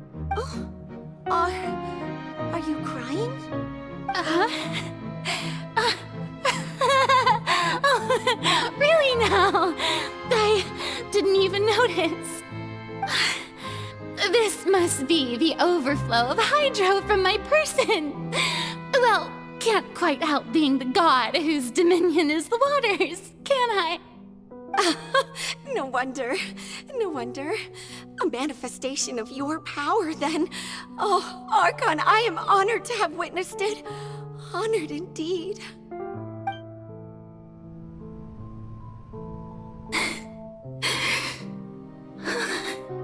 So interminable. So lonely. Just how much longer? Hundreds of years must have passed by now. Perhaps the show must go on for hundreds more. I never imagined that it would hurt so much. Have I reached my limit? No. Perhaps I reached it long ago.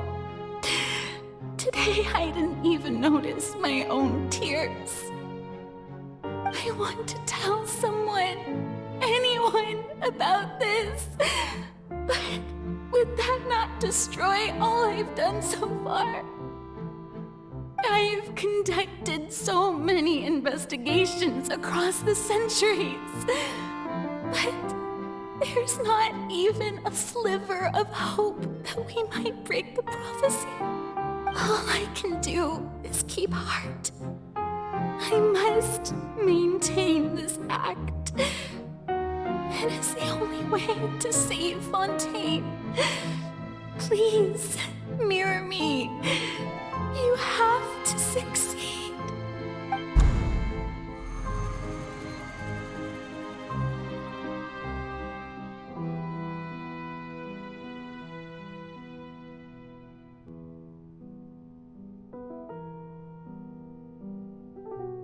Farina, you don't have to shoulder this burden alone. Although I don't know what you might be keeping from everyone, your people are more than willing to share your burden with you.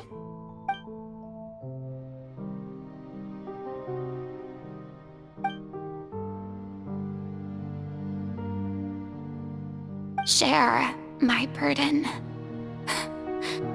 That's impossible. It was fated right from the start that this would be my duty alone. But even if your burden doesn't need to be shared, you can still choose to confide in someone. Just share it with me. I'm what you'd call a witness. A witness? Yes, I've heard that you came to Tevat from beyond the stars, yes. In other words, you never belonged here. And if Tevat is, in its entirety, a show on a stage, then you're just a spectator, aren't you? If that's the case... He's right. I could confide in him, couldn't I? But if things don't play out as expected, the people of Fontaine will be the ones to pay the price. No, Farina. You shouldn't be selfish.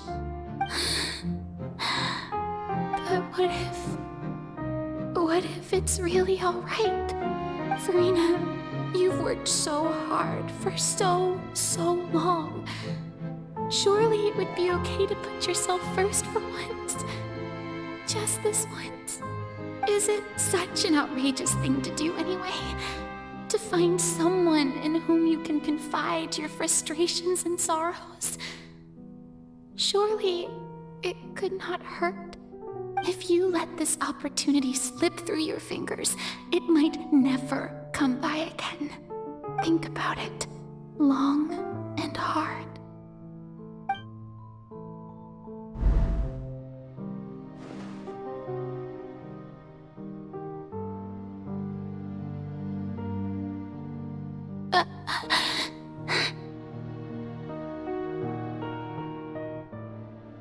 No, I have nothing to say. I am Farina, the Archon of Fontaine. Everything will surely get better. All you need to do, dear spectator, is to witness my performance until the curtains fall.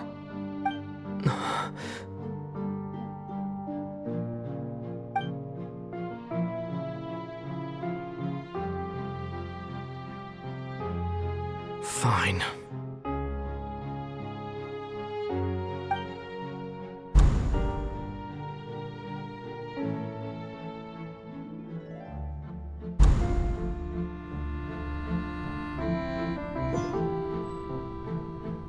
So even Farina doesn't know the truth? You've never once let her in on the full plan? Yes, it had to be done. To deceive the heavenly principles, you must first deceive yourself. She did very well. If she had let her resolve falter even once in these 5 centuries, Fontaine would have been doomed to the most tragic fate. It seems that trusting humanity was the right decision after all. I believe that I understand how your deception works. But that is only half the truth, is it not? How would you build on this foundation to save the people of Fontaine? That is the most important thing. Ah, good, good. Of course, the Iudex of Fontaine has pinpointed the crux of the issue. I'm sure you've long sensed that the Oratrice is no simple machine, yes? I've always suspected that it had its own consciousness. And Lenny did mention that he heard a human voice within the core chamber. It now seems that that person was you, hidden within the machine all along. Am I right? And then I became one with the Oratrice, taking Fontaine's gnosis with me. Yes, it would seem so, wouldn't it? Alas, your understanding of this device still lacks sufficient depth. In truth, it is no enactor of justice. It is, in fact, a device created to kill the god of justice. I beg your pardon? Oh, you have it. And to be more precise, not only will the Oratrice take down the god of justice, it will also take down the divine throne upon which she has been placed. I mean, did you think I would be the sort to enjoy peaceful repose while Farina suffered? My work over these last 500 years has been to constantly accumulate indemnitium within the Oratrice. But really, some have already discovered that only a small fraction of the energy generated by the device was ever used to provide power to Fontaine. The vast majority had to be, accumulated to enact this death sentence. It was all a part of your plan then? Both the trial and the sentence? Indeed. This power, accrued over 5 centuries, could have sustained Fontainians for millennia had it only been used for that purpose. Almost all of it has now been stored within the Oratrice. But only power of this magnitude could hope to destroy the Hydro Archon's divine throne, shaking the rules established by Celestia and breaking through the institution that is the Seven. So the Oratrice's call for death was for neither Farina nor Focalor, but for the Hydro Archon. The destruction of that divine throne. If I do not misunderstand your intent, you must be... returning what's rightfully yours to you, of course. In other words, this was all done to return the authority of the Hydro Archon to the Hydro Dragon of this planet. But...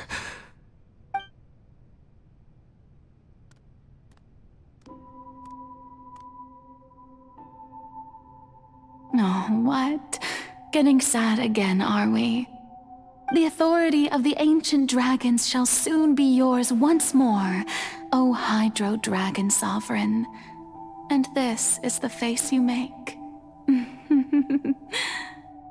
all you've done throughout the years is just so you can sacrifice yourself at the very end. I've never quite seen it that way, you know. Even now, I'm quite pleased at how well my deception worked.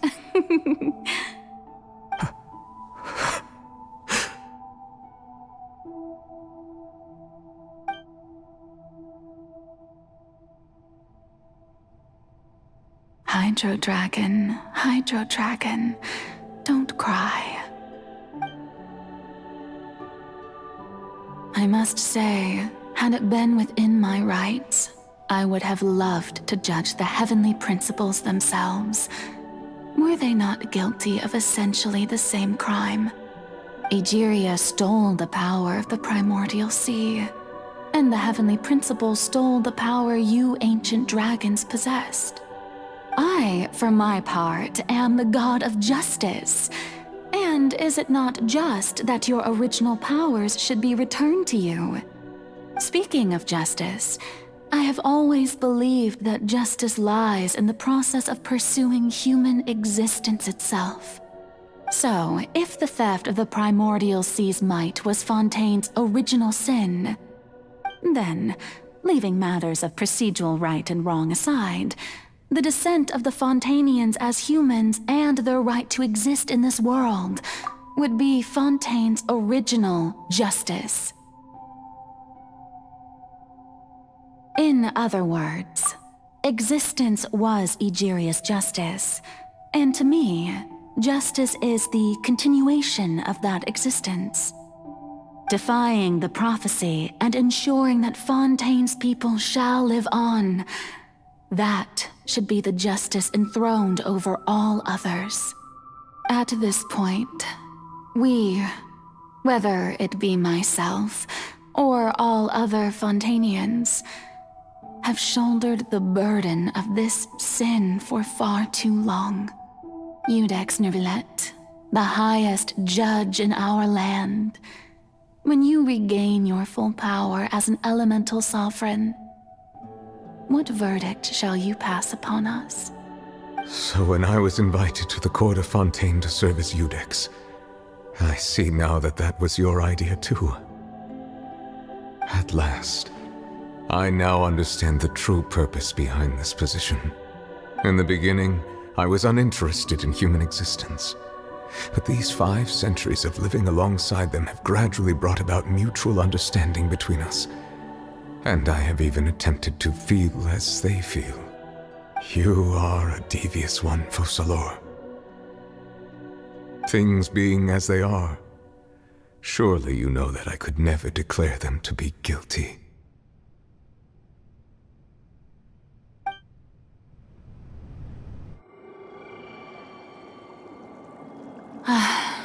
The hour of my execution is almost here.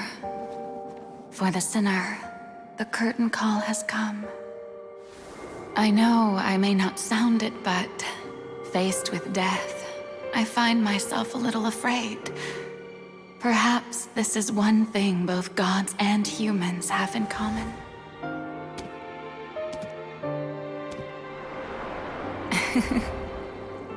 Farewell, Neuvillette. I hope you've enjoyed the part you played these 500 years.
Iudex Neuvillette, hereby declare,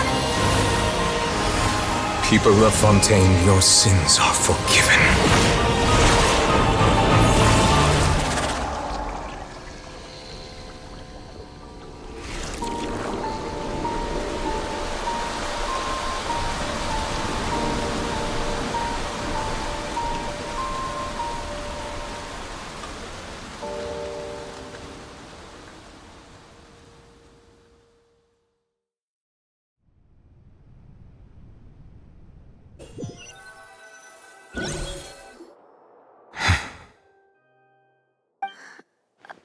What just happened?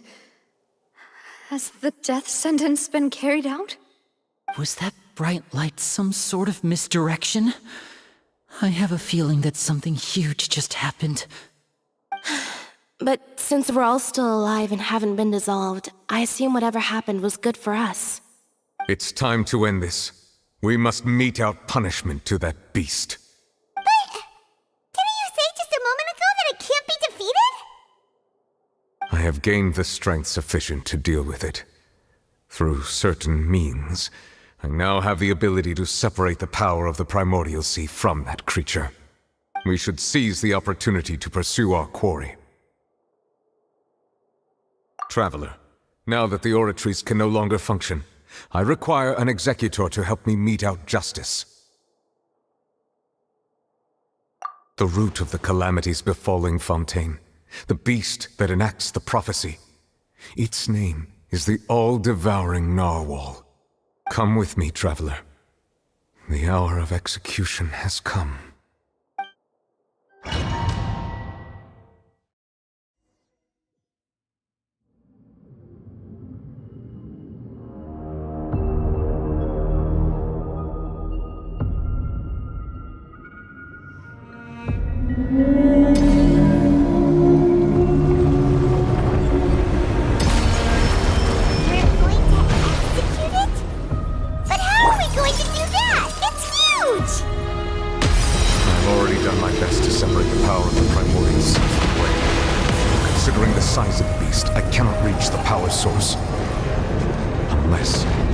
Find a way to attack it from within.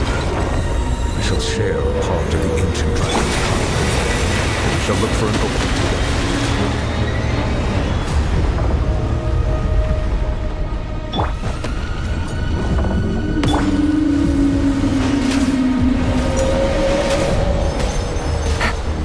I can feel the sorrow turning into hostility. Gotcha! Busted!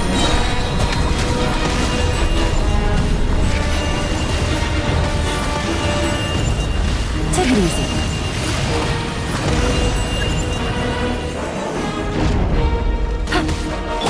Go!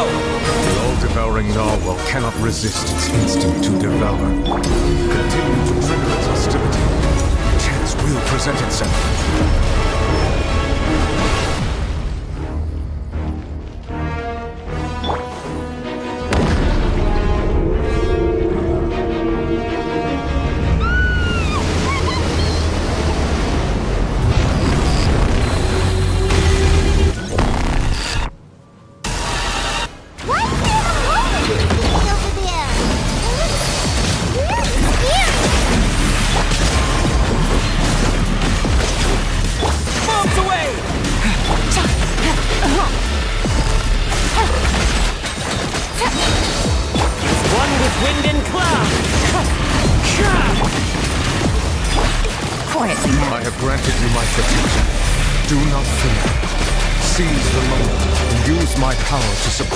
Root from within.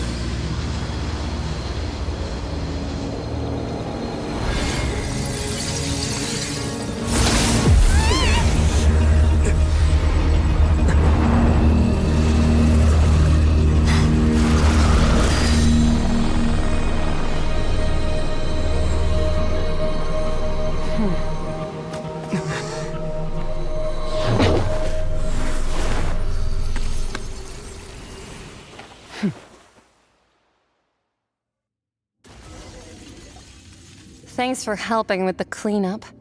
It should have been my job, but... oh well. It was just supposed to be a short private training session for me. I didn't think that my disciple and my master's pet would start brawling in the meantime. Well, actually, I had a feeling that it would happen at some point, but they bumped into one another earlier than I thought. What a blunder. I suppose I'll have to swing my sword 3 million times as penance. That power. Who are you exactly? Paimon has an idea. From what she said earlier, she must be Child's master. Skirk, right?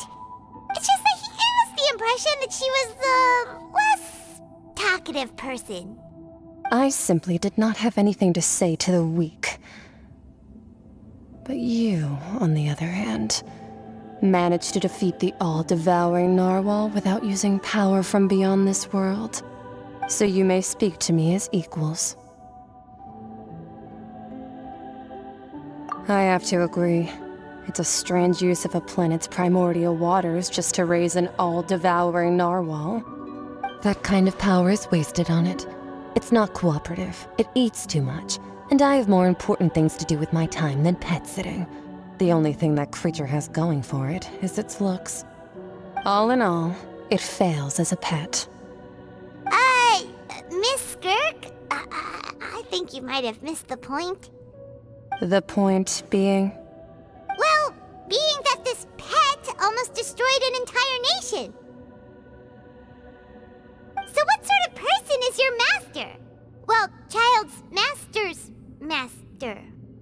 Wait, is that right? Oh, right. So you don't know him. Sorry, I assumed you did. His name is Sertologi. Huh?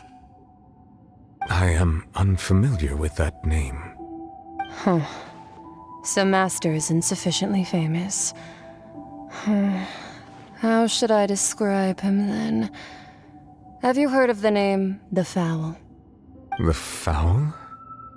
Still nothing?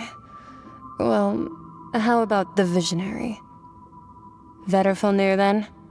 Or Gold Rhindaughter? Ooh, that one we've heard! Rhindaughter's part of the Hexen Circle. She's Albedo's mom, right? Oh, so you do know that name. To be honest, I also heard all of those names and titles from my master. I don't actually know them either. But I suppose you understand now, yes? My master is likely a similar sort to Rhindaughter. They are both pursuing some form of perfection. Wait, didn't you also mention a visionary person? Paimon didn't quite catch their name. Actually, never mind that. I believe it expedient to inform you that the all-devouring narwhal used up nearly all its strength fighting you. Such roiling hydro energies will prove difficult for the planet's deep seas to digest. As such, the fontaine back on the surface has most likely been thrown into chaos. In other words, the prophecy that you've been fretting over should now be in full swing. What?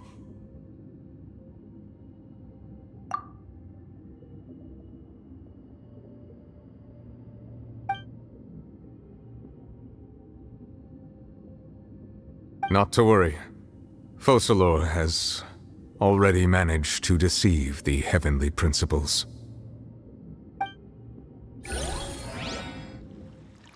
In the end, the people will all be dissolved into the waters, and only Farina will remain, weeping on her throne.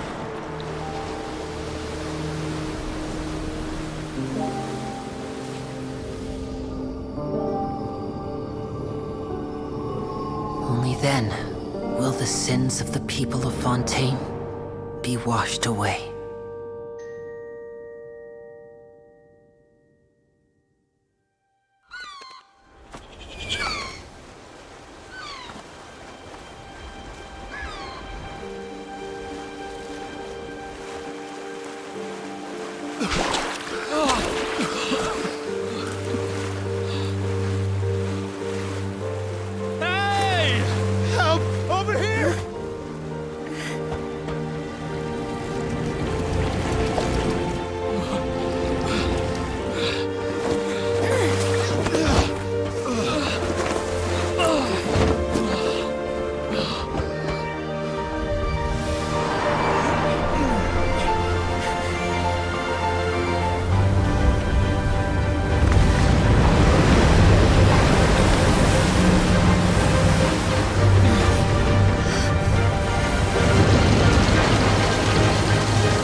Archons, initiate emergency rescue!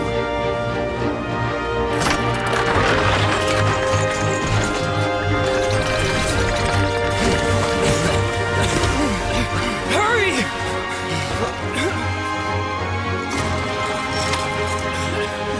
Hey, lend a hand!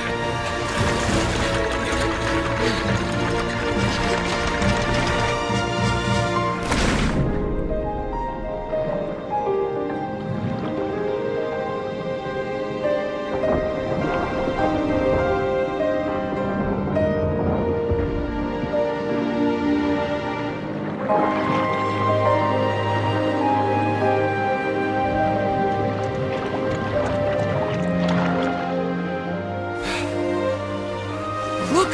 The water's receding!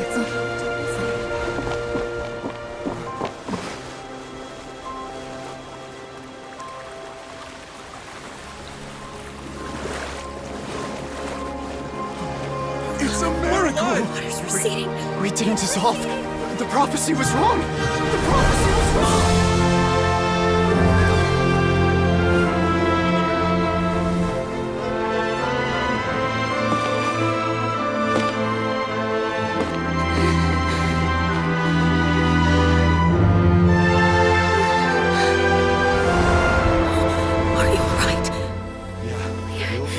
We're saved. The prophecy was wrong.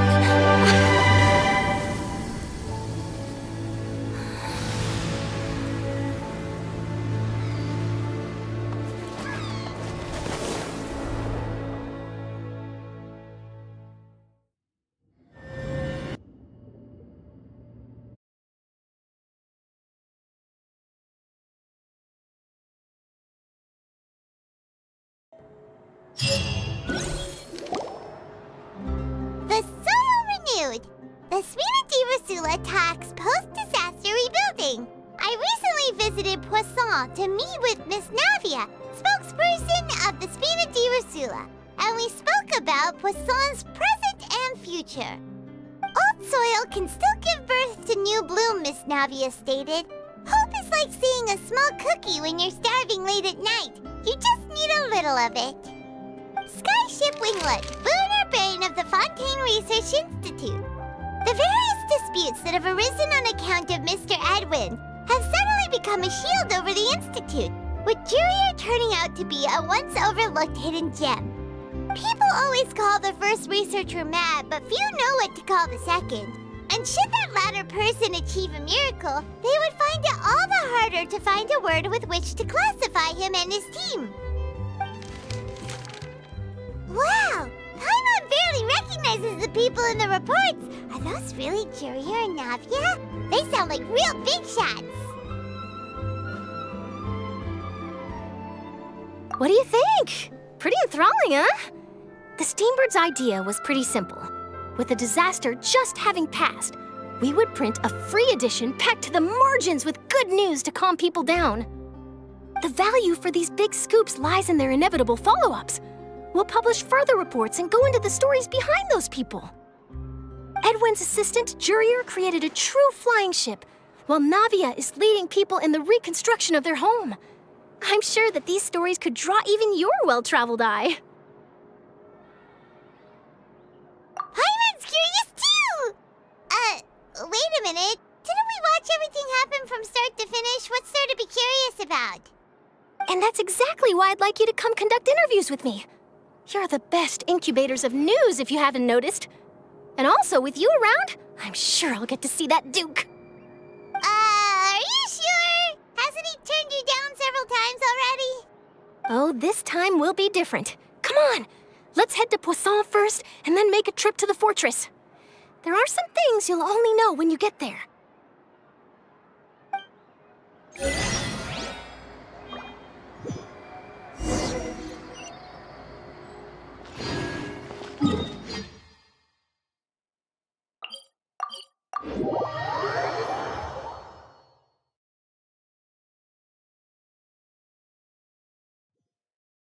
Take it easy.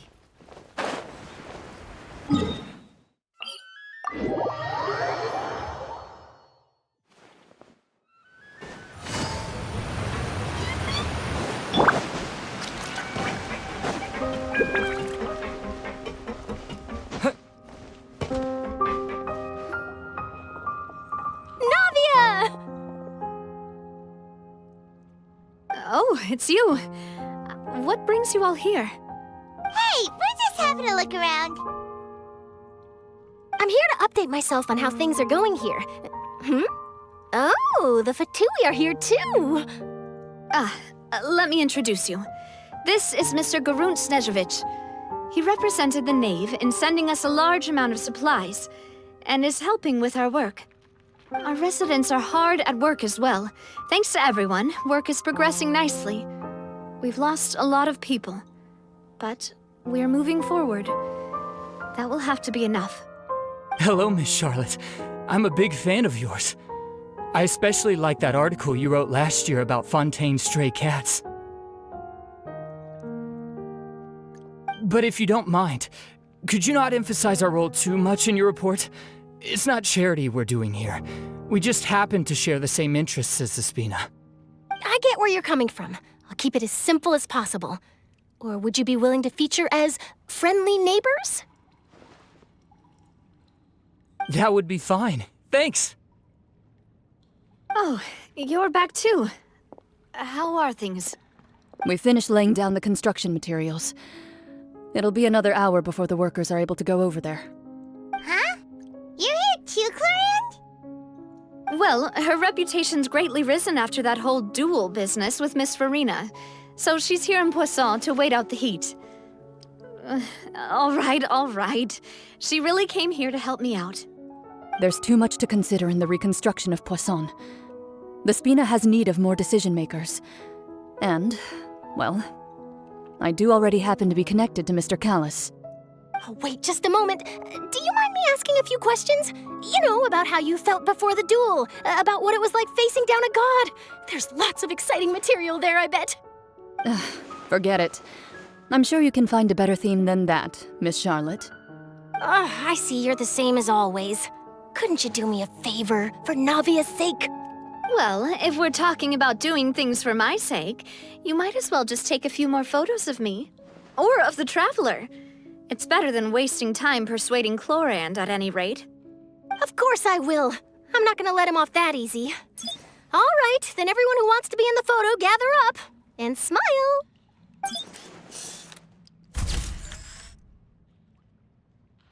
How did it go? Was it a good shot? Did Paimon look cute in it? Not bad. Your addition really helped the composition of the picture. All right, hang on a moment. Let me snap a few more shots.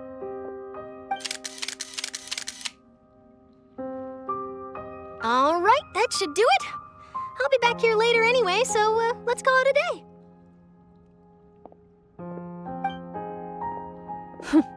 You're very quick. Speed is of the essence when it comes to the news, and freshness is the key. Also, not to brag, but I'm pretty good at building connections. Who knows? I might eventually get that interview with you after all, Miss Clorinde. Wow, you really do have that never say die spirit. I'm impressed. I'll hazard a guess that this is how you got that interview at the Fortress of Meripede. Whoa, you're well informed. Let me make a guess too. I asked Sijuin who told Monsieur Nervillette, and he told you, right? That's a very complete information chain.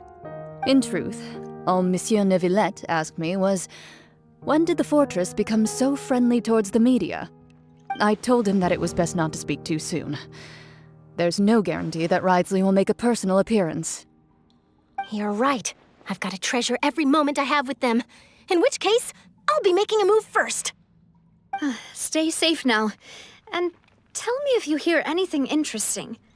I'll treat you to afternoon tea in exchange.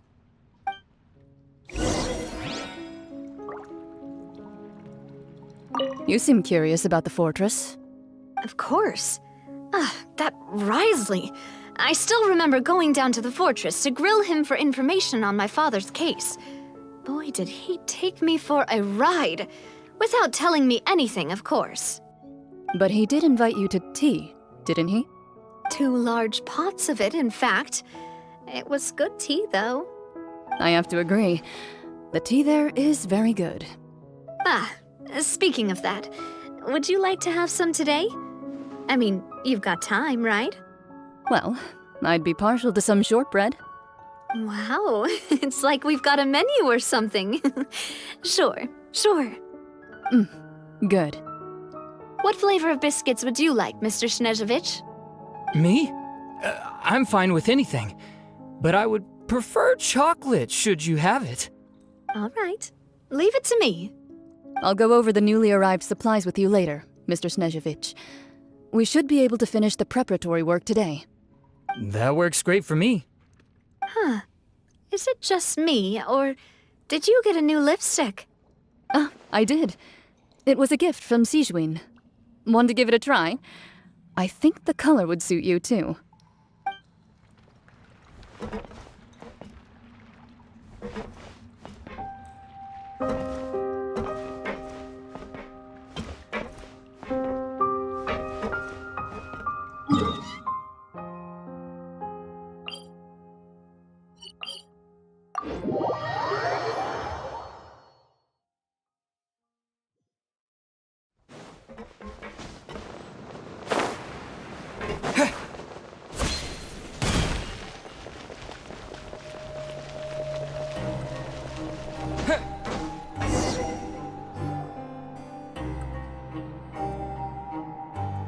Wow, guess we're here again, huh? There's a real nostalgic feeling to this place. Looks like you've been missing us. Duke! Did you come all the way to the entrance to greet us? Of course. I'm here to welcome you and our dear Miss Charlotte, whom our good head nurse recommended to me. It's an honor to finally meet the much-rumored Duke. Thank you for consenting to my visit to the fortress, sir. No need to thank me. But that said, I shouldn't be the focus of your interview. I trust you recall our agreement? Of course, of course. All right then, this way.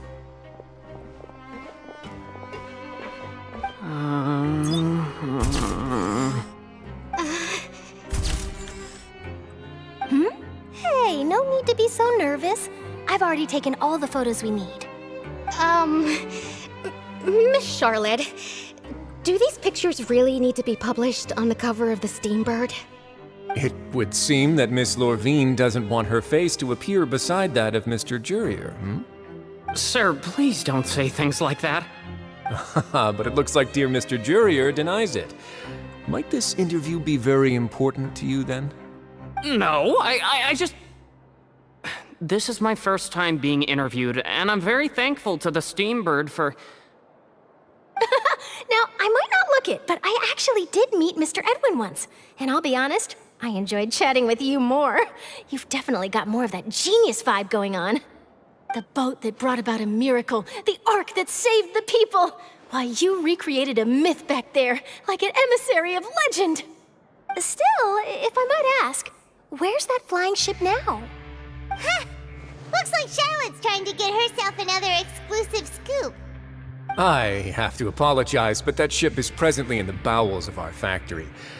I'm afraid it won't be easy for you to get a shot of it. Really?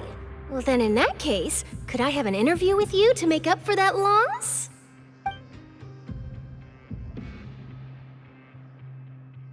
You already know my answer, I'm afraid. Best you interview our head nurse instead. Or perhaps you'd like to take another photo of this couple of researchers? Did you really have to use the word couple? Well, then, 2 solo photos will do. Is my hair messed up? Please, someone help me have a look. Things sure are getting pretty lively here. We've seen this kind of thing before. Oh, seems like everyone's here. Would any of you like to try this new drink I came up with? Ah, Sijwin. Hey, Miss Charlotte.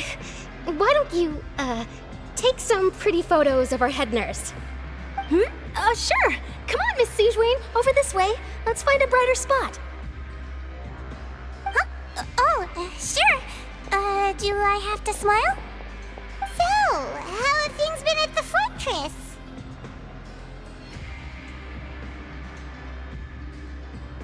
Same old, as you can see. Fontaine's undergone some changes, but this place is still more or less the same. Other than that flying ship, It got a tad too much attention, I think. That's why I decided to let the interview go through. We should direct more public opinions toward the behind-the-scenes heroes. Am I right, Mr. Jurrier? Miss Lurvine? You're too kind, sir. I believe that you too should have your day in the sun. Not that you would want that, which is a pity. I'll just leave the spotlight to you two.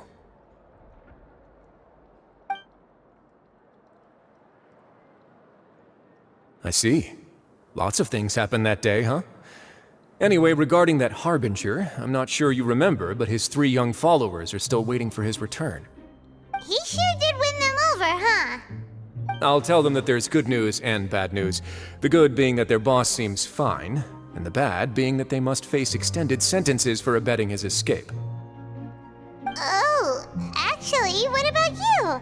Are things gonna change for you too? What change can there be?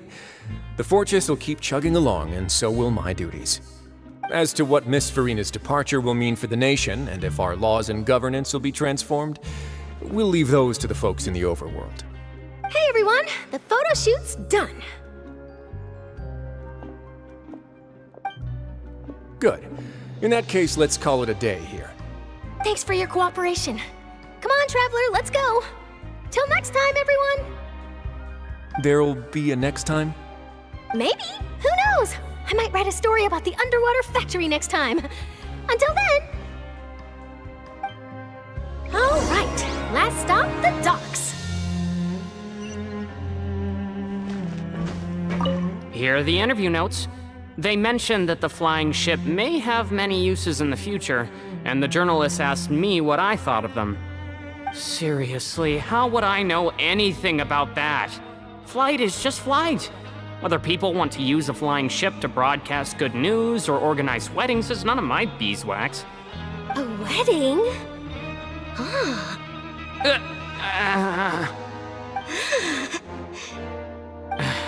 Why are you looking at me like that? So the flying ship can be used for weddings? I didn't say that. That journalist mentioned it, and what does that have to do with us anyway? True. What does that have to do with us?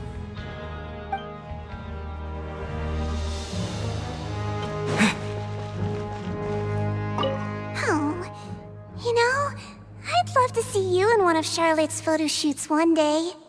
Is that really necessary? Our line of work doesn't really require much photographing. It's precisely because we don't need the picture that they'll have value as keepsakes. You don't really look all that opposed to the idea, you know. Maybe I'm just happy that I managed to once again avoid the spotlight. I think this interview went well either way. Yes, you successfully kept prying eyes away by using Mr. Jurrier and Miss Lurvine as shields. Very good. You should be happy for them. They have a bright future ahead of them.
Navia mentioned that she stayed in touch with Linny and the others after working together.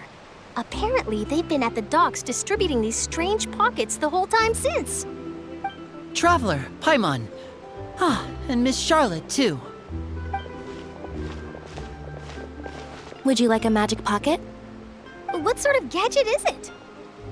It's a wondrous bag that can be used to carry many things. The water level has returned to normal, but if you see any of your things floating around, you can use this to carry them. Or you could trick a friend into doing it for you. Trick a friend? I wonder which of my friends would fall for that.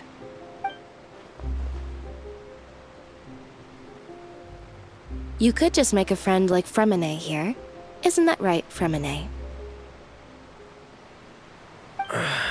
Is this what you meant by, I'll help you make some more friends? To be honest, that sounds pretty sweet. Could I have your contact, please? Sure. Please, write down my address. You sure are working hard to help Fremine socialize. He was the one who proposed doing this. He even wants to assist in our magic shows. Yes, I was planning to first introduce Per as an assistant, and later Fremine himself. In the future, I think we can leave underwater escape magic to him too. That said, would anyone want to see a diver escape underwater? Oh, it'll work out. Every journey begins with the first step. He'll become a part of our show eventually. Lynette, could you come over? Miss Charlotte says she wants to take a picture of us. Got it. My, that Charlotte is rather perceptive. She got rid of everyone the moment she realized I had something to say to you. So, how have things been, Traveler? Father says that you did a great deal during the latest events. She's very grateful for your contributions to Fontaine. That's all right. We were more than happy to help. So, what's she doing now? Oh, I guess you haven't heard. Well, after Lady Farina left, Father and Monsieur Neuvillette opened negotiations, during which he gave Fontaine's gnosis to her as a diplomatic gift. A diplomatic gift? A gnosis? Yes, I was quite surprised at first myself. But when I thought it over, there were actually a number of things going for it. It could have been done as an apology for the incident with Lord Child, or as thanks for his help in tying the all-devouring narwhal down. Furthermore, Father did also lend significant aid to Fontaine and Poisson.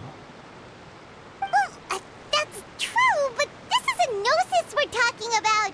Doesn't this seem a bit irresponsible?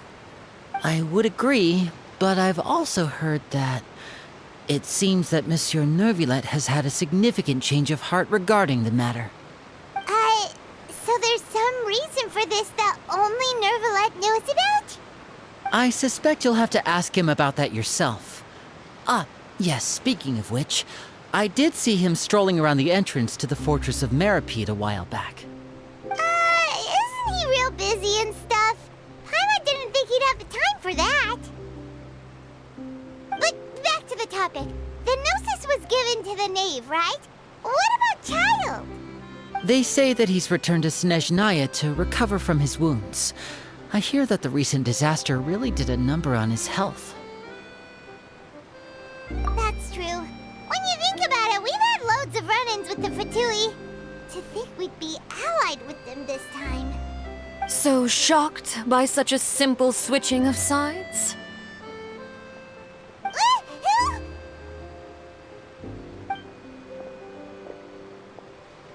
Father! Well, what do you know? Come to the docks to see how my children are doing and meet the Traveler by chance. Please do not pay my accomplishments in Fontaine too much mind. I would have done them regardless. Are you going to take the gnosis back to Snezhnaya? That is our duty as harbingers, yes. Don't be too preoccupied with sides. The goal of the Fatui concerns not a single place or person, but the entire world. With such a grand goal in mind, it is inevitable that we must wear many masks. Switching my masks is something I've always done. Well, that depends on many things. No one truly knows what the future holds. What good is honesty if you can't rely on it forever?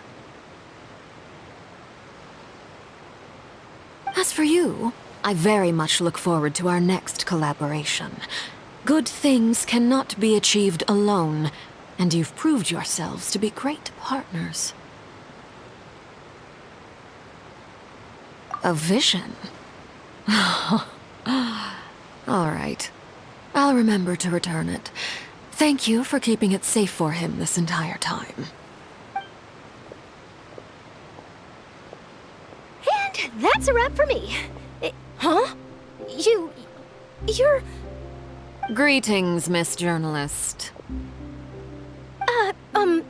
Hello. If I'm not mistaken, there are diplomatic channels I'll need to report to take a photo of you. That is correct. So forgive me, but I will not be able to serve as a subject in your article. However, feel free to write as much as you'd like about our dear magicians and our upcoming rookie talent. I will. The sea breeze is quite pleasant.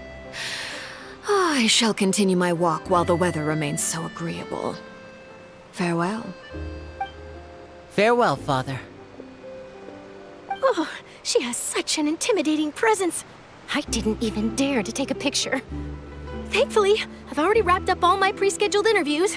Thank you all. This'll be more than enough for me to write about, I'm sure. Don't be too nervous. Why don't you take a magic pocket before you go? Here, Traveler, Paimon, you take one too. To move things about? That's right. Funny. I was giving out magic pockets when we first met too. And what do you know? I'm doing the exact same thing right now. So many things have happened, but the pockets are still the pockets. I guess this must be life. We will all follow our own paths, and serendipity will lead you to your fated friends. All right then. We'll be handing out pockets in some other districts later, so we'll get going now. Have a good day, you two.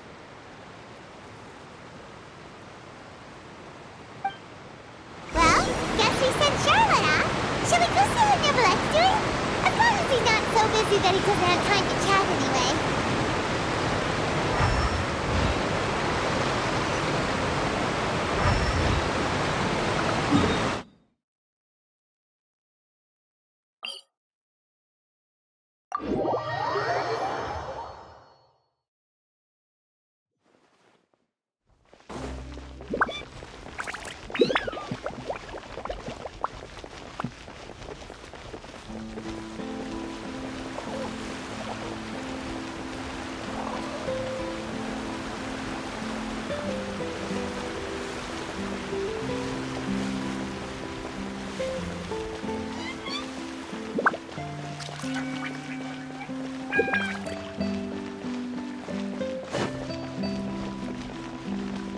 The entrance to the fortress!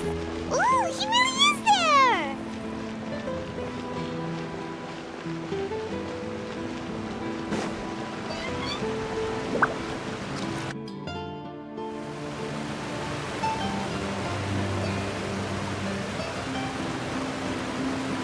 So, you really are here, Nevelette! Kinda didn't think you were going to have free time this hour of the day. Really? Oh, I suppose you must have met Mr. Linney. He took the time to greet me earlier when he passed this way. In any case, you came at a good time. I was just considering reaching out to you to set up a meeting, so I may explain some things that I haven't had the time to before. Aw, Paimon's glad that you remembered. Thank you for keeping us on your mind, what with you being busy and all. Alright, let's have it then. How was Fontaine actually saved? The whole business is still quite the mystery to us. It is strange how words can often leave a bitter taste in the mouth when it finally comes time to say them out loud.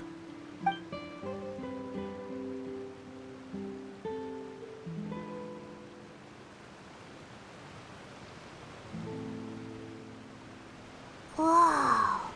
So that's what happened? Focalord destroyed the divine throne of the Hydro Archon and restored your power to you, transforming you into a fully fledged elemental dragon sovereign. But Paimon still still doesn't quite get what you did to save the Fontanians from dissolving.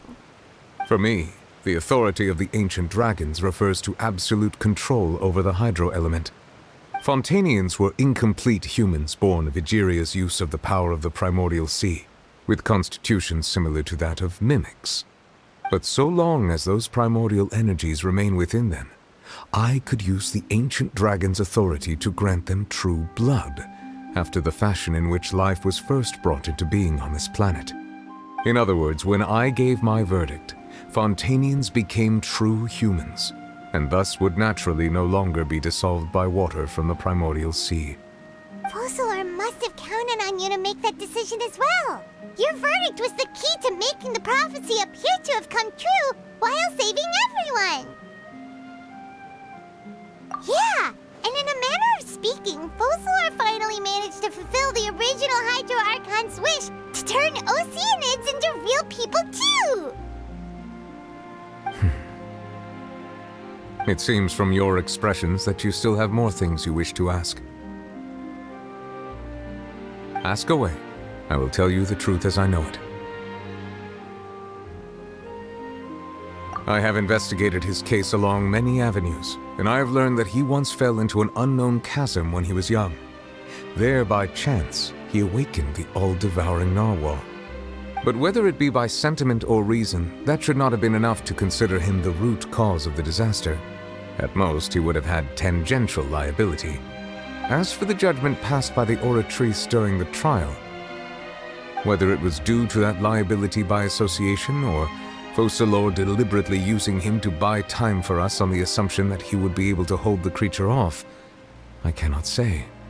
Guess Focalor had Fontanians in mind the whole time. In the end, it was thanks to her that they finally became real humans. Hang on a second. Paimon suddenly got another question. Back when Fontanians hadn't yet become real humans, were the children they had also transformed Oceanids? Life has always flowed like water. Do you recall how Fontanians would often come to the Fountain of Lucine to pray for children? Yeah, Lynette said the fountain is where all the waters in Fontaine converge. In truth, even those couples did not know that such prayers were no mere custom, but instead a form of ritual. Those Oceanids who were blessed within the spring water would later descend as new humans in the coming months. Paimon sorta gets it now. Either way, seems like this ritual won't be of any further use, but it'll probably live on as a local custom. Ask away. I will tell you the truth as I know it. Yeah, about that. Risley said Farina has already left. What's that all about? Ah, Lady Farina. The people are only aware that her death sentence has not been carried out. She abdicated the post of Hydro Archon and left affairs related to that title to me, before leaving the Opera House. I related Focalor's words to her faithfully and completely. After hearing them, she seemed neither saddened nor comforted. She simply said that she was tired and needed to rest. Having said that, she then packed her things and moved out of the Opera House, not unlike how an ordinary person might. But she's still got a place to stay, right? You need not worry. I will make arrangements to ensure that she will not want for food, clothing, board, or travel. In truth, I am somewhat happy for her. The wear and tear on her spirit will, of course, take time to heal. But now that she no longer has to play the role of Focalor the Hydro Archon, she can finally lay down her burdens and lead a normal life. What about you then? What are your plans now that you've regained your full powers as the Hydro Dragon? After Focalor passed on, the Oratrice also ceased to function. This matter will directly affect our trials. After much careful consideration, I've decided to take over its role in our courts.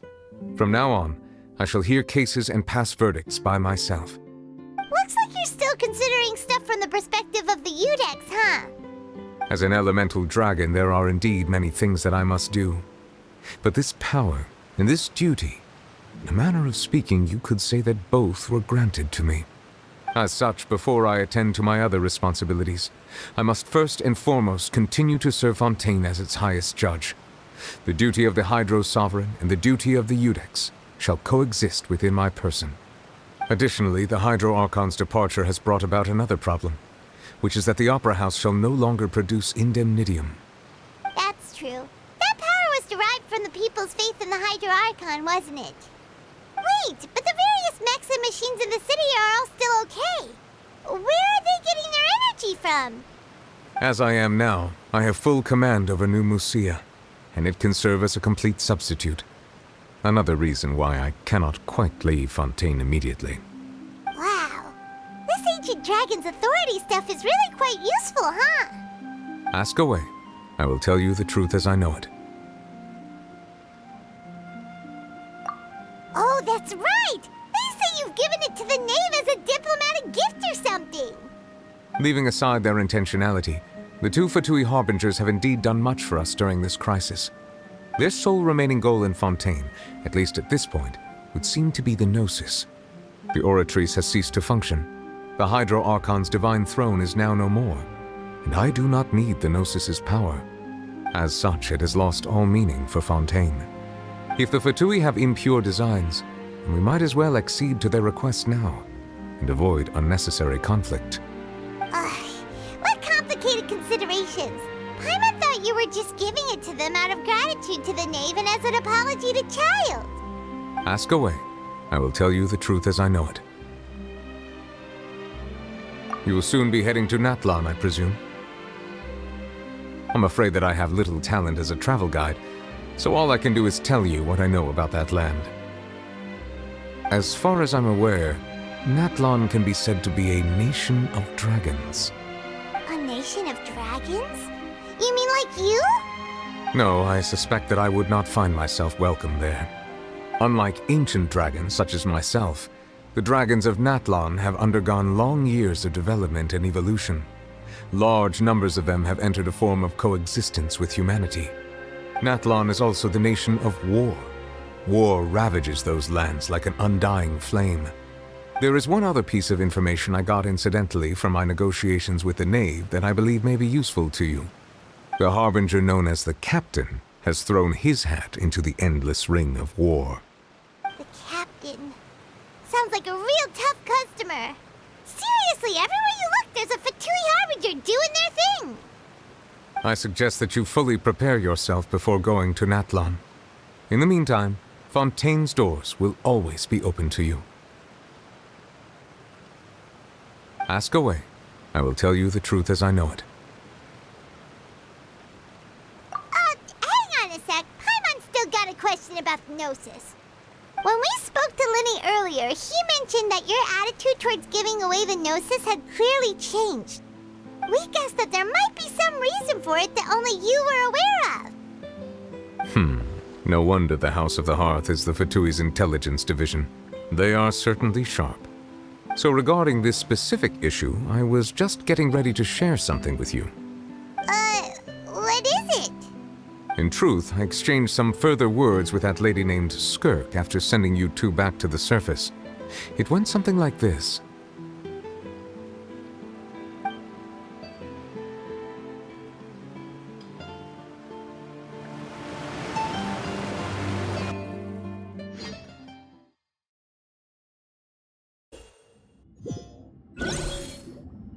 Well, we're going to head topside to see what's going on. You hurry over soon as well, all right, Nervalet? What next? The all-devouring narwhal isn't here, so I'm no longer getting any interference. I can finally catch the scent of your power, what it's made of. It is the authority of the planet's primordial dragons, but with something very similar to a god's curse mixed in. It's quite a novel blend. I'm sure I've encountered something like this before. What was it again? I do not know what you speak of. Of course. How could I forget? You should have the remains of the third descender on your person, yes? Remains? I've never heard of any such thing. According to your parlance, I believe it may be called a gnosis. Well, that much is true. After Focalor's divinity faded, she handed her gnosis to me. But I fear I have never heard of it described in the manner that you just did. I've been training with my master, the Fowl, ever since I was young, and I have never returned to the surface since. So most of the information I possess, I got from him. It is only natural for those who are greater than humanity to possess a different sort of common sense, which is why there are so many problems in our attempts to communicate with humans. Regardless, you should probably get rid of objects of misfortune to prevent any disasters from befalling you. To live in itself is a blessing. But once a person dies, the bonds he once had with this world shall all turn to curses. What do you mean by that? No need to fret. These are just my personal thoughts, and my reason for no longer wishing to return to the surface. This third descender you refer to, who are they? And when did they die? Master never mentioned them to me. Perhaps it just wasn't that important for me to know. If you're interested, though, I could ask him. I'll be sure to pass the answer on to you next time. Next time? You believe we will meet again? I do. Wait. I have a disciple of my own, don't I? He can be the messenger then.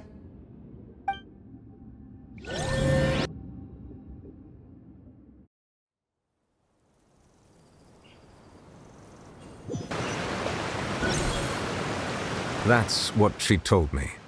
Whether it would prove useful or not, I wanted to pass that information on to you. The remains of the third descender? So that's what the Gnosis actually are. Paimon just thought they looked like chess pieces. How could they be a person's remains? All the same, assuming that there was no misunderstanding or special metaphor at play, that is what she meant to say. And she said that it would bring misfortune and that you should check it, which is why you gave it to the Fatui. If she speaks the truth, then I would simply be putting Fontaine at unnecessary risk by keeping it here.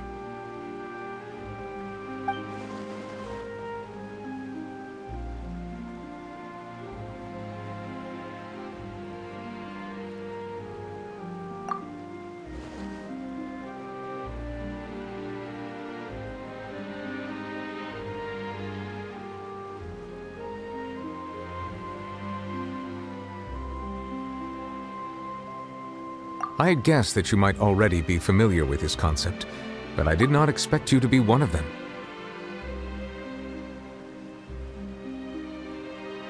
That means that the Gnosis, which are exceedingly element-compatible and can even enhance elemental abilities, do indeed come from the third descender. I wonder, does your body also possess similar properties? Like being able to use elemental powers without a vision. That does sort of count as special compatibility, right? No, let's not think about this stuff right now. It just feels creepy. Comparing the Traveler to the dead third descender and all. That's what you say, but this topic still feels like bad luck.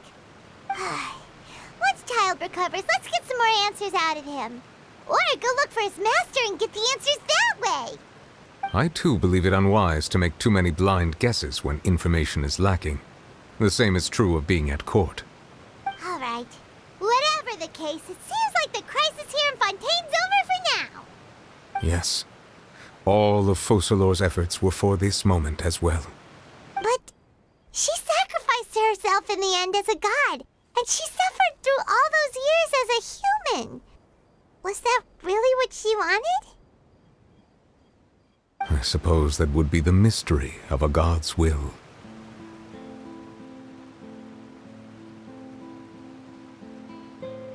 I suspect not. But once in a while, I too would guess that if wishes were like the clouds in the sky, they will one day return to the earth as raindrops. Life flows like water, and rain is the final answer. The water levels may sometimes tilt one way or another, but the rain falls fairly upon all. And what, ultimately, is the difference between the rains that fall upon all of us?